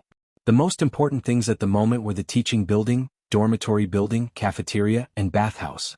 After drawing the main building blueprints of Yanhuang College, Li Zixuan began to draw the macroscopic layout of the entire college. How could he leave out the supporting facilities such as the sports field, the grove, the pond, the rockery, the garden, and so on? Under Li Zixuan's rapid drawing with the pencil in his hand, the blueprint of Yanhuang College was officially formed. Looking at the half-foot-high stack of blueprints in front of him, Li Zixuan let out a long breath. No one would have thought that he would use less than an afternoon to draw such a big college. This speed was completely like a human printer. Creak. Husband, you've been tired for the whole afternoon. It's time for dinner. Dad and Mom are waiting in the front hall. At this moment, the door was pushed open and Han Yushi walked in. She looked at Li Zixuan with a pained expression. Oh, it's already night time. Let's go. Let's go for dinner. My wife, what delicious food did you cook tonight? Li Zixuan stood up and took one last look at the layout of the college. Then he held Han Yushi's small hand and walked out of the door. However, he still felt that something was missing. Chapter 443. Come, come, come. The three of you do what I did.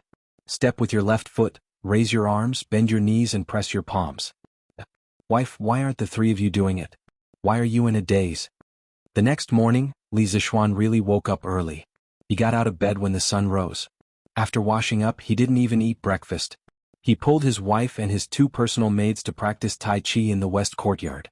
However, ever since he broke through to the master stage, every move he made was filled with the charm of Tao.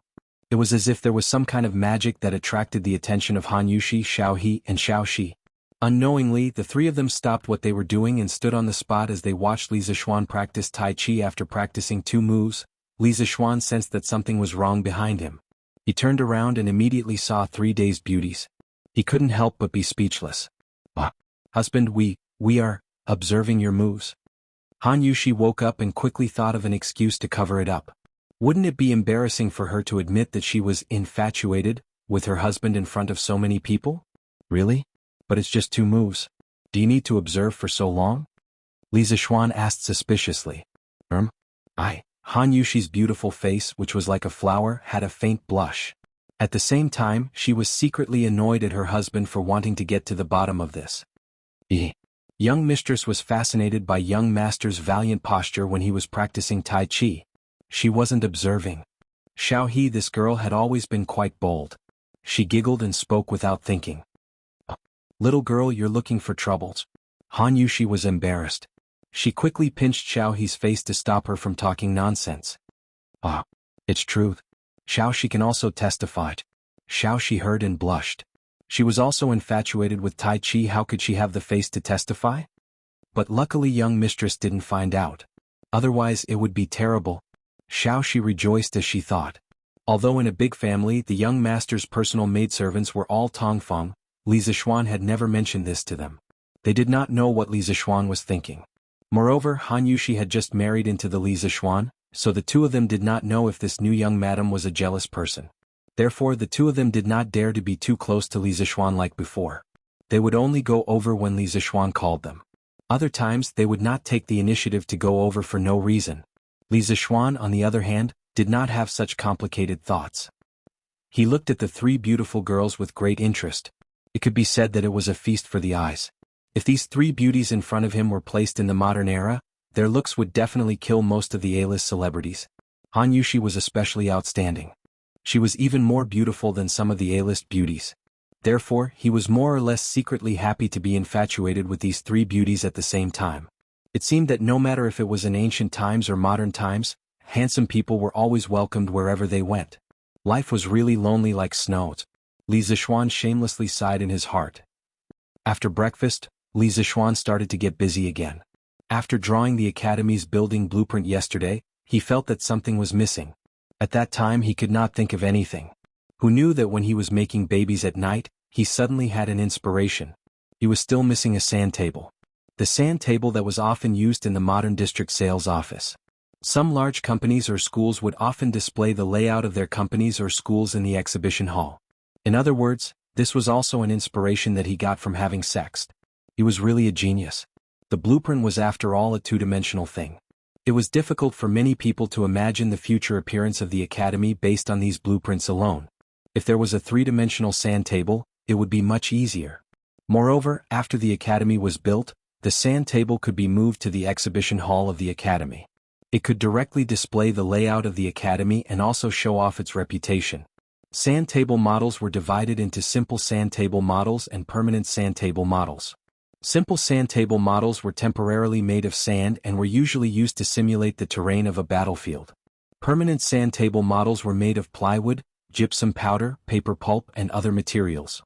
They could be stored for a long time. The luxurious sand table made by the modern district sales office that could display the shape and layout of all the buildings in the district was a permanent sand table. It was more complicated to make and had more diverse materials. Li Zixuan found a pile of green sandalwood and then brought the wood, fine sand, and other tools to the west courtyard. Brother, are you going to make something fun again? The scene of Li Zixuan making a scooter last time was still vivid in her mind. Therefore, when Lan Er saw this, she thought that her brother was going to make something fun for her again. She quickly ran over and asked. Having a little cutie at home always made one's mood inexplicably better. Hearing this, Li Zixuan smiled and said happily, Hee, I'm going to make something, but it has nothing to do with you. This thing looks good, but it's not fun. Lan Er, go see if Iron Egg is done with his practice. If he's done, ask him to come over and help. The making of this sand table was not as simple as drawing a blueprint. It involved casting a mold, reversing the mold, and some engraving techniques. If Iron Egg could help, his disciple could also learn some new knowledge. But Lan Er will go and help in a while. Lan Er nodded her head and took to her heels. Li Zixuan continued to instruct the servants to move the materials. After a while, Iron Egg came to the west courtyard, sweating profusely. Li Zixuan could feel the heat from this kid even from a distance. He couldn't help but smile and say, Finished practicing? Li Zixuan remembered that he had double bruisers training yesterday. He hadn't expected his disciple to be so fast, and it seemed like he still had energy to spare. It seemed like his Chi Gatherer realm martial artist's quality was much higher than other martial artists of the same level. The Taishin Sutra was indeed awesome. I just finished practicing. Master called Iron Egg over. Do you need any help? Iron Egg wiped his sweat and said hurriedly. Li Zixuan had already asked the servants to tidy up the side hall and make a very spacious space. At this time, he pointed at the pile of materials in the room and said, Here, we're going to use these things to build a house. Master will teach you how to do it later. Iron Egg nodded confusedly, but Lan Er shouted excitedly, Wow! Building a house? Brother! Lan Er also wants to help. Li Zixuan was worried that this little girl would cause trouble later, but he couldn't say this out loud. Otherwise Lan Er would definitely pester him. He could only say, Okay, Lan Er, you come too. Chapter 444. After breakfast, Han Yushi went to Madame Li to learn business management and accounting. The two little maids also followed her, so there were only the three of them in the entire west courtyard. Li Zixuan first determined the space ratio of the model. He roughly calculated and finally settled on a ratio of 1:100. This could not only save a lot of materials, but also make people look more comfortable. Most of the modern sand tables used a ratio of 1:70 to 1:100. Then Li Zixuan made the sand table according to the layout plan and the sand table's ratio. The table he used was similar to the billiard table in his previous life, but the size of his billiard table was a little bit too big. Iron Egg, do you know how to read blueprints? After putting together the table, Li Zixuan took out the stack of blueprints he drew yesterday and asked. This I don't know, master. Iron Egg glanced at the complicated lines on the blueprints, shook his head and said awkwardly. Li Zixuan never taught him these things. Okay. Then I'll teach you how to recognize the new blueprints first. As the disciple of Li Zixuan, if you don't even know how to read blueprints, wouldn't it be too embarrassing? Li Zixuan patted his head, called the two little guys to the side, and began to teach them engineering drawing lessons. About an hour later, Iron Egg and Lon finally learned how to read blueprints. As for drawing blueprints, they had to go down and slowly learn and practice. Li Zixuan didn't have much time to waste anyway. Okay, I'll chop the planks first. Iron Egg, take these blueprints and mark the dimensions according to the ratio of 100. One with a pencil. After a while you can chop according to the marks. Li Zixuan took 3 blueprints of simple buildings and handed them to Iron Egg. He didn't assign any tasks to Lon. It was good enough that this little girl didn't cause trouble for him. As for the tasks given to Iron Egg, it was mainly for consideration. Even if Iron Egg didn't help, he wouldn't spend much time on these tasks. Okay, master. Iron Egg also understood that Li Zixuan was testing him. He quickly took the blueprints and looked at them carefully. Li Zixuan smiled, then picked up the wind-chasing sword, and became the most awesome carpenter of this era. Now that he was at a higher level, he could chop wood like cutting tofu. Moreover, the thickness of each plank was almost the same.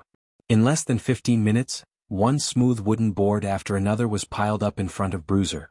Bruiser had just snapped out of his daze from looking at the blueprint, and he was stunned when he saw this scene. What kind of martial arts? Could it be that his master still hasn't taught him how to chop wood? Iron Egg puzzled in his heart. What is this? My brother has even more powerful moves that he hasn't used yet. Little brother Iron Egg, watch carefully and learn well. In the future you are going to inherit my brother's legacy. Lon saw Iron Egg's shocked face and knew what he was thinking. The little girl patted Iron Egg's shoulder and said with a little adult tone. Iron Egg's eyes lit up and he nodded excitedly. Li Zixuan's old face darkened and he almost vomited blood. He didn't know where his sister learned these words. She was really fluent in them. Anyway, he felt that it was strange. Iron Egg, quickly mark according to the blueprints. Ignoring the little girl, Li Zixuan directly said to Iron Egg. Okay, master. Iron Egg just remembered his task. He quickly took a few planks and began to mark according to the blueprints. Lon also squatted down and got close to Iron Egg. From time to time, she would express a few opinions on Iron Egg's work. Li Zixuan quickly chopped all the remaining wood. Then he began to cut and assemble Yanhuang College's teaching building, Guanghua Building, the college's library, Red Building, and the college's auditorium, Bay Building. These 3 buildings were the largest and most complex buildings in Yanhuang College. Li Zixuan certainly had to do it himself. Otherwise, if he let Iron Egg do it, who knows how long it would take. Unlike Iron Egg, Li Zixuan didn't need to look at blueprints to make the building model. He closed his eyes and the 3-dimensional model of the 3 buildings suddenly appeared in his mind. With a thought, the 3 buildings suddenly shattered into many pieces. Those who were familiar with computer graphics should know a professional term called explosion view. The scene in Li Zixuan's mind was similar to the explosion view. After a few breaths, Li Zixuan opened his eyes and saw that he didn't need to refer to the blueprints or make any marks on the planks. He directly picked up the wind-chasing sword and began to carve on the planks. At this moment, the long wind-chasing sword in Li Zixuan's hand seemed to have turned into a flexible and sharp carving knife. Sawdust flew on the small planks. After a moment, it turned into a wall with a window and a balcony. The patterns on the wall could be faintly seen. It was extremely delicate. Iron Egg was still working hard on the side. When he heard the movement, he looked over. Then there was no more. He finally understood what Lon meant when she said that Li Zixuan had more powerful skills that he hadn't used yet. This is King awesome. Even the best carpenter in Chang and city can't be this awesome, right? Don't be envious. Practice makes perfect. Iron Egg, hurry up and work, Li Zixuan said without raising his head. It was as if he had eyes on his forehead. Oh. Iron Egg responded in a muffled voice and continued to work. However, he really felt that he was too weak now. Nearly 2 hours later, Li Zixuan finished all the components of the 3 buildings. He glanced at Iron Egg's progress and found that he was still working hard on cutting. Li Zixuan didn't care about him and started the next step of the work: assembly. The simulation sand table of the modern sales office and the building models were all glued together with a special chemical adhesive. Li Zixuan didn't have the ability to make that kind of adhesive in a short time, but it wasn't impossible. He had glutinous rice paste.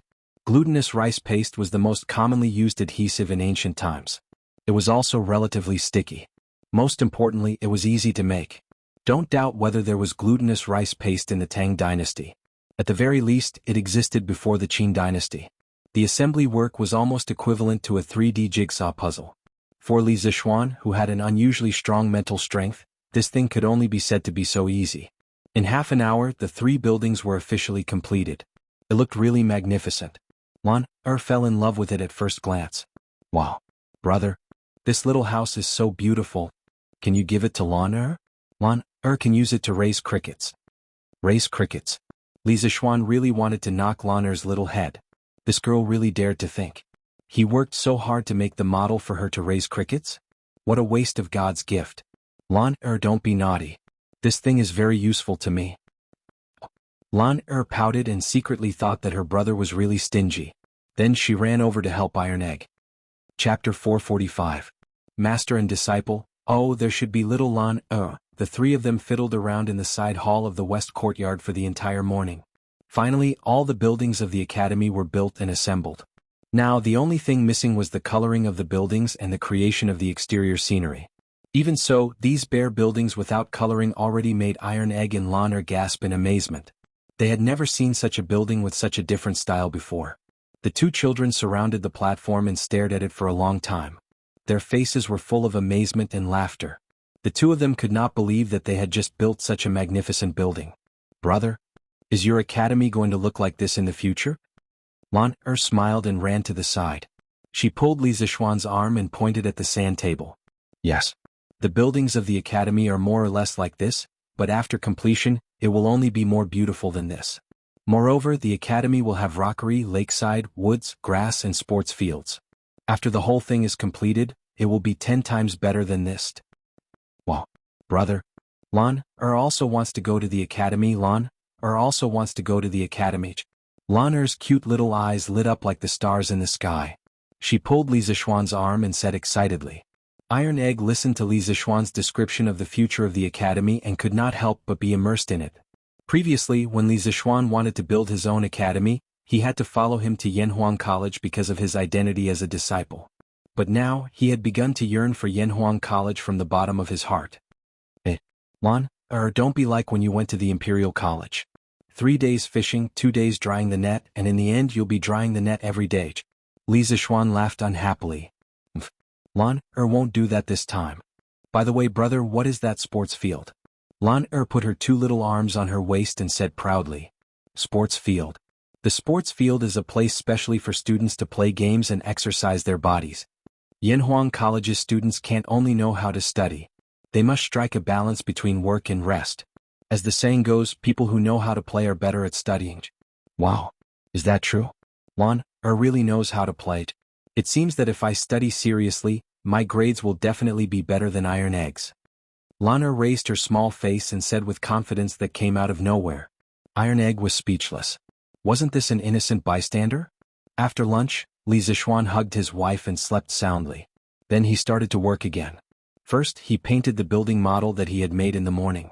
Although the ancient paint was not as smooth and natural as the modern paint, it was still acceptable. As for the 2 little guys, Li Zixuan didn't let them come over in the afternoon. He let Iron Egg come over in the morning, mainly to let Iron Egg learn how to read the drawings. In fact, they couldn't help much.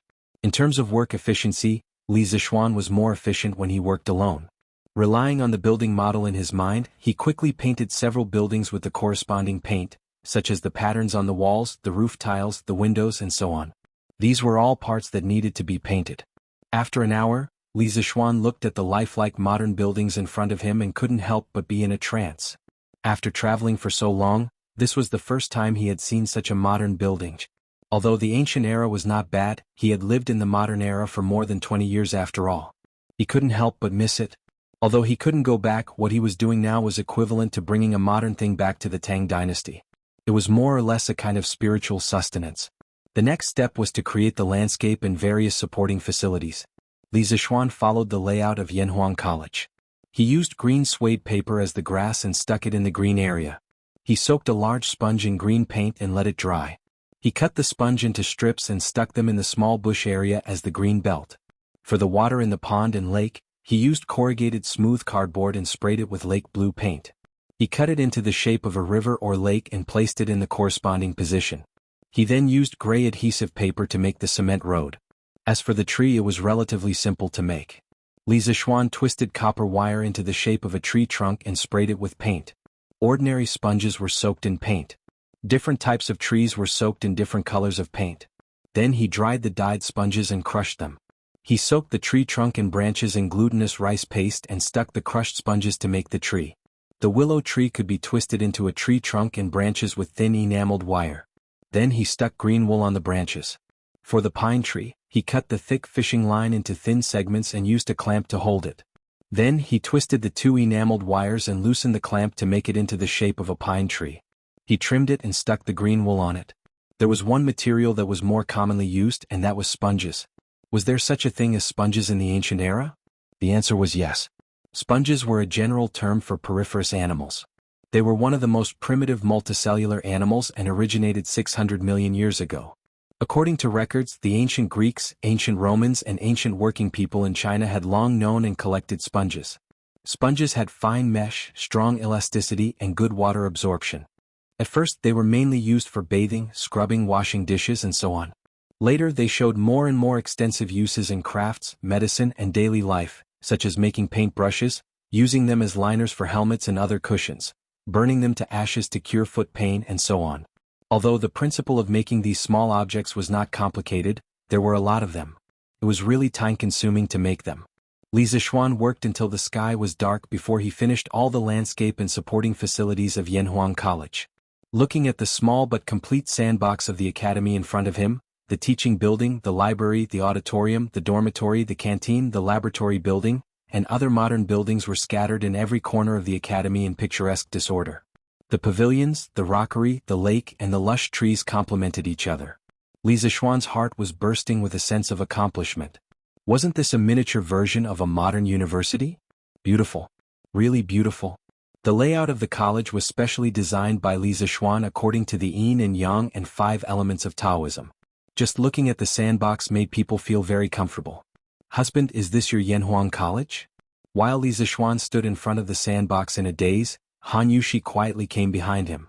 Seeing the garden that was very different from the current architectural style, Han Yushi was amazed and then asked softly, "Yes. However, this is not my academy alone. This is our family's academy. Wife, do you like it?" Li Zixuan came back to his senses, put his arm around his wife's shoulder and said softly, "Our family's academy." Hearing this, Han Yushi felt a trace of sweetness in her heart. She quickly nodded and said, "Yes, yes, I like it. Husband, your college looks so magnificent." Chapter 446. The next day. Li Zixuan had just finished practicing Tai Chi with the 3 beauties when he heard that Yen Lide and Yen Xiaoning had come to visit him. Looks like old Yen and Xiao Yen are also very anxious. Li Zixuan laughed in his heart. Wasn't this nonsense? This bastard always gave people a huge surprise every time he went into seclusion. This time, Yanhuang College made such a big fuss that even Li Zixuan personally came out to support him. Yen Lide and Yen Xiaoning did not believe that Li Zixuan would make a small fuss. He would definitely give everyone a surprise again. "Hee. You brat, stop talking nonsense. Quickly bring us to see the blueprint you designed. This old man wants to know how much talent you have in architecture, Xiao Xian." Yen Lide waved his hand and said as soon as he saw Li Zixuan in the front yard, Yes. I'm also here to broaden my horizons, ha." Yen Xiaoning, a technical geek, rarely went out. These days he was busy researching Li Zixuan's telegraph machine.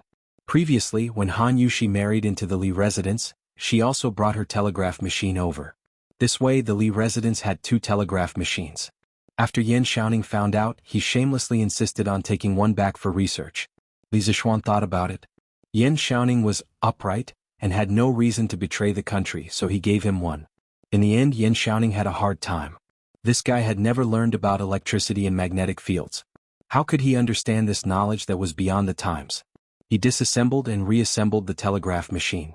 After fiddling with it for so many days, he still could not figure out anything. Today he came over to see how Li Zishuan's Yanhuang College looked like and also to ask about the principle of the telegraph machine. If that's the case, Uncle Yan and Brother Xiaoning, please come with me. Li Zishuan laughed and did not talk nonsense. He brought the two of them to the side hall of the west courtyard. Oh, what is this? Is this your Yanhuang College, Xiaoxian? Pushing the door open and entering, Yan Xiaoning saw the enormous sandbox where all kinds of magnificent buildings, artificial mountains, ponds and trees were placed. He opened his mouth wide in shock and exclaimed, "Oh!" Yan Lide was also shocked. In this era, no one used a sand table model to show the distribution of gardens. Compared to drawings, the advantages of a sand table model were obvious. It was more intuitive and more impressive. Not to mention the architectural design of Li Zishuan's academy, this creativity alone made Yan Lide have a whole new level of respect for Li Zishuan. That's right, this is what Yanhuang College will look like after it's completed. Based on the corresponding proportions, I've shrunk these academy buildings to this size. Doesn't it look more beautiful? As for the blueprint, I also have it here. Uncle Yan, you and Brother Xiaoning can take a look. The size parameters above are more detailed. Li Zishuan said as he carried the half-foot-thick blueprint over. Yan Xiaoning's eyes were wide open. He pointed at the stack of blueprints and said with trembling lips, This many. Xiaoxian, you don't tell me that you drew all these blueprints in the past 2 days? Yan Lide also turned his gaze over. He still remembered what Li Zishuan said to him in the carriage 2 days ago. Yes. That's not right. To be precise, I spent half a day drawing these blueprints the day before yesterday. As for the model of the academy on the table, I spent a whole day making it yesterday. Li Zishuan said as if it was a matter of course. My God, Xiaoxian, you're really AF * king perverts. Yan Xiaoning pointed at Li Zishuan with his trembling right hand and said as he vomited blood. Yan Lide was so shocked that he almost pulled his beard off. He said with a speechless face, Xiaoxian, how can you draw so fast? This old man has never heard of such a thing. Li Zishuan didn't know how to explain. He could only wave his hand and said with a smile, It's natural. It's all natural. *teat. How can this be natural? Yan Xiaoning probably learned this catchphrase from Cheng Chumo. He looked at Li Zishuan with jealousy and hatred.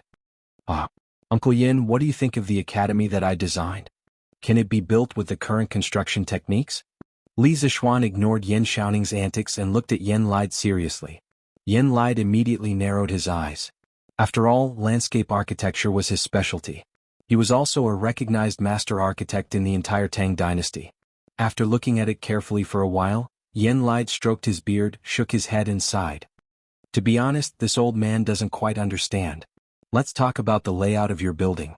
It's in accordance with the Taoists' yin and yang and the 5 elements. Xiaoxian, you've done a good job. But the design style of your building is completely different from the current mainstream style of Tang dynasty. This old man has never seen anything like it. May I know where this architectural style is from? Where is this architectural style? This is the style of my hometown. It's a pity that I can't go back. Li Zishuan let out a deep sigh and said, Uncle Yan, you might not believe me, but I've been having the same dream all these years. The world in the dream is very real. It's so real that I can't even tell which is the dream and which is reality. In that world there are tall buildings everywhere. The ground there is flat and hard. There are iron carriages that run faster than war horses. There are huge vehicles that can carry hundreds of people and soar in the sky. There are also huge iron ships that can dive hundreds of feet into the sea. The people there can hear each other's voices from thousands of miles away. They can even see each other's faces. There is no curfew in the city, and it's still brightly lit at night. The people there travel in a long iron carriage. It can travel thousands of miles in a day. One carriage can carry thousands of people. Yan Lide and Yan Xiaoning both stared with their eyes wide open. They were shocked speechless by Li Zishuan's description for a long time. These things that could allow people to soar in the sky, dive into the deep sea, and travel thousands of miles in a day were completely beyond their imagination. The most amazing thing was that they could actually transmit their voices and even look at each other from thousands of miles away. Didn't this kind of scene only exist in supernatural novels? Are you talking about the immortal realm? At this time, Li Er walked in silently with Empress Jiangsun. It was clear that this couple had once again trespassed on private property and had eavesdropped from the corner for quite a while. Yen Lai and his son were greatly alarmed and hurriedly bowed. Li Er, however, turned a blind eye to them. His eyes were fixed on Li Zishuan as he enunciated each word. Li Zishuan, is the world you just mentioned the immortal realm above the 9 heavens? Have you and your master been to the immortal realm before? He originally wanted to come and see the progress of Yanhuang College. After all, he had high hopes for this college. He didn't expect to hear such shocking news. Humans had always been yearning for the immortal realm above the 9 heavens, and he, Li Er, was no exception. Chapter 447. F***CK What an evil title. Is this considered clickbait? Looking at the sudden appearance of Li Er and his wife, Li Zishuan was speechless. Old Li's family had a hobby of sneaking into other people's homes. Last time at the workshop, Li Qingqian was also like this. Li Zishuan had seen many ancient dramas in his previous life. In them, many emperors liked to go out in plain clothes. He didn't expect Li Er to also like to play such a vulgar trick. Looking at his and Empress Jiangsuan's casual clothes, people who didn't know would think that they were just a normal couple. All the land under the heavens belongs to the king, and all the people on the shores of the land are the king's subjects. Perhaps this kind of thinking was deeply ingrained in Li Er's mind. He felt that the whole Tang Empire was his, and it was nothing to go out of the palace and be a guest at a subject's home. As for eavesdropping, he definitely didn't do it on purpose. It was just a coincidence. Li Zishuan was too engrossed in his memories just now. Otherwise, he would definitely have sensed that there was someone outside the house. Your humble subject pays his respects to your majesty. Li Zishuan cupped his hands and bowed to Li Er, who was eyeing covetously. Don't talk nonsense. Quickly answer me. Is the place you were talking about the celestial world? Li Er was unmoved and continued to ask. Empress Jiangsun pulled Li Er's arm worriedly. She was always smart, but at this moment she was very worried that her husband would be possessed. Since ancient times, many wise divine emperors had become muddle-headed and incompetent because of pursuing the illusory celestial path. In serious cases, their families were separated and their countries were destroyed. As an important official of the empire, how could Yen Lai not have such worries? He opened his mouth, but due to the power that Li Er was emitting at this moment, he could only swallow the words that were at the tip of his tongue. At the same time, he secretly prayed that Li Zishuan would not say anything that would seduce the emperor. Your Majesty, this is just a humble subject's dream, not a celestial realm. Feeling Li Zishuan's urgent and bloodthirsty gaze, Li Zishuan secretly regretted acting tough just now. He didn't expect to attract the wolf. Never doubt the ancient emperor's pursuit of immortality. These people had reached the pinnacle of power in the mortal world. They no longer had any desire for wealth in the mortal world. The only thing they wanted was eternal life. For this, they did not hesitate to become tyrants. Is it really just a dream? Li Er asked unwillingly. It's absolutely true. But you just said that you can't tell which world is a dream and which world is reality. In the past, there was Zhuang Zhou who dreamt of butterflies. He couldn't distinguish between dreams and reality and eventually became one of the 2 Taoist sages. Now, you dreamt of such a real and bizarre world of immortals. Therefore, I want to know if the world of immortals really exists. Zhuangzi was the first to propose the idea of inner sage and outer king, which had a profound impact on the Confucian school.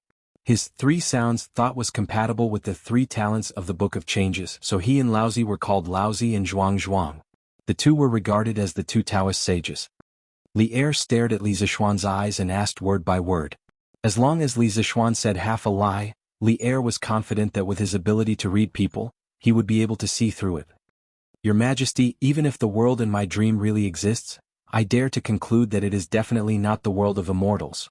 Li Zishuan directly cut off Li Er's thoughts and said with certainty. What?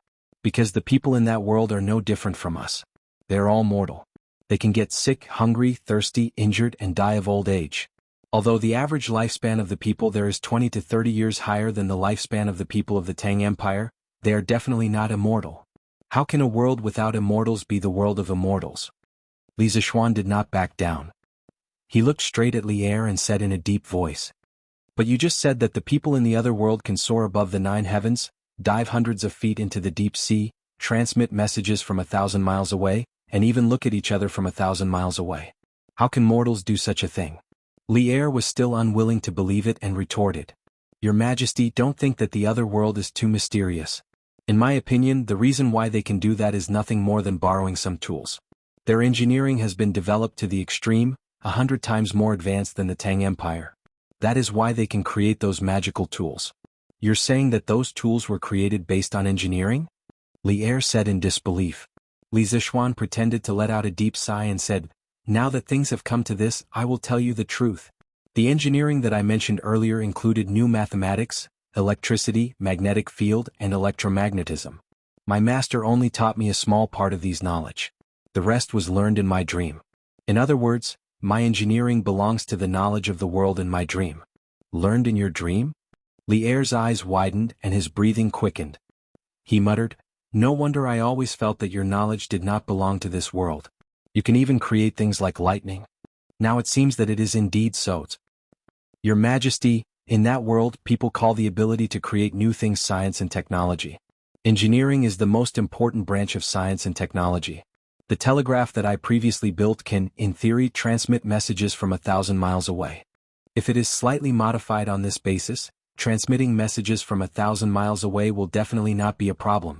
This is the ironclad proof that that world is not the immortal world. If my engineering can be developed to the extreme, my Tang Empire will be able to create tools similar to that world one day.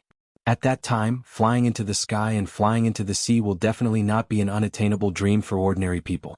Li Zishuan felt that his impromptu explanation today was perfect. In this way, if he invented something awesome in the future, he would no longer have to tell others that it was taught by his master. If he always bragged about his master, sooner or later, something would happen because some things were too much beyond this era. In the Celestial Master sect of Longhu Mountain, there were a few elders who had more contact with spiritual master Lingxiu. If Lier felt that something was wrong and sent someone to investigate seriously, he would definitely be exposed. Moreover, by saying this, Lier would definitely place more importance on Gong Shui and him. This could be considered as a protective umbrella for himself and Gong Shui. I see. In this way all the doubts can be explained. Engineering, what a good engineering. Lier's expression was inexplicably complicated. He, who had always been wise and decisive, didn't know how to treat Li Zishuan at this moment. Now, things were out of his control. After a long time he said to Li Zishuan seriously, Yanhuang College, you brat, do a good job. I hope that in my lifetime I can ascend to the sky tens of thousands of feet high to see if there are immortals. I want the kind of long carriage that can travel 1,000 miles in a day and carry 1,000 people. I also want the kind of tool that can transmit messages from 1,000 miles away. In this way, in the world, who can be my opponent? Li Zishuan sweated profusely. He really wanted to say, Old Li, aren't you King asking for a little too much? Chapter 448. Yes, your Majesty. Li Zishuan smiled but cursed in his heart. He resisted the urge to complain and bowed to accept the order. Lier nodded with satisfaction. Perhaps other kings would try their best to kill off unknown new things indiscriminately, but Lier was a pioneering holy lord. His first thought was not to kill, but to develop Li Zishuan's new knowledge to the extreme. As for whether or not Li Zishuan would threaten his rule, Lier wasn't worried about that at all. He had confidence in himself, and he also had confidence in his subjects and generals. The only thing that disappointed him was that the magical world that Li Zishuan mentioned was not the celestial realm. Then were there immortals? Li Zishuan thought for a while and said, Your Majesty, there is one thing that your Majesty can be sure of. There are absolutely no immortals in the 9 heavens. Above the sky is the vast and boundless space. In the space there are countless planets like Earth. In the world in the dream, their technology can reach a place hundreds of thousands of miles away from the ground. Therefore, your Majesty is very sure that there are no true immortals in the sky. Lier's face turned ugly. Is that so? It is indeed so. Li Zishuan saw that Lier seemed to be unwilling to give up on seeking immortality in Tao, so he continued. My master spent his entire life pursuing the Tao of immortality. In the end he achieved nothing and still died of old age. Before he died he once said to your Majesty, everyone wants to live forever. From kings to ordinary people, they all regard the prolongation of life as their deepest dream. But they don't know that longevity itself is the biggest joke. Buddhism seeks nirvana, Taoism seeks inaction, and Confucianism seeks neutrality. Different roads lead to the same destination. In the end, it is to turn people into stone. Turtles live long because they are slow, trees live long because they do not move, and only stone has existed since ancient times. Extinguishing human desires, severing human relations, severing the five senses, and blocking listening. Is this still human? You don't know the difference between cold and heat, smell and smell, right and wrong. You don't have any thoughts of home or country, you don't have any concept of family, you don't have any concept of family, you don't have any joy, you don't have any sorrow or joy. You are no different from rotten wood. The reason why humans are different from beasts is that we have the ability to think, understand etiquette, know familial love, know how to work, know how to create, know how to change the world, and also know how to create the world, making everything in the world work for us. This is the duty of humans. They surpass their own abilities in vain in pursuit of the illusory immortality, but they don't know that the heavens have already arranged for them. If they want immortality, they have to turn into stone. It's laughable that the people of this world are ignorant like moths to a flame. Yen lied and Empress Zhang Sun heaved a sigh of relief, secretly praising Li Zixuan for being sensible and understanding. They felt that since the words had reached this point and there was so much sufficient evidence, Li Er shouldn't have any improper thoughts about immortality, right? The facts proved that this was indeed the case. After listening to Li Zixuan's long speech, Li Er's heart was half cold. He was silent for a long time, then faintly sighed and said, "The gods, Buddhas, ghosts and monsters recorded in your book Journey to the West, were all fabricated?" Li Zixuan was shocked. It was said that Li Er suppressed Buddhism and valued Taoism, but he didn't expect that he would actually read this kind of deviant novel. Previously he didn't publish Journey to the West, and sell it mainly because he was considering Li Er's attitude towards Buddhism. For a while he was worried that Li Er would settle accounts with him after reading this novel, but he didn't expect that Li Er not only secretly finished reading it, but also didn't find trouble with him. In fact, he thought too much about it. Later generations said that Li Er suppressed Buddhism and valued Taoism mainly because the Li family respected Laozi Li Er as their ancestor and advocated Taoism, which was beneficial to the orthodoxy and holiness of the imperial power of the Tang dynasty. But in fact, Li Er didn't have much bad feelings towards Buddhism. On the contrary, the entire Li family had a lot of relations with Buddhism. Li Er's youth was the period when Buddhism was popular throughout the country. At that time, the father and son Emperor Wen of Sui and Emperor Yang of Sui believed in Buddhism. The people of the world were swept away by the wind, competing to admire Buddhism. The Buddhist scriptures among the people were dozens of times more than the 6 scriptures. The influence of Buddhism had already widely seeped into all levels of society and all aspects of social life. At that time, worshipping Buddhism had already become a common trend inside and outside the imperial court. Of course, the noble family of the Li family was no exception. In the second year of Day, when Li Er was 9 years old, he suffered from eye disease. Li Yuan once personally went to the Chang and Cottage Temple to worship Buddha and ask for blessings. After Li Er recovered, Li Yuan created a stone Buddha and sent it to the temple for worship. These couldn't help but leave a mark in Li Er's young heart. Later he never forgot this childhood experience.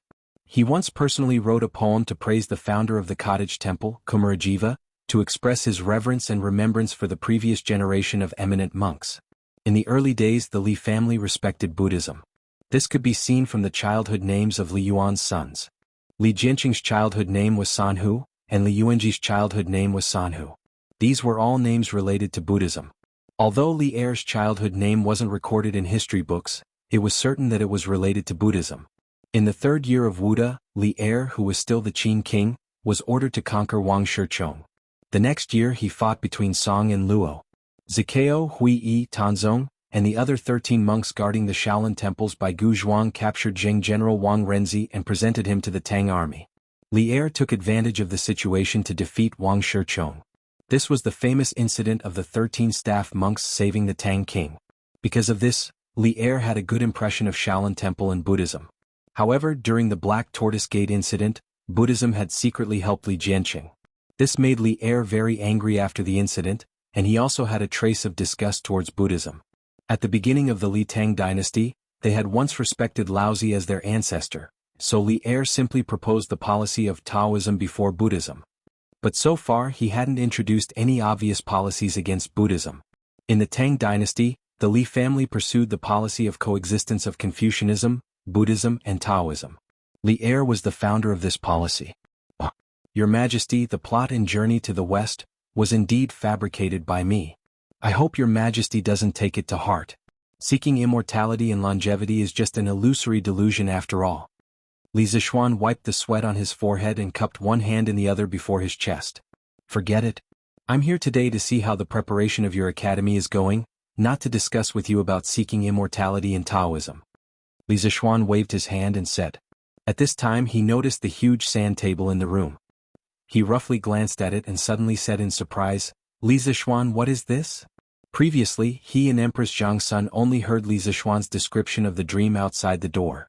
They didn't hear Li Zishuan and Yen Lide's discussion of the academy's blueprint. Li Zishuan was secretly scolding Li Er for being shameless. No one could force an explanation like him. At this time when he heard Li Er's question he replied, Your Majesty, this is the Yanhuang College designed by me. Next I'll have to trouble Minister Yen to send some skilled craftsmen to Mei Village and Yunshan to build it. Chapter 449. Oh, so this is Yanhuang College. You're really creative. You actually shrunk the layout of the college to such a size. It's clear at a glance. Not bad, not bad. Li Er wasn't stupid. He could see the function of the sand table model at a glance. He walked to the front of the platform and looked carefully while praising. Your Majesty, the scale of this college is so huge. I'm afraid it's almost as big as the Imperial College.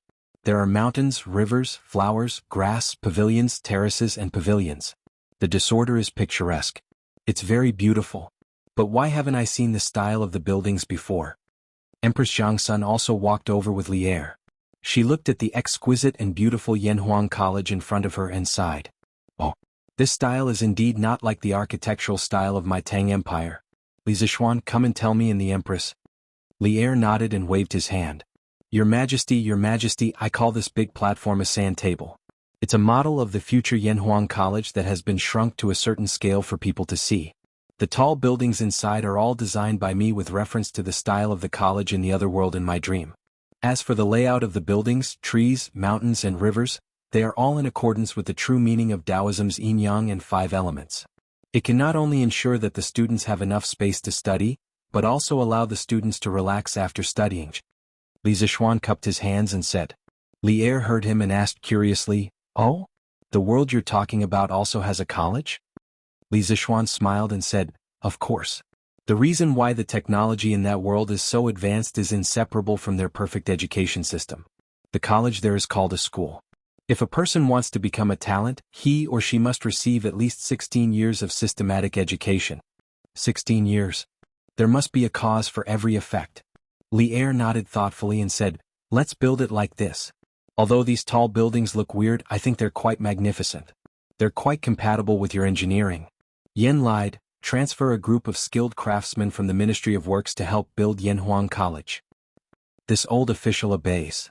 Yen lied stepped forward and cupped his hands. Li Er nodded with satisfaction and turned back to look at the sand table model. This time he wasn't looking at the buildings but the mountains, rivers and trees.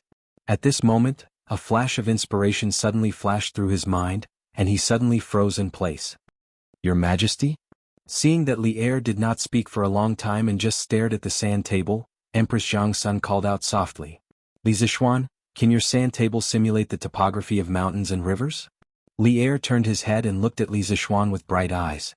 Li Zishuan stared blankly for a moment before he understood what was going on. He guessed that Li Er had coincidentally discovered the miraculous use of the sand table model in a military formation and thus asked this question. In fact, when he decided to make the sand table, he had already guessed that Li Er should be able to discover the mystery, but he didn't expect Li Er to be so amazing that he could discover it with just a few glances. It could only be said that a person's success might be due to chance, but it was certainly not entirely due to chance. To forge iron one had to be strong. Li Er's knowledge in the field of military formations was still very impressive. Replying to your Majesty, this sand table can indeed simulate the topography. Whether it is hills, plains or prairies, they can all be made on the sand table. With it, it is equivalent to having a 3-dimensional map, which may be of great use for marching and setting up formations. Ah, of great use, it is indeed of great use. I will record your merit. I will ask the supervisor to send a master craftsman to learn the method of making this sand table from you later. You are not allowed to hide anything. I need a terrain sand table of the Liangzhou area. Li Er laughed loudly. Yes. Li Zishuan breathed a sigh of relief and cupped his hands in obeisance. Of course he would not hide anything. Of course, he was willing to teach others the physical work of making a military topography sand table for Li Er, because he still had a lot of things to do. Let's go back to the palace. Li Er was satisfied with the results of this trip out of the palace. Not only did he hear some of Li Zishuan's secrets, but he also obtained a military tool like the sand table. Seeing that there was nothing new in the room, Li Er waved his hand disinterestedly and prepared to return to the palace. Empress Zhangsun deliberately fell 2 steps behind. She walked in front of Li Zishuan and said with a smile, "You and Qingxian are good friends. I will call you Xiaoxian for the time being." "It is my honor that your majesty is willing to call me this." This was the first time Li Zishuan had spoken to Empress Zhangsun at such a close distance. The woman in front of him exuded grace, love and kindness. It was as if there was a kind of magical power on her body that made people unable to raise their guard against her at all. Instead, they would involuntarily feel a sense of intimacy. Empress Zhangsun smiled and said, "Among the younger generation of the Tang Empire, I have never seen His Majesty value a person so much. Don't be complacent. The right way is to concentrate on learning and not disappoint His Majesty's high expectations. I know that you intend to carry forward engineering. As the disciple of spiritual master Lingshu, this is also a responsibility that you should take up. It just so happens that I have been entrusted by someone to send you a few students. Is that okay?" Li Zishuan sighed in his heart. The students that Zhang Sun wanted to send might be the children of the royal family, and none of those princes were easy to get along with. Wasn't Li Tai a super troublemaker in the past? Crazy troublemaker.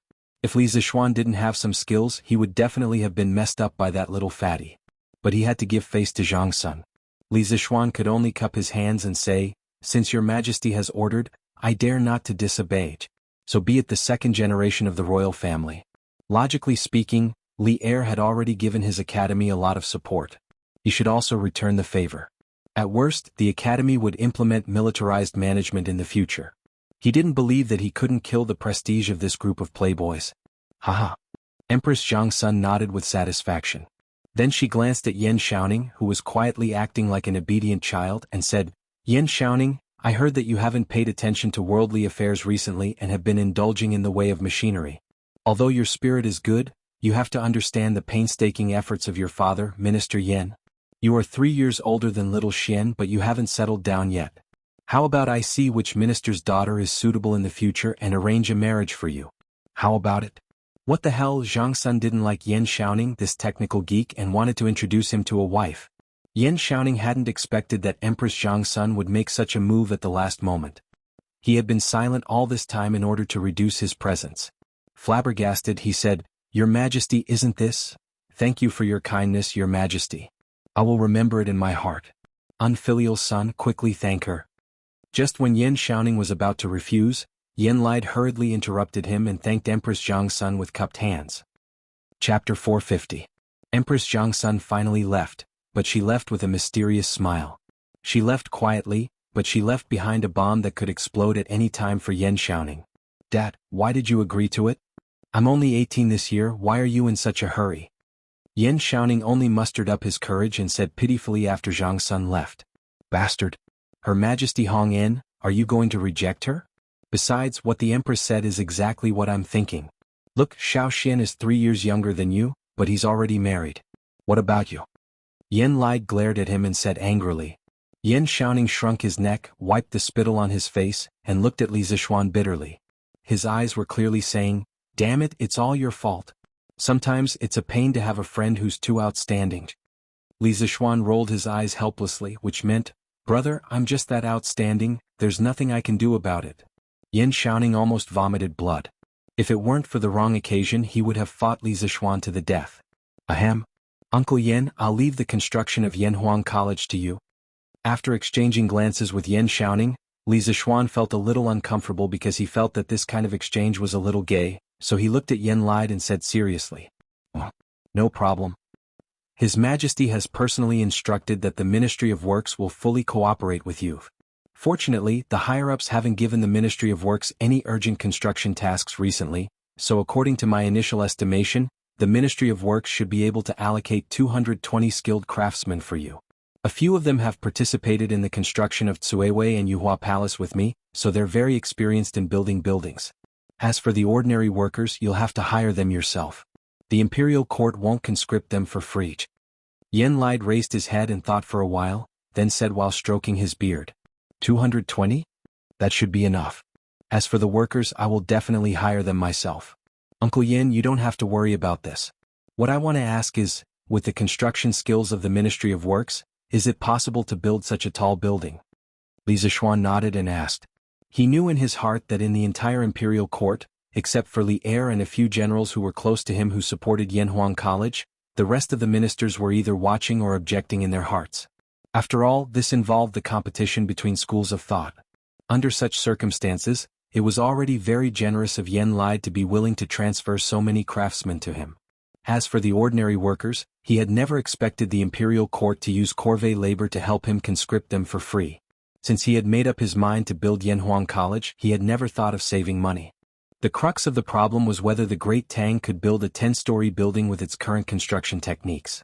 Yen Lide took another careful look at the sand table, then pointed to the future teaching building of Yanhuang College, Guanghua Building, and smiled confidently.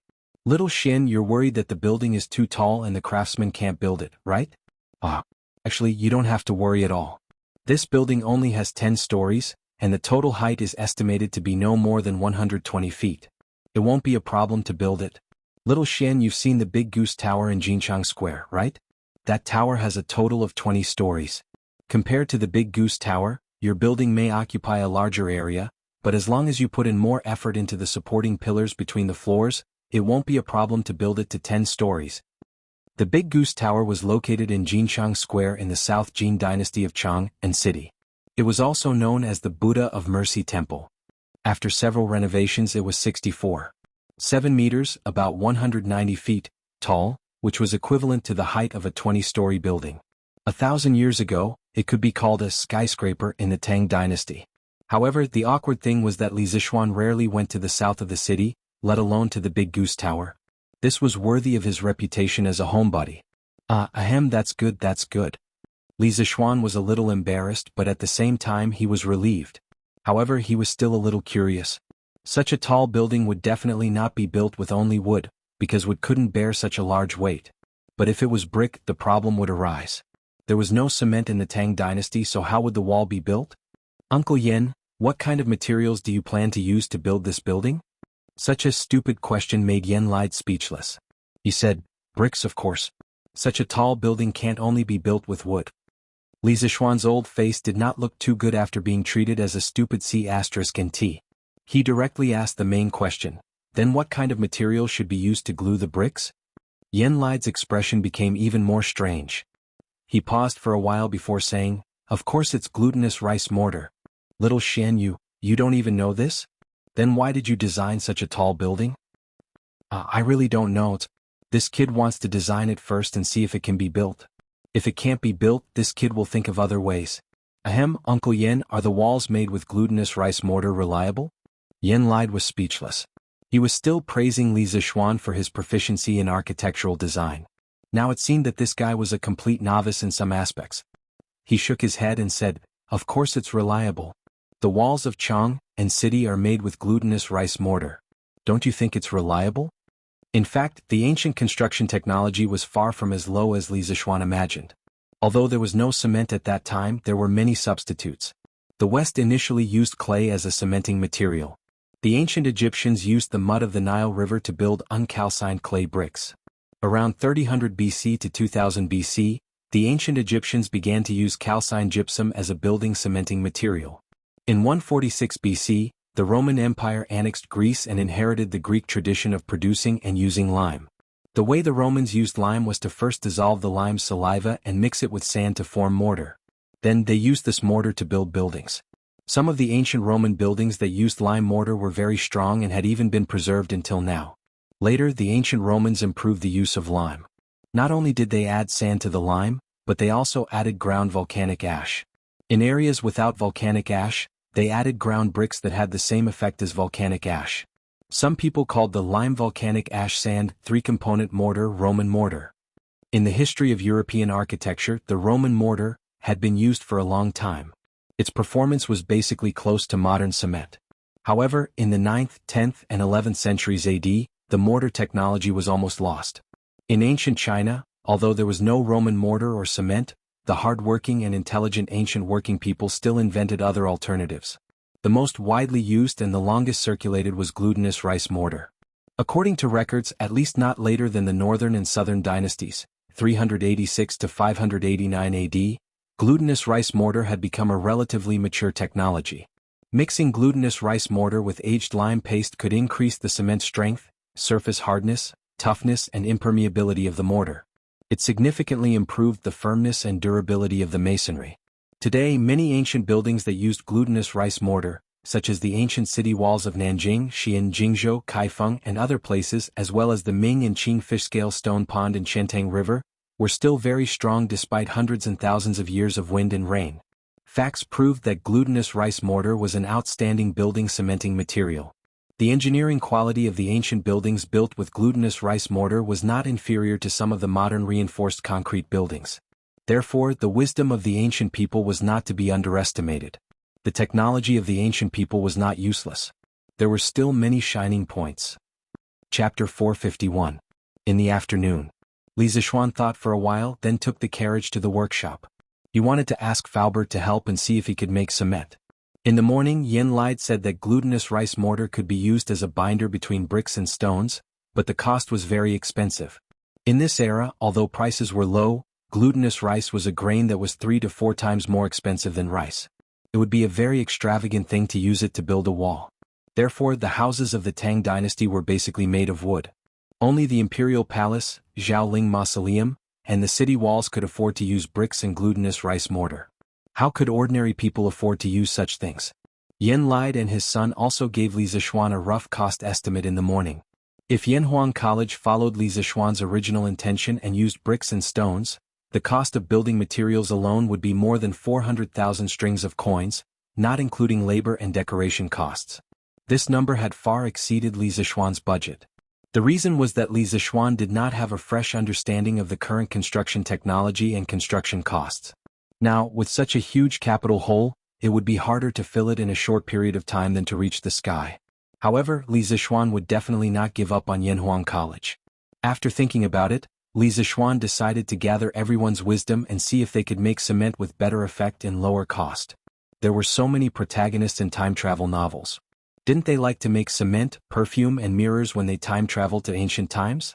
If they could make it, why couldn't he? Although he was not a professional, he knew the general formula. He could tell Faubert and let the professional craftsmen study it. The glutinous rice mortar of this era was actually very close to modern cement. Some modern scholars often called the glutinous rice mortar of ancient times organic cement. He believed that if he could give them some inspiration, it would not be a big problem if he was lucky. Faubert, I thought of something. I need you to take some people to study it. However, I only know the general composition. As for the ratio of each component, you will have to test it yourself. After arriving at the workshop, Li Zixuan went straight to Faubert's private office and got straight to the point. Young master, what is it? Faubert asked curiously. Li Zixuan said with a solemn expression, I call it cement. It's a building adhesive that can be used to replace glutinous rice mortar. It's very important, and I hope that Faubert can bring a group of skilled craftsmen to research it. Cement? Replace glutinous rice mortar? Young master, are you going to build an academy? Faubert came to his senses and asked. Oh, I have already designed the building and layout of the academy. The main material is bricks, so we must use glutinous rice mortar. This morning, Minister Yen helped us estimate the cost. It will cost at least 400,000 strings of cash, so I plan to make a cheap substitute similar to glutinous rice mortar. 400,000 strings of cash? Faubert almost jumped up. Just from this budget, he could imagine how huge the Yanhuang College Li Zixuan wanted to build would be. He thought for a while, then clasped his fist and said, Since young master is so confident in this so-called cement, you can tell me the composition. The workshop is full of talents now. I believe that as long as we know the general composition, we can try to make it. This scene reminded Faubert of the last time when Li Zixuan asked them to study the glass production formula. Although he didn't know why his young master had so many novel and strange things in his mind, they could definitely make everything Li Zixuan said as long as they followed Li Zixuan's ideas. Cement is a mixture of limestone, clay, and iron or in proportion. I call this mixture raw material. Then put it in the furnace for calcination. Generally, Its calcination temperature is slightly lower than the temperature of smelting iron, but a little higher than the temperature of the glass you burned last time. It should be fine to use the kiln used to burn glass. The calcined product is called clinker. Finally, the clinker and gypsum are ground together and mixed according to the proportion. This is cement. After adding an appropriate amount of water into the fired cement, it will become a paste that can harden in the air and water. After hardening, it can be comparable to a hard stone. It can be used to firmly bond sand, stone, and other materials together to form a solid stone body of a hydraulic cementing material. In order to let Faubert and the others develop cement as soon as possible, Li Zixuan was also giving it his all. On the way here, he kept using his abnormal spiritual power to recall the firing temperature of cement that he read in the books in his previous life. It was about 1,450 degrees, the melting point of iron was 1,538 degrees, and the firing temperature of glass was 1,300 degrees. With this important information, he believed that the development of cement would be much smoother. As for why Li Zixuan didn't simply recall the proportion of the cement's composition and tell Faubert, you think he didn't want to? The key point was that the books he read weren't books that specialized in making cement. Why would they be bored enough to write the proportion of each composition in the book? So even if he wanted to recall it, he couldn't recall it. This old man will remember it. Young master, don't worry. In a while, this old man will organize the workshop's most elite craftsmen to start developing this cement. I think there should be news in the next few days. Faubert nodded, stood up and said confidently. He was somewhat glad in his heart.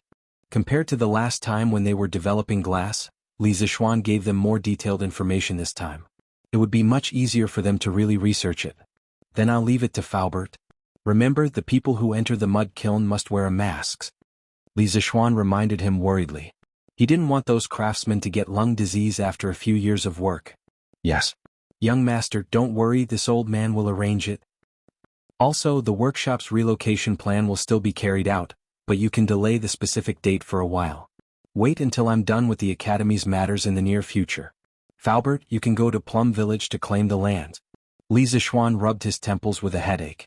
If he said too much, he would cry. He didn't have enough money. At this time, if he wanted to move to the new factory area, he really didn't have the strength to do so. If the cement couldn't be developed, he would have to grit his teeth and fork out 400,000 to 500,000 strings of cash. His family didn't have that much liquid capital. Moreover, a while ago his wedding was so grand and extravagant. It was all real gold and silver. However, he didn't regret it. This baby wife deserved that grand wedding. Yes, young master. Faubert cupped his hands in understanding and said. Chapter 452. All right, Faubert. How many glazed ware have you made? Just as Faubert was about to go out and organize the manpower, Li Zixuan suddenly asked. Previously, the workshop developed glass mainly to use it on the front cover of the compass. Later, as the fleet went south, the demand for the compass also declined. However, the glass kiln could not be idle. Li Zixuan ordered the workers to continue to produce glass cups and other glassware. Although the output was not very high, it must have accumulated a lot after so long. This thing can make a huge profit. If the cement could not be produced, selling this batch of glassware might be able to alleviate the urgent need. Young master, you finally remembered. Faubert was stunned and then said with a bitter face, previously, according to your instructions, the workshop's glass kiln continued to produce glassware. Now those glassware have piled up in a room. There are at least more than 1,000 pieces. Speaking of this, Faubert's expression flashed with a hint of complexity. Before this, to all of them, glassware was a high and mighty luxury. If any family had a glass cup, wouldn't they treat it like a treasure? But now the glassware in the workshop was overflowing. All of them were piled up in the warehouse like garbage. The world was changing too fast. That's just right. Faubert, arrange a group of people to package this batch of glassware in a while. The more exquisite the packaging, the better. I want to sell them at a good price. Li Zixuan said excitedly. He knew that the rarer something was, the more valuable it was. Taking out so much glassware at once, the average price would definitely be lower. However, he could not wait any longer. He needed a lot of money. Yes, young master. Faubert also heaved a sigh of relief and cupped his hands. This is not enough. Faubert, I still have a way to make glass mirrors. The process is very simple. Get someone to make 50 of them first. Li Zixuan did a rough calculation. These 1,000 pieces of glassware, in the most ideal situation, could only be sold for 50,000 to 60,000 strings of cash. So, he thought of a very important derivative of glass: mirrors. He believed that as long as it was a rich lady, she would not be able to resist its charm. Naturally, it would be more profitable. Oh, young master, please tell me. This old man will remember. Falbert's eyes lit up and quickly said, This is very simple. Falbert, get someone to stick the tin foil on one side of the glass and then pour mercury. The tin foil will dissolve in mercury and become a silver-white liquid. Then it will become a glass mirror that is 100 times clearer than a bronze mirror. Li Zishuan said confidently. Speaking of mirrors, it has a history of more than 3,000 years. In the beginning, people used bronze mirrors. It was a round plate made of bronze that had been polished until it was smooth and clean. The reflection of the human figure in this bronze mirror was not bright. It would also rust and had to be polished often. Around 1700 AD, the glass mirror was born. In the beginning, people made glass mirrors by sticking a piece of tin foil tightly on the glass and then pouring mercury. Because mercury was able to dissolve tin, it became a viscous silver-white liquid called tin amalgam, which was tightly attached to the glass plate. Glass mirrors were a big step forward from bronze mirrors and were very popular. For a time, it became a treasure that kings and nobles competed to buy. At that time, only the factories in Venice could make this new glass mirror. European countries went to buy it, and wealth flooded to Venice like a tide. The mirror factories were concentrated on Murano Island, surrounded by sentries and tightly sealed off. Later, the French government used a lot of money to bribe 4 Venetian mirror craftsmen and secretly smuggled them out of the country. Since then, the secret of the mercury glass mirror was made public, and its value was not so noble. However, the reflection ability of the mercury-coated mirror was not very strong. It was time-consuming to make, and mercury was poisonous, so it was later eliminated. Modern mirrors had a thin layer of silver on the back. This layer of silver was not painted on, nor did it need to be electroplated.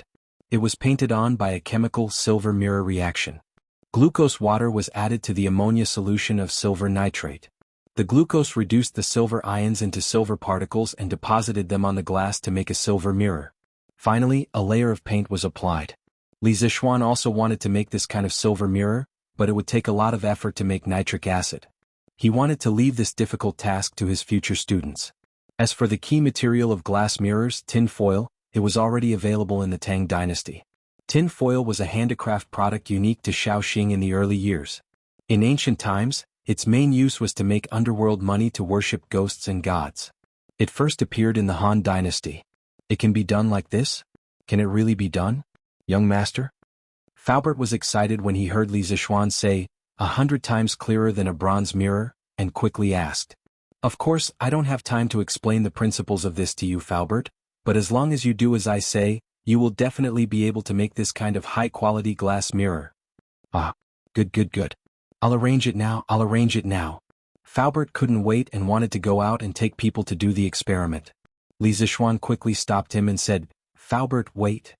What's wrong? Li Zishuan said seriously, mercury is very volatile. Once it is inhaled into the lungs, it will definitely cause poisoning. If the workshop wants to use this method to make glass mirrors, it must first solve this safety problem. Let's do it this way. You can ask people to sew a batch of special masks. Add a few layers of carbon powder inside the masks, and then use coarse cloth to separate them. The thicker the better. The people who participate in the manufacture of glass mirrors must wear this special mask. Falbert felt strange and said, Young master, can't we just use the previous masks? Why do you need to do something superfluous? Of course not. We must use this mask. Falbert, listen to me. Li Zishuan said decisively. Ordinary masks are only used to prevent particulate matter, which is commonly known as dust. However, mercury vapor is poisonous and harmful gas, so they must wear that kind of protective equipment that includes a filter device. If it weren't for the lack of conditions, Li Zishuan would have asked people to make gas masks. Yes, young master. Then this old man will go and arrange these matters now. Falbert had no choice but to do as he was told. Falbert, you go and do your work. I'll go to the editorial department at the back office. Li Zishuan thought about it and also went out with Falbert. In order to sell this batch of glass at a good price, the necessary publicity was indispensable. So he had to ask Ma Zhou to design the advertisement in advance. At this time, the superiority of Datang Daily was completely reflected. They could advertise themselves at any time. Chapter 453. Hobby. Did something happen to you recently? At night, Li Zixuan's bedroom in the west courtyard of the Li residence. Han Yushi hugged Li Zixuan's arm and looked up at him. Oh, it's nothing. Wife, why do you ask? Li Zixuan turned sideways and pulled his wife into his arms as he asked with a smile. Han Yushi, who had just finished bathing, was wearing smooth and white silk pajamas, which showed off her exquisite figure. The faint fragrance of flower petals from her body went straight into Li Zixuan's nostrils. It was really comfortable and smelled good to hold such a lovely person in his arms. It really made a certain someone a little restless. Hubby, don't try to hide it from me. Han Yushi twisted her body and pouted unhappily. I heard that Minister Yen came to our house this morning to make a budget for hubby's Yanhuang College. It should be because we don't have enough money, right? Otherwise, you wouldn't have run to the workshop on such a hot day. With his lie exposed, Li Zixuan put down the wolf claws on her back embarrassedly and wondered, Wife, who did you hear this from? I'm not telling you. Han Yushi shook her head and didn't answer. Then she asked seriously, Hubby, tell me the truth. How much money do you need? It's just a small amount. Wife, don't worry about money. I already have a way. Let's sleep. Li Zixuan felt that it was a waste of time to talk about money on such a beautiful day. It was better to use it to improve their relationship. Hubby, stop fooling around. Why don't you make things clear first? If your college is short of money, I can take out the dowry first. Hubby, your Yanhuang College is a task that His Majesty personally handed to you. We can't slack off. Han Yushi broke free from a certain someone's bear hug and said seriously, Don't. Li Zixuan quickly waved his hand and said, I, your husband, have not fallen to the point of using my wife's dowry. To tell you the truth, I have countless ways to make money in my head. I can get as much wealth as I want in this world. Wife, don't worry. In 2 days you will see a lot more money in our family. When the time comes, I'll give you another gift. When Han Yushi saw Li Zixuan's confidence, her heart was relieved. When she heard the last sentence, her curiosity was really aroused. She quickly asked, What gift? It's a secret. Wife, tell me, how is your study with my mother coming along? I can't even see you during the day. Still far from it. The more this concubine learns, the more this concubine feels that mother really knows a lot. If this concubine can be like mother and manage the household in an orderly manner, that would be great. Oh, by the way, this concubine has also been learning from Iron Egg, my husband's new arithmetic. Mother said that it will be faster to use this to keep accounts. Hey, looks like this mother-in-law and daughter-in-law relationship is quite good. This way, I won't be stuck in the middle in the future, right? Li Zixuan listened to Han Yushi's explanation and thought happily in his heart. If my wife wants to learn arithmetic, why do you have to look for Iron Egg? Can't you just look for your husband? How about this, every night in the future your husband will teach you arithmetic? No way. Husband, I'm afraid that you will teach me on the bed? Han Yushi smiled slyly and rejected. You know me best, my wife. You have to do it even if you can't. Let's practice it tonight. The next morning, many people bought a copy of the newspaper out of habit after breakfast. Those who were observant could easily notice that there was an unusual piece of news in the newspaper. It was unusual because the content was an advertisement, and its position was on the news page. Datang Daily had developed to this stage, and the functions of each section were very clear. For advertisements, Mazhou had specially opened up a small space in the middle column of the newspaper to advertise the various restaurants and guest houses in Chang'an City. There had never been an advertisement in the news like today. Speaking of which, Li Zixuan was also forced. He went to the editorial department yesterday to look for Mazhou and asked Mazhou to arrange an advertisement for him tomorrow to promote the batch of glassware from the workshop. Who knew that Mazhou would tell him that the advertisement slots in Datang Daily were recently full? If Li Zixuan wanted to cut the queue, then he would have to cancel an advertisement at the last minute. Li Zixuan had been busy with the academy recently and did not have time to read the newspaper. He did not expect Datang Daily to be so popular now that so many businesses wanted to advertise in it. He found yesterday's Datang Daily and opened it. The middle column was crowded with small advertisements, and it made his scalp tingle. This would not do. If his advertisement was placed in there, wouldn't it be drowned in an instant? Therefore, this guy started to play with his privileges and asked Mazhou to write an advertisement to advertise in the official section. There's something new in Chitsu Pavilion again. Top quality colored glass cups and colored glass cups. Other than these, there's an even bigger surprise. We'll see it tomorrow. After reading the newspaper, Other than complaining about Li Zixuan's advertisement in the main article, people began to discuss the contents of the advertisement with their friends around them. Colored glass cups? Colored glass cups? Jitsu Pavilion actually has something like this? Didn't they say that only barbarians have these things? Someone questioned. What's this? Li Xianan was able to create so many strange things before. It's not strange that he can create colored glass now. Hiss. You're saying that this batch of colored glass is produced by Jitsu Pavilion's own workshop? Someone thought of the high price of colored glass and could not help but gasp. Then what else? Didn't you see what the newspaper said? This batch of colored glass cups is of a higher quality than the one sold by barbarians. Doesn't this mean that it was made by Li Xianan's own workshop? Li Xianan is really capable. I'll go and see for myself tomorrow. I wonder how much it will cost. After all, the newspaper said that this batch of colored glass is of better quality. I wonder how much more expensive it will be compared to the one sold by barbarians. Someone frowned and said worriedly, I believe that it won't be too expensive. Weren't Tang Dynasty's books very expensive in the past? Ever since Lord Li's Jitsu culture came out, ordinary people could afford to buy books. That's hard to say. Books are books. Lord Li sold them at such a low price because he wanted to benefit the poor scholars. Why is he selling the colored glass at such a low price now? Besides, who knows if the cost of the colored glass in Jitsu Pavilion is high or not? They won't sell it at a loss, right? I'm curious about what the bigger surprise is. Li Xianan's Jitsu Pavilion has never disappointed me. Chapter 454. Bastard. I was actually tricked by this brat. He even dares to take my money. How preposterous. After the morning court, Li Er came to the Lijing Hall and saw a Datang daily on the table. He casually flipped through it, but something happened. What's wrong, Your Majesty? Who made you angry? Empress Zhangsun brought a glass of water to Li Er and asked curiously. Who else could it be? Is Li Zixuan that brat? Li Er rolled his eyes angrily, then pointed at the advertisement in the newspaper and said, Look, Guanyin maid, this brat can already make his own glaze. He even deceived me last time. This is outrageous. Deceived? Where did this come from, Your Majesty? Empress Zhangsun glanced at the newspaper and then asked doubtfully. Have you forgotten Guanyin maid? Last month I asked that brat to make compasses for the fleet going south. That brat complained to me that the glaze on the compass was expensive and that he would lose money if he sold it cheaply.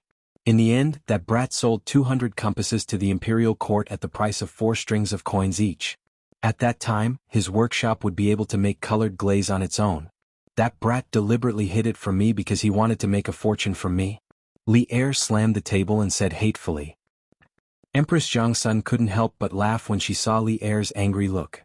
Your Majesty, even if Xiao Xian's workshop can produce glaze by itself, that's also his own good fortune.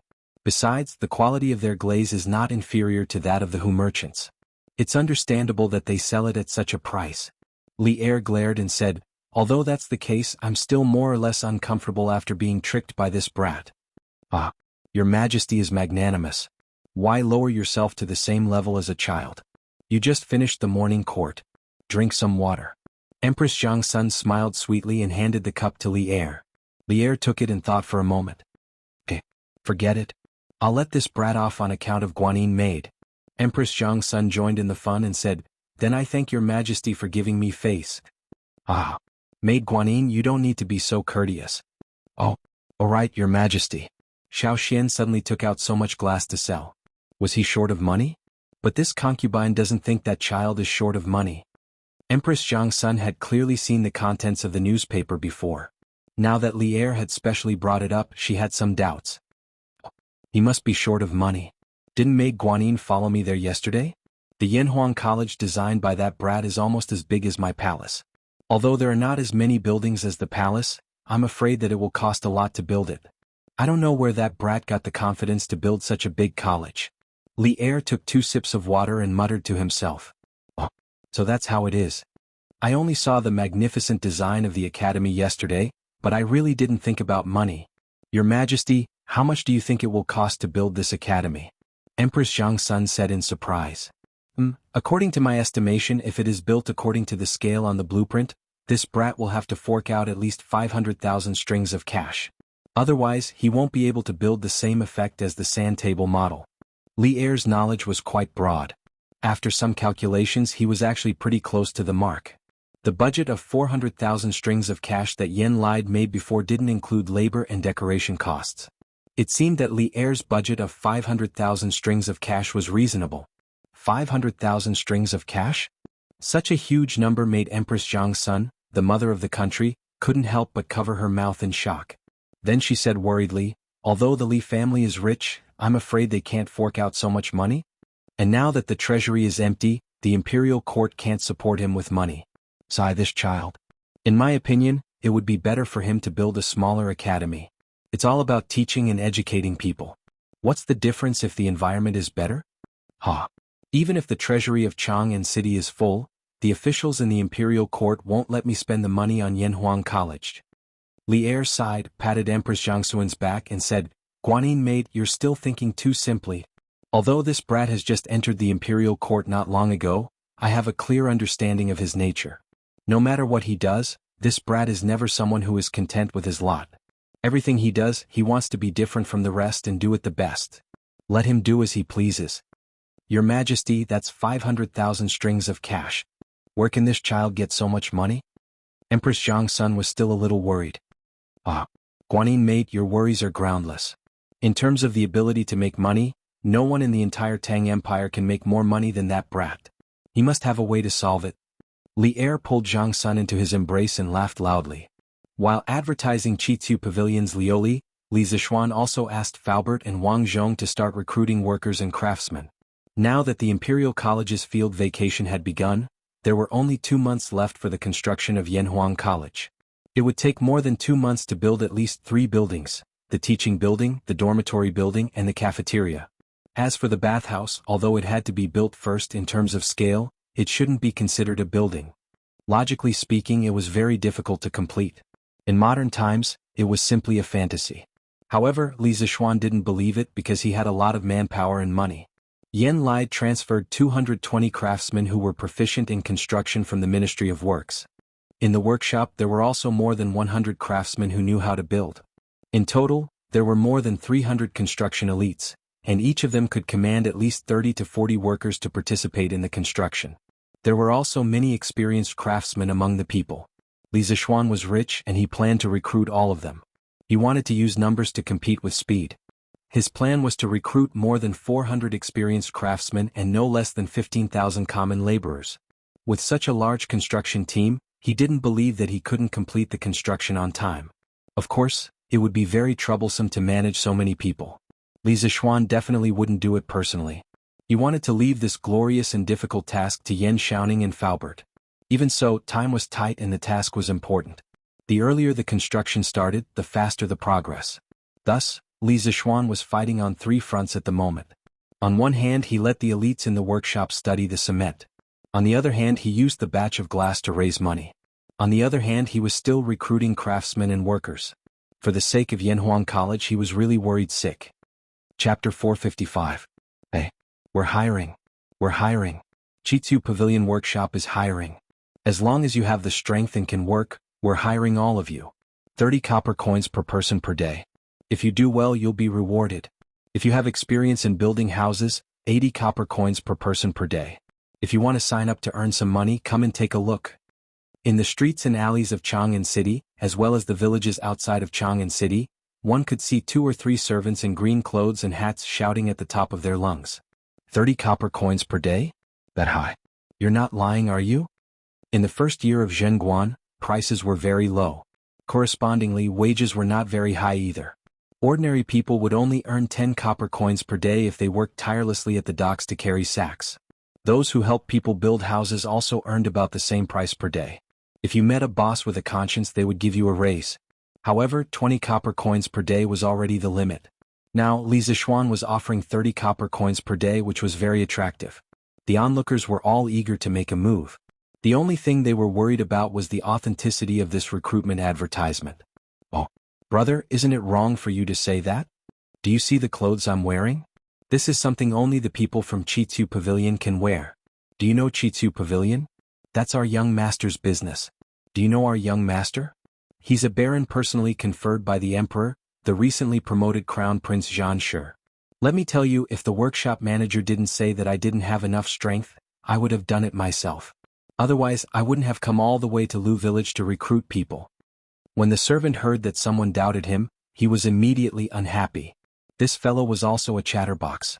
He put his hands on his hips and talked endlessly. He looked like a shrew scolding the streets. Oh, you're really from Chitsu Pavilion? I've seen you in the city before. I say, Lu Buju, you didn't look carefully before you spoke. The men from Li County are extremely wealthy. Why would they care about your little wage? Hey brother, don't you think I'm right? A tall and thin young man first reprimanded the villager who questioned him. Then he turned around and said to the servant from Chitsu Pavilion. Yes. Why would my Lord Ju care about such a small amount of money? Those who have come into contact with my Lord Ju know that he is kind-hearted and can't bear to see others suffer.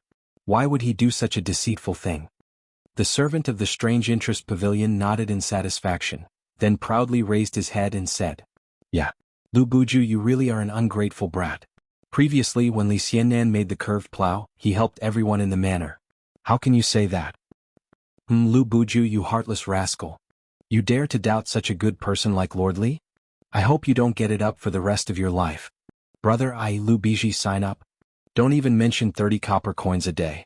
If Li Xianxing needs my help, I'm willing to do it for 10 copper coins a day. Damn. Since when did I suspect Li Xiannan? I didn't know that he was sent by Li Xiannan. Brother, I didn't recognize Mao Tai just now. Please be magnanimous. My name is Lu Fuji, not Lu Buju. I also want to sign up. The man in gray didn't expect that a casual question would put him in a situation where he was surrounded by enemies. He quickly went forward to explain. Seeing that everyone's attitude had changed and they were all polite, the servant of the Strange Interest Pavilion suddenly felt a sense of superiority. Working in the Strange Interest Pavilion was still the best. Oh, that's not right. If I can be transferred to work for Lord Ju, I'll have a better future. The servant of the Strange Interest Pavilion said happily. Don't fight or fight. As long as you have enough strength, you can be chosen. Yes. Do you see this rock in front of me? If you can lift it above your head, our workshop wants it. Everyone line up and take your time. The servant pointed at the 1-foot-wide rock in front of him and said loudly. Although Li Zishuan was short of people, he didn't hire just anyone. Those who didn't have enough strength would only cause trouble. The rock used to test people's physical strength was only 40 to 50 pounds. It shouldn't be difficult for most hardworking farmers. Such a big rock? Easy. I'll go first. The one who spoke earlier was called Lu Biji. He stepped forward and said loudly. Bulsh ** teat. I'm the one who came first. He had finished his work and assigned the work to his subordinates. Li Zishuan had a rare moment of leisure in the afternoon. He sat under the pavilion in the courtyard, enjoying the breeze and eating iced grapes. He continued to write, The Legend of a Mortal's Journey to Immortality. Recently, he was so busy that he didn't have time to write novels. If it wasn't for a batch of manuscripts, The Legend of a Mortal's Journey to Immortality would probably stop updating in the next few days. The fans of The Mortal would definitely go crazy. While he was writing happily, Li Zishuan suddenly felt someone beside him. He looked up and saw that it was the little fatty Li Tai. He couldn't help but stop writing and asked curiously, Chinke, why are you here? Nothing much. I'm just bored in the prince's mansion, so I came out for a walk. Li Tai looked at the manuscripts on the stone table and answered absent-mindedly. Ever since Li Zishuan deliberately practiced writing for a period of time, the matter of ghostwriting for The Legend of a Mortal's Journey to Immortality was no longer his turn. This was because Li Zishuan's writing speed was much faster than his. This directly led to him not being able to enjoy the privilege of not being able to read the later chapters of The Legend of a Mortal's Journey to Immortality in advance. You can just walk around to my house? Brat, you're too good at walking around? Li Zishuan rolled his eyes and said. Didn't I hear from Imperial Father that Shaoxian, you've already finished designing our Yanhuang College? This prince specially came to take a look. Li Tai laughed dryly and said the truth. Hey, wait, that's my Yanhuang College. When did it become ours? Li Zishuan didn't expect that this little fatty not only had so much fat, but also had such a thick skin. He couldn't help but be angry. Hey Shaoxian, you're not interesting. Back then I was the first, I was the first to support Yanhuang College. Even if you're not grateful, you can't bite the hand that feeds you. Scram. I see that you haven't attended classes for a few days, so you've forgotten the dignity of a teacher. Li Zishuan lifted the big sword beside him, slammed the table and said fiercely. Odd. Fine. Yours, it's all yours, all right? This prince is only here to take a look at your sand table. Is there a need for this? The little fatty immediately dodged and kept a relatively complete distance from Li Zishuan. He knew that even if there were 10 of him, he wouldn't be able to defeat Li Zishuan. The sand table is in the side hall if you want to take a look. Li Zishuan waved his hand and sat down to continue writing his novel. Chapter 456. Oh, this house looks so stylish. What the hell, how many levels are there? 1, 2, 3, 4, 8, 9, 10 floors. So stylish. Little Xian, your design is great. Damn, this house is also beautifully designed. Tiske, I didn't expect that little Xian not only knows mathematics but also landscaping. Damn. What is this? Why are there 2 nets on the grass? Awesome. Pavilions, terraces, rockeries, lakes, this is almost comparable to a palace. Little Xian, your design of Yanhuang College is too awesome. This prince's choice of going to Yanhuang College was indeed correct. Damn. I say, are you done yet, kid? Look at the sand table, can't you shut your mouth? Ever since Li Tai had entered the side hall, the little fatty's screams had been continuously heard. Li Zishuan, who was in the pavilion, could hear it from far away. Even when he was writing a novel, he couldn't calm down to write. He couldn't help but shout angrily. Li Tai, who was feeling smug, was suddenly awakened by the roar. He shrunk his neck and thought that he was too excited and forgot where he was. Li Tai calmed down and carefully looked at the sand table model of Yanhuang College from beginning to end. The more he looked, the more shocked he was. The more he looked, the more fortunate he was that he chose Yanhuang College in the first place. Little Xian, this Yanhuang College's design is amazing. Although many of the buildings are different from the architectural styles of Tang Dynasty, I don't know why, but I still like this style. Yanhuang College must be built, no matter how much it costs. Little Xian, if you don't have enough money, I'll pay for it. The little fatty looked at it for a long time and walked out of the house. It was the first time he saw a modern reinforced concrete-style building, and he immediately fell in love with it. This guy's crazy look was very similar to a modern fanatic, but he was bragging a little too much. Oh, just right. I'm short of money recently. Li Zishuan put down his pen and glanced at the spendthrift in front of him. He smiled and said, if you want to build the academy according to the sand table, you still need 350,000 strings of cash. Since you are so generous, you can pay for the rest of the money. In a while, I will ask my men to drive dozens of ox carts to the Prince of Wei's mansion to get the money. How much? Li Tai widened his eyes as his voice rose an octave. He said in disbelief, 350,000 strings of cash? How could there be so many? Little Xian, are you trying to scare me? At this moment little fatty's knees went soft and he nearly knelt down. 350,000 strings of cash. Although he was a prince, it was impossible for him to take out so much money. Even if he tore down his mansion, it wouldn't be worth 350,000 strings of coins. Who has the time to scare you? If I want to build Yanhuang College, I'll need at least 500,000 strings of cash. I've only been able to scrape together 150,000 strings of cash these days. There's still a hole of 350,000 strings of cash. Chinke, you were shouting so loudly just now, I heard it all. A real man must keep his word. Li Zishuan said to the righteous Li Tai with a smile. Li Tai was immediately dumbfounded. He really wanted to slap himself. How could he be so smug and blabber without thinking? Now he was done for, wasn't he? Cough cough. This 350,000 strings of cash is something that I don't have. If it's 20,000 strings of cash, I can still take it out. Little Xian, do you think that's enough? Li Tai immediately lost his arrogance and complacency as he weakly said. Why don't you take out the books in your mansion and sell them, Chinke? You can probably get a few tens of thousands of strings of cash. Li Zishuan said maliciously. No, absolutely not. Li Tai jumped up as if his tail had been stepped on. He shouted, I'm taking care of those books on behalf of my father. If I sell them, my father will skin me alive. Forget it then. You brat, you can't help here and you can't help there either. Go away. Li Zishuan waved his hand as if he was shooing away a fly and said disdainfully. After that, he ignored the little fatty, lowered his head, picked up his pen and continued to write his novel. It was worth mentioning that he had received more than 10,000 strings of cash as a reward for A Record of a Mortal's Journey to Immortality, which made him very surprised. When he wrote this novel, Li Zixuan didn't want to make money. He wanted to bring the style of web novels to Tang Dynasty and attract more people to write novels. That way when he was bored he could write novels to relieve his boredom. But who knew that this playful act would bring him such a huge income of more than 10,000 strings of cash. Although the Li family was rich, they wouldn't ignore 10,000 strings of cash. That's not right. Li Tai suddenly thought of something and shouted, "If Yanhuang College is really that short of money, why aren't you worried, Xiaoxian? Why are you still in the mood to write novels? There are only two possibilities. Either you have a lot of money in secret or you have thought of other ways to raise money." How is it? Am I right? Looks like this little fatty's brain is pretty good. But, what's wrong with writing novels? I write novels to raise money too. Don't underestimate novel writers, Qin Ke. So far, I've only finished 1/8 of The Legend of a Mortal's Journey to Immortality, but according to the statistics of the editorial department of Tang Daily, this book has earned me more than 10,000 strings of cash. Think about it, if I finish it all, it might earn me 100,000 strings of cash. 100,000 strings of cash?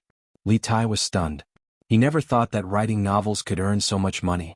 After being stunned for a while, he shook his head and said, it's no wonder. In the whole of Chang, and from 6-year-old children to middle-aged uncles, how many people don't know about A Record of a Mortal's Journey to Immortality? I even heard that this novel has become popular in other states and counties. It seems like it's understandable that it can earn you so much money.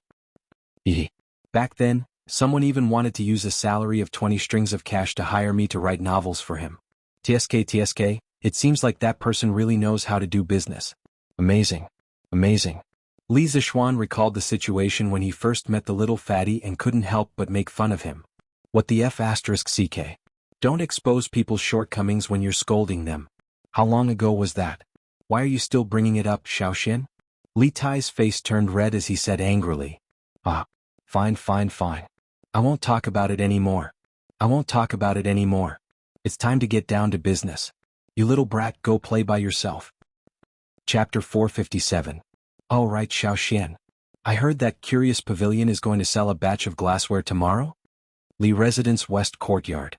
Li Tai, the little fatty, didn't know what politeness was. He sat on the other side of the stone table with his legs crossed leisurely. He was eating iced grapes and watching Li Zixuan write his novel. After a while, he suddenly remembered the news in today's newspaper. It should be an advertisement. So he asked. Yes, that's right. Didn't you already know about the matter of the workshop manufacturing colored glaze? What's so strange about it? Li Zixuan said without looking up. Last month he gave Li Tai, Meng Wenhao, Li Yu and Iron Egg a lesson in the workshop.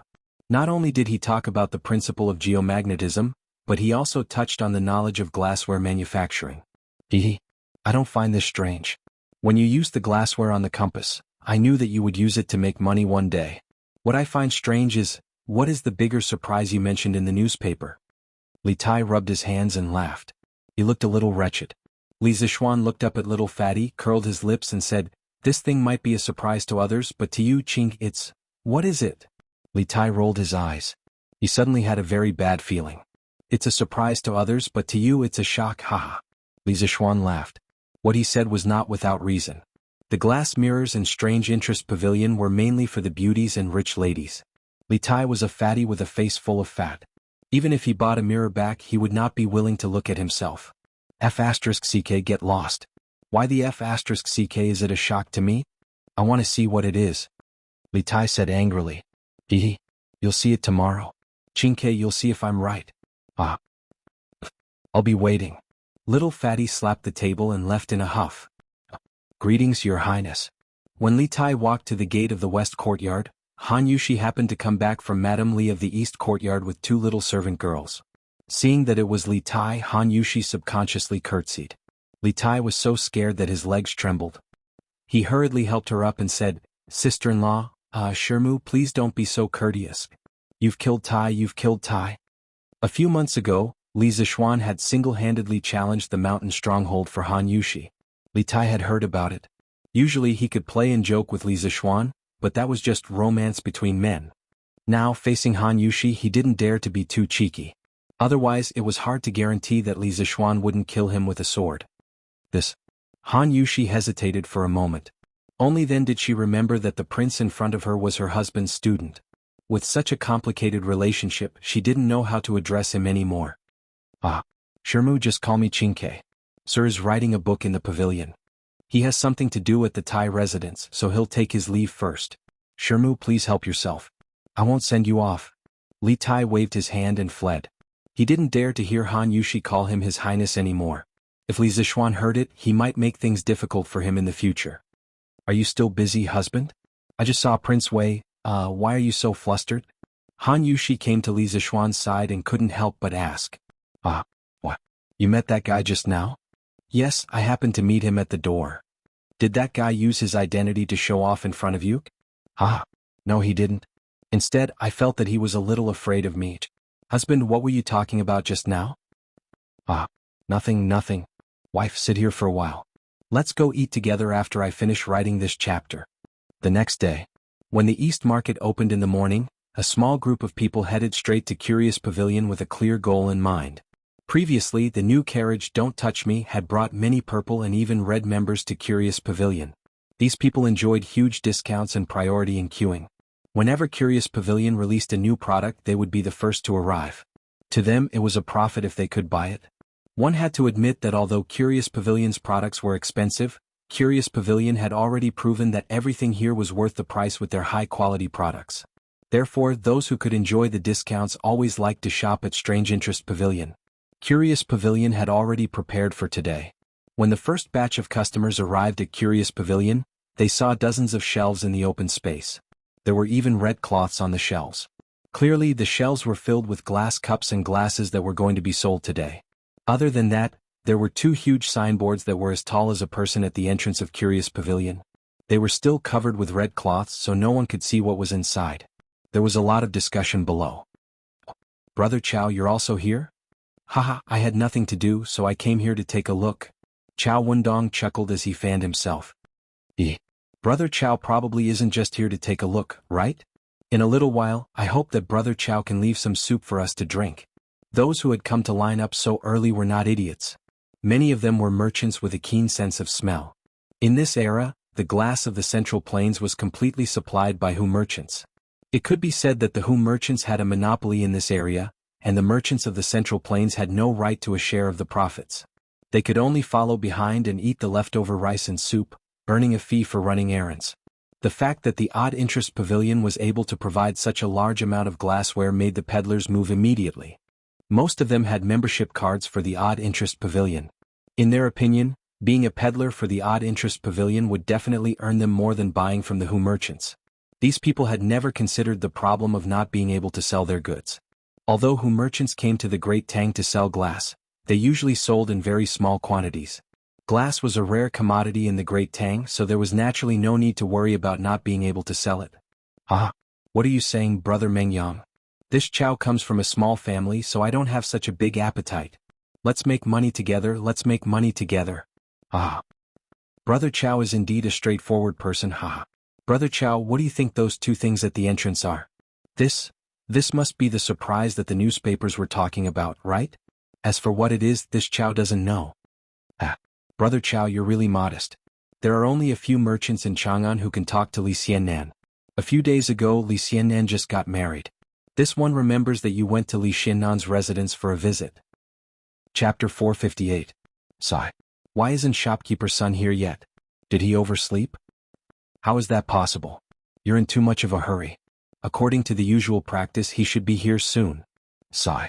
I wonder how the glazed cups they make compare to those sold by the barbarian merchants? Speaking of which, I still want to buy their horse carriage. I've been queuing for days and I still haven't bought it. The new horse carriage, Don't Touch Me, was still in short supply. The workshop's production capacity had reached its limit, and it was impossible to produce more than 100 horse carriages in one go. Yo, Brother Zhang, where did you strike it rich? You can even afford a horse carriage from Curious Pavilion? Sigh. Strike it rich? I can't not buy this horse carriage. My son has fallen in love with the youngest daughter of County Deputy Wu of Bailing County. County Deputy Wu didn't object to the marriage, but his daughter said that she doesn't want the wedding to be as grand as Lord Li's wedding, but when we pick her up, there must be a Don't Touch Me carriage from Strange Interest Pavilion. Otherwise she will lose face and she won't get on the bridal sedan chair. It was obvious that she was a love-struck girl who had been poisoned by Li Zixuan. In the future, all the weddings in the Great Tang would probably use Li Zixuan's grand wedding as a reference before holding it. Ah, Brother Zhang, you didn't lose out at all. You can marry County Deputy Wu's daughter with a horse carriage. Your Lin Lin is really lucky. The person beside him wiped the cold sweat off his forehead and said resentfully. He's here. Boss son is here. Sigh. Don't push. I'm the one who came first. Bullsh *T. I've been here for a long time. I just went to the outhouse. At 8:45 in the morning, the door of the Strange Interest Pavilion opened. Sun Huayuan walked out of the room with a flushed face. Everyone please be quiet. Listen to this old man. Sun Huayuan smiled and cupped his hands towards the crowd, shouting loudly. The crowd gave him face and instantly quieted down. I know that all of you are here today to see the glazed cups and glazed lamps produced by my Strange Taste Pavilion. I won't keep you in suspense. Let's cut to the chase and show you the newest products of our workshop. Sun Huayuan said a few simple words and walked directly to one of the shelves. He reached out and lifted the red cloth. A row of glasses of different sizes and colors suddenly appeared in front of everyone. This is a glass cup? Oh my God! Why is the color of this glass so clear? This is the real azure glass cup. The color is clear and bright, and it's as pure as ice. It's many times better than the glass cups sold by the Hu merchants. Because of the craftsmanship, the glass of this era was never clear and transparent.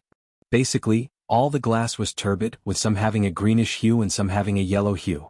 In short, the high-quality glass cups that the Oddity Pavilion was producing were unique in all of the Great Tang. Sigh.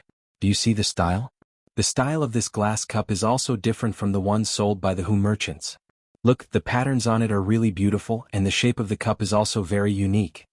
In the Tang dynasty, the glass cups that the wealthy families bought from the Hu merchants were mostly bowl-shaped cups with a small foot at the bottom. They looked a little short and poor. The cups in the Strange Taste Pavilion were all carefully designed by Li Zixuan. The modern thick whiskey glasses, the tall slender champagne glasses, the round and elegant red wine glasses, and the stylish cocktail glasses were all borrowed by him. Thus, many people were almost instantly attracted by the elegant appearance of these wine cups. Perfect. This is simply the work of nature. Shopkeeper's son, how much are these glass cups? Hurry and name a price. Chao Wendong had traveled extensively for many years and had seen all kinds of rare treasures, but he had never seen such perfect glass cups before. He had completely forgotten that he had just mentioned to the merchant called Meng Yang that they were going to make money together. He didn't want to share such a perfect treasure with others right now. He wanted to buy all of these glass cups. There were two reasons. First, in his opinion, if he sold such high-quality cups to other provinces and counties, no matter how expensive they were, there would still be people willing to buy them. Second, even if no one bought them, such beautiful cups could be kept at home to decorate his store. His only concern now was the price of these cups. With his wealth, would he be able to buy all of them? That's right. Shopkeeper's son, name a price. We'll buy. There was more than one person who had the same idea as Chao Wendong. Many people began to clamor. Everyone please calm down. Once everyone has finished looking at them with this old man, this son will name the price together. Sun Huayuan smiled and clasped his hands together. Then he continued to flip open the red silk cups on another shelf. The cups here look even better. That's right. Strange Taste Pavilion's products really don't disappoint me. There are so many patterns carved on this glass plate. TSK, using this thing to serve dishes will definitely increase one's appetite. Sun Huayuan flipped open the red cloth on the 10 shelves of Strange Taste Pavilion one by one. At this time, the sun had just risen above the roof. The dazzling sunlight shone on the glass cups and cups. Some of the patterns on the glass reflected the sunlight and dazzled the customers who came to buy them. More and more people gathered around to watch the show. Strange Taste Pavilion suddenly became the focus of the entire East City, and the road became congested in an instant. Alright, these are the glass cups and cups that our workshop has recently produced. Today's supply is very sufficient. There are a total of 1,500 pieces. As for the price, at this point Sun Huayuan paused for a moment. He looked around and said, "This son has been doing business for many years, but I've never seen such high-quality glazed cups. If those barbarian merchants had such perfect glazed cups, This son believes that there would be people willing to buy them even if they sold them for 100 strings of coins or 1,000 strings of coins. However, my Lord Jew is not an insatiable person. Today we are only selling these glazed cups and cups for 80 strings of coins each. If you want to buy them, please line up later. 80 strings of coins? So expensive? Those glass cups that the barbarian merchants sell are mostly only 60 or 70 strings of coins. Idiot, how can those glass cups that the barbarian merchants sell compare to these from Strange Taste Pavilion? If you don't want to buy them, I'll buy them. 80 strings of coins is already too cheap. That's right. That's right. The 60 or 70 strings of coins you mentioned are just some of the inferior goods sold by the Hu merchants. The high-quality glazed cups they have can sell for 400 to 500 strings of coins each. But even their best glazed cups can't compare to the ones from Strange Taste Pavilion. Shopkeeper's son, there are still 2 more cups that haven't been flipped open. Chapter 459. Yes, Mr. Sun. There are still 2 things that haven't been revealed yet. The attentive crowd noticed that the red cloth covering the 2 big guys at the entrance of the curious pavilion had not been removed yet. Thus they began to make a ruckus. Don't be impatient. Now I will reveal today's grand finale, the immortal mirror. Sita, take off the red cloth. Sun Huayuan's spirit shook as he said in a clear voice. Yes, Mr. Sun. The servant of the curious pavilion cupped his hands and walked towards the door. The crowd below heard Sun Huayuan's words, and all sorts of questions arose in their minds. What is this immortal mirror? Immortal mirror? Is the curious pavilion making mirrors now? No way. They have carriages and colored glass. How can they have the energy to make mirrors? How many people do they have in the workshop? Who knows? Hey. Look. Oh my God. What is this? Is this a mirror? Holy sh*t. At this moment, the red cloth covering the 2 huge signboards at the entrance of the curious pavilion slowly fell down. 2 5-foot-tall colored glass mirrors made of red sandalwood were suddenly exposed to everyone's eyes. Everyone and everything in the open space in front of the curious pavilion could be seen clearly in the mirrors. Clear and bright. These were the most prominent characteristics of the colored glass mirrors compared to the traditional bronze mirrors. The images it produced were more realistic than the bronze mirrors. Shocking. The Tang Empire citizens who had never seen a colored glass mirror before were only shocked. Perhaps only the gods were worthy of such a clear and realistic mirror, right? This was the thought that surged in everyone's mind. Surprise. Now, those who had read yesterday's newspaper finally knew what kind of surprise the curious pavilion was going to give them. It was just that this surprise was simply too big. The people in front of the curious pavilion looked up at the 2 large colored glass mirrors and were speechless for a long time. Only the sound of people gasping could be heard. Mr. Sun, just say it. How much do these 2 mirrors cost? I will definitely buy them today. The crowd was silent for a moment. Then Chao Wendong roared. He only took one look at the mirror and he knew how valuable it was. No matter how much money he spent, it was worth it. Now he didn't care much about the azure glaze cup and the azure glaze cup. What he wanted to buy the most was the immortal mirror. TSK. Mr. Chao, you're so generous. It seems like we're not fated to have such an immortal treasure. Yeah. This immortal mirror is definitely not cheap. Many people who knew their own limits knew that there was no hope when they heard Chao Wendong's words. They definitely did not have the financial resources to buy these 2 mirrors, so they could only watch the show quietly from the sidelines. These 2 immortal mirrors are made from 2 huge pieces of colored glass. Then, the most skilled craftsmen in our workshop polished them for half a month before they finally took shape. There were countless failures in the process. It can be said that behind these 2 immortal mirrors is the culmination of the painstaking efforts of everyone in the Wonderful Taste Pavilion. It was not easy to come by. Sun Huayuan had also learned how to boast. In order to raise the price of the immortal mirror as a matter of course, he deliberately made the manufacturing process of the immortal mirror sound extremely complicated. However, no one doubted him because the craftsmanship of these 2 mirrors was indeed at the peak of this era. It was just that the onlookers did not have the patience to listen to Old Sun's nonsense. They only wanted to know the price. Shopkeeper's son, we all know that this immortal mirror was not easy to come by. Just tell us the price. That's right. Shopkeeper's son. Just tell us how much it is. Sun Huayuan did not feel embarrassed. After all, business was business. He smiled and cupped his hands, then said, the price of this immortal mirror is 8,888 strings of coins. Due to the difficulty in manufacturing, the price is higher. Please understand. Buzz. 8,888 strings of coins. As expected, this is not something we can afford. Gulp. Holius H*T, this mirror is worth all of this old man's assets. The price of 8,888 strings of coins shocked everyone. That was more than 8,000 strings of coins, not 800 strings of coins. An ordinary person would probably not be able to accumulate so much wealth in their lifetime. Although the immortal mirror was good, not everyone could enjoy it. I'll buy it. I'll buy it. I'll take both of these immortal mirrors. Although 99% of the onlookers flinched when they heard the high price, there was still no shortage of rich people. An old man in a gray robe laughed loudly. Wait a minute. Shopkeeper's son, I'm the first one here today. Besides, I also have the supreme member card of your pavilion. No matter what, you should follow the order of first come, first serve, right? I'll take both of these immortal mirrors.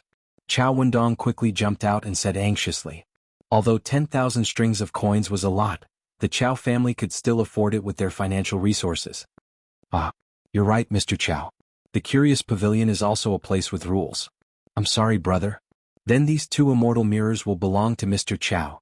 I'll ask the staff to send it to your house. Sun Huayuan laughed. At this moment he couldn't help but sigh. This money came too easily. Ah, thank you for letting me win, everyone. I won't fight with you today. I'll go first. Now that Chow Wendong had the immortal mirror, he didn't care about anything else. Therefore, he cupped his hands and planned to follow the staff of the Curious Pavilion to move the immortal mirror into his house. As for the 10,000 strings of coins, he definitely didn't have it on him. They were all familiar with each other, so he would ask someone to send the money over later. Mr. Chow, please wait. Mr. Chow, please wait. The old man in a gray robe who was the first to bid walked over and stopped Chow Wendong. I'm Jing Yin Hong and I really like this immortal mirror.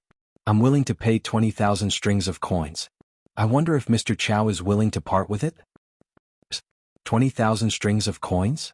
Mr. Chow can earn more than 2,000 strings of coins just by selling it. Who is this person? Why is he so rich? As soon as the old man in a gray robe finished speaking, there was an uproar. Chow Wendong's eyes flashed and he hesitated. Jing Yin Hong? Are you Jing Yin Hong from Jiangnan Road's Misty Rain Villa? Jing Yin Hong stroked his beard and laughed. Ah, I didn't expect Mr. Chow to have heard of this old man's name. I'm honored. Ah, Brother Zheng, you must be joking. You must be joking. An unnatural look flashed across Chow Wendong's face. He hesitated for a moment and then said, if Brother Zheng really wants this immortal mirror, I'll give it to you. The price will be the same as the original price. You can give the money directly to Manager's son. Ah, Brother Chow, you're so generous. I'll remember this favor.